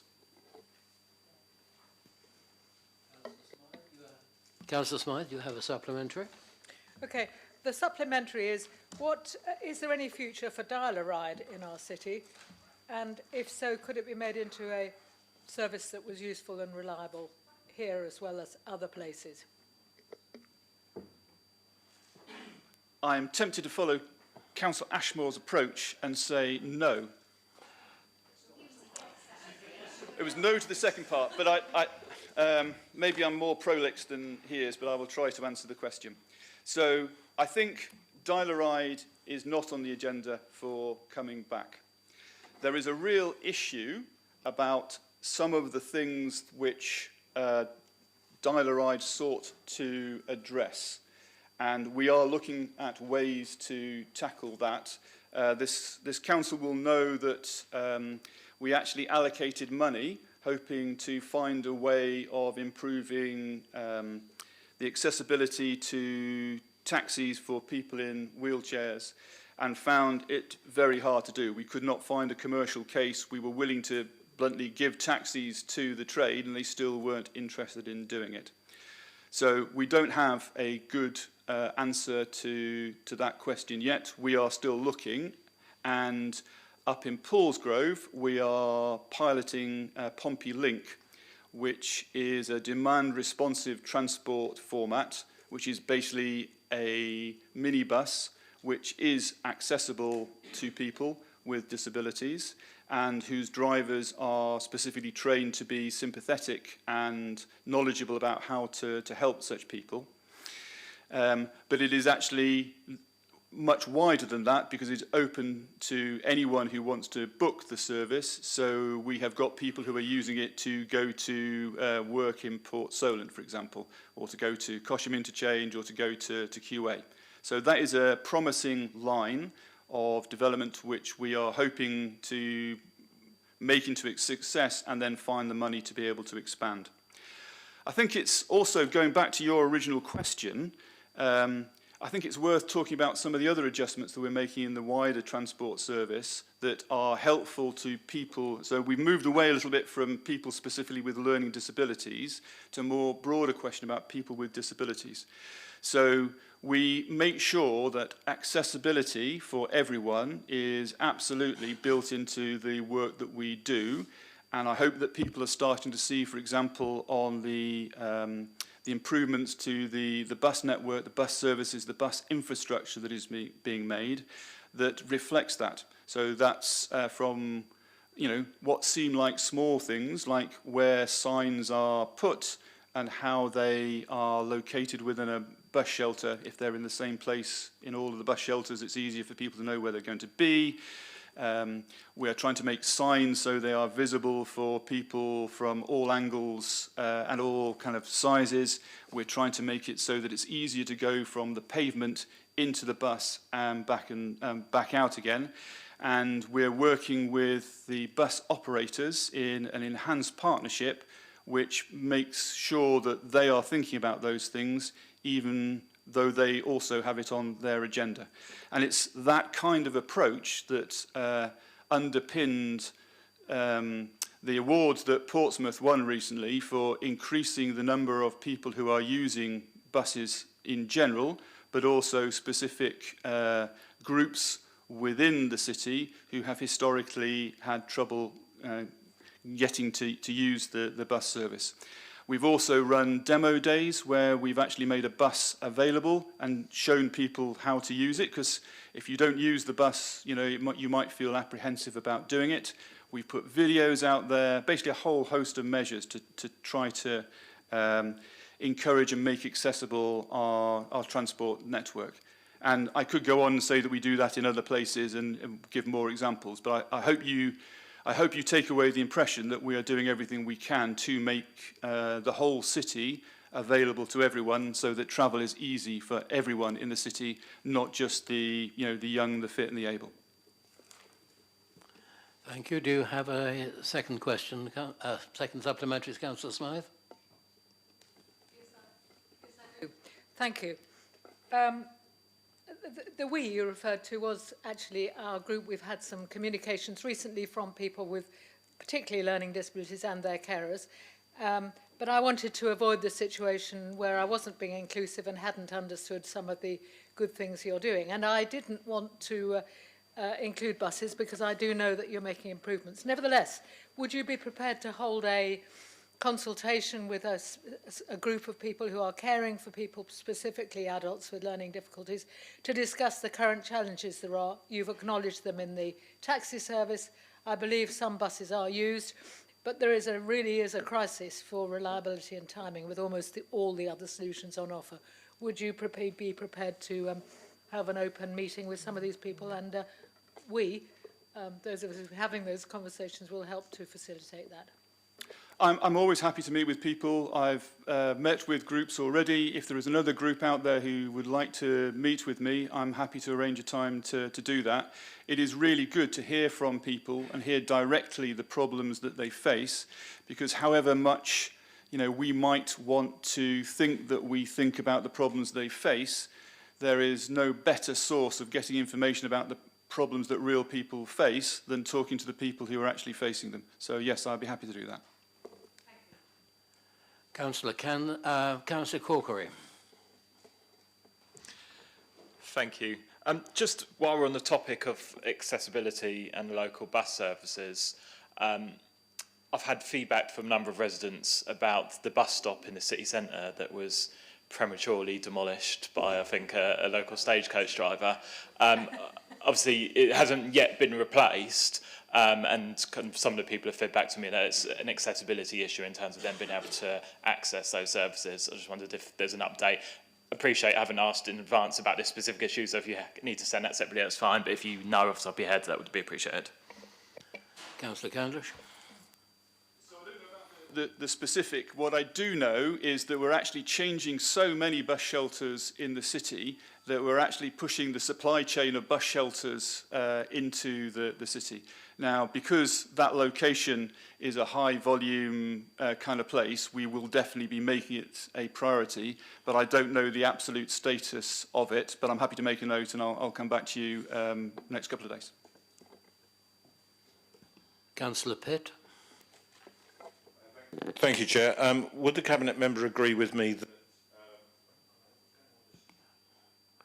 there we go. Would the Cabinet member agree with me that if there is to be a meeting with potential users, and particularly from the learning disabilities community, that it would be extremely worthwhile to include the Aldingbourne Trust, the Minstead Trust, and in particular Enableability in such a meeting, because it was Enableability who worked with us so specifically on the accessibility piece around buses? Yes, I'm happy to take that advice. Right. No one else. Councillor Bosher to Councillor Candish, question 4. Thank you, Chair. Question 4, standing in my name.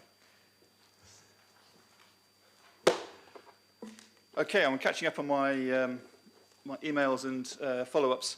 So on this one, the request is being progressed as part of the next various roads package, and we do these 3 or 4 times a year. The chances are that this one will go out via an MIS, which I commend everyone in the council to look through each week, because that's kind of where your first sighting of where this sort of information is. So it should be going out in an MIS in mid-December, with public consultation to start as early as we can in the new year. Currently, we're looking at the 5th of January, because it's not a good time to be doing consultation over the Christmas period, so that's why there's a little bit of a delay there. And with luck, and if there's no major surprises in it, we will be heading towards a decision in the March Cabinet decision-making meeting. Councillor Bosher, do you have a supplementary? Yes, I do, Lord Mayor. And I'd actually like to thank the Cabinet member for actually giving me that particular timeline. It's something I've not been able to get from the Transport Department.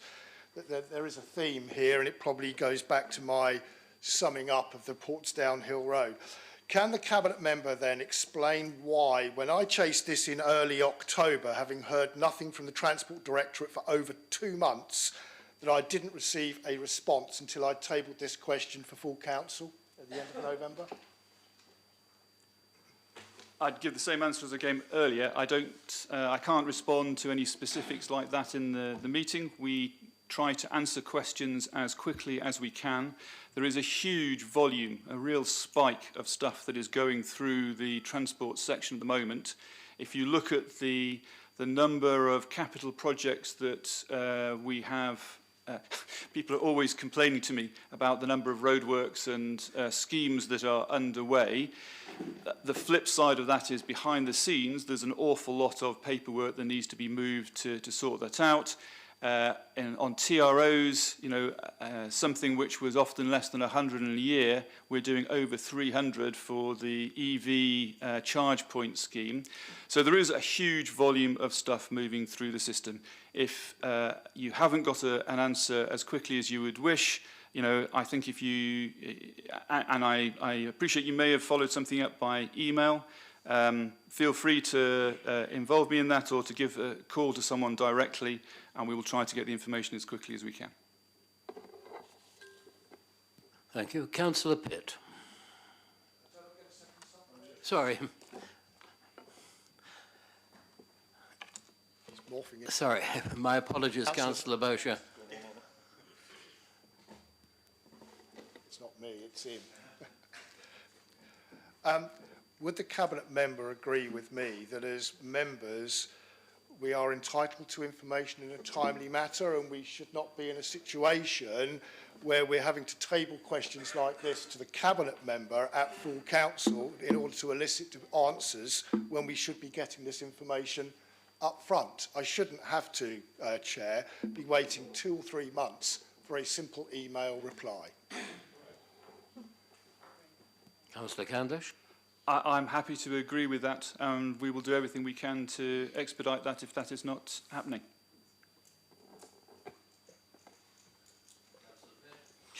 Thank you, Chair.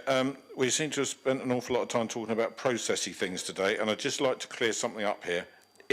Would the Cabinet member agree with me that if an elected member of Portsmouth City Council has emailed an officer with a casework question, which clearly this is, and has not received a timely reply, which I would say should be within a very maximum of 10 working days, that the appropriate thing to do is to escalate it to the director, and if they don't get a response then, to escalate it to the chief executive? Because I agree with Councillor Bosher, and I'm sure the Cabinet member will also agree with me, and by virtue of a question I will invite him to do so, that we don't need this. This should not be happening. Everyone is massively overstretched, but nonetheless there should be a timely response. So I want to be absolutely clear, and I'm sure the Cabinet member will agree, this is not gatekeeping, this is just inefficiency and it needs to be addressed. Councillor Candish, do you agree? Yeah, I'm happy to stand by what I said previously. We should be getting answers out to people in a timely fashion, and if we are not, let us know about it, and we will do the appropriate follow-up. And if you are not getting the satisfaction you need, as Councillor Pitt is saying, the appropriate thing is to escalate it. Yes. Father of procedure, having been accused of being the godfather of procedure, I have already done that to the directorate lead on both of the issues I've raised today, and I've copied in the chief executive, and I've had conversations with the cabinet member, and I've been forced to bring it to full council on both instances to force an answer out of the transport department, and I don't think that is right. That was not a third supplementary, it was a piece of explanation. But nonetheless, Councillor Bosher, it is now you on, because no one else is a supplementary on question 4. So, question 5, Councillor Bosher. Thank you very much, Chair. Question number 5, standing in my name. Councillor Candish. So, a fun one to finish with. The official sort of neutral response would be that we're continuing to monitor the situation closely as more and more data comes. We look at this all the time, and as required, we will bring forward the necessary reports in what is a rapidly changing policy environment. That is kind of yes minister speak for, it's very difficult to promise something here because things are moving very quickly, and if I promised to bring out a report every time the government made a U-turn or issued a contradictory policy, that is all we would be doing, and Councillor Bosher would be even less happy with the speed of our response. I have my own views about this, but I think that is not something the Council needs to hear, and I hope that provides an adequate answer to Councillor Bosher's question, given that it is 7:15 in the evening. A supplementary, Councillor Bosher? It is a simple one, and a yes answer would be fantastic. Does the cabinet member agree with both the Ford Motor Company and Volkswagen, who say that this is the wrong tax at the wrong time? Councillor Candish. I'm considering my options, but as they say, reading the room, I'm going to say yes. Councillor Bosher. No, sir. Does anybody else have any? No. In which case, I thank you for the courtesy you have shown to a chair who's a little out of practice with this machine. Since this is the last meeting before Christmas and New Year, may I wish you, from the chair, as I'm sure the Lord Mayor would, the hopes that you will have a very convivial Christmas and a very noteworthy New Year. The meeting is concluded at 7:18.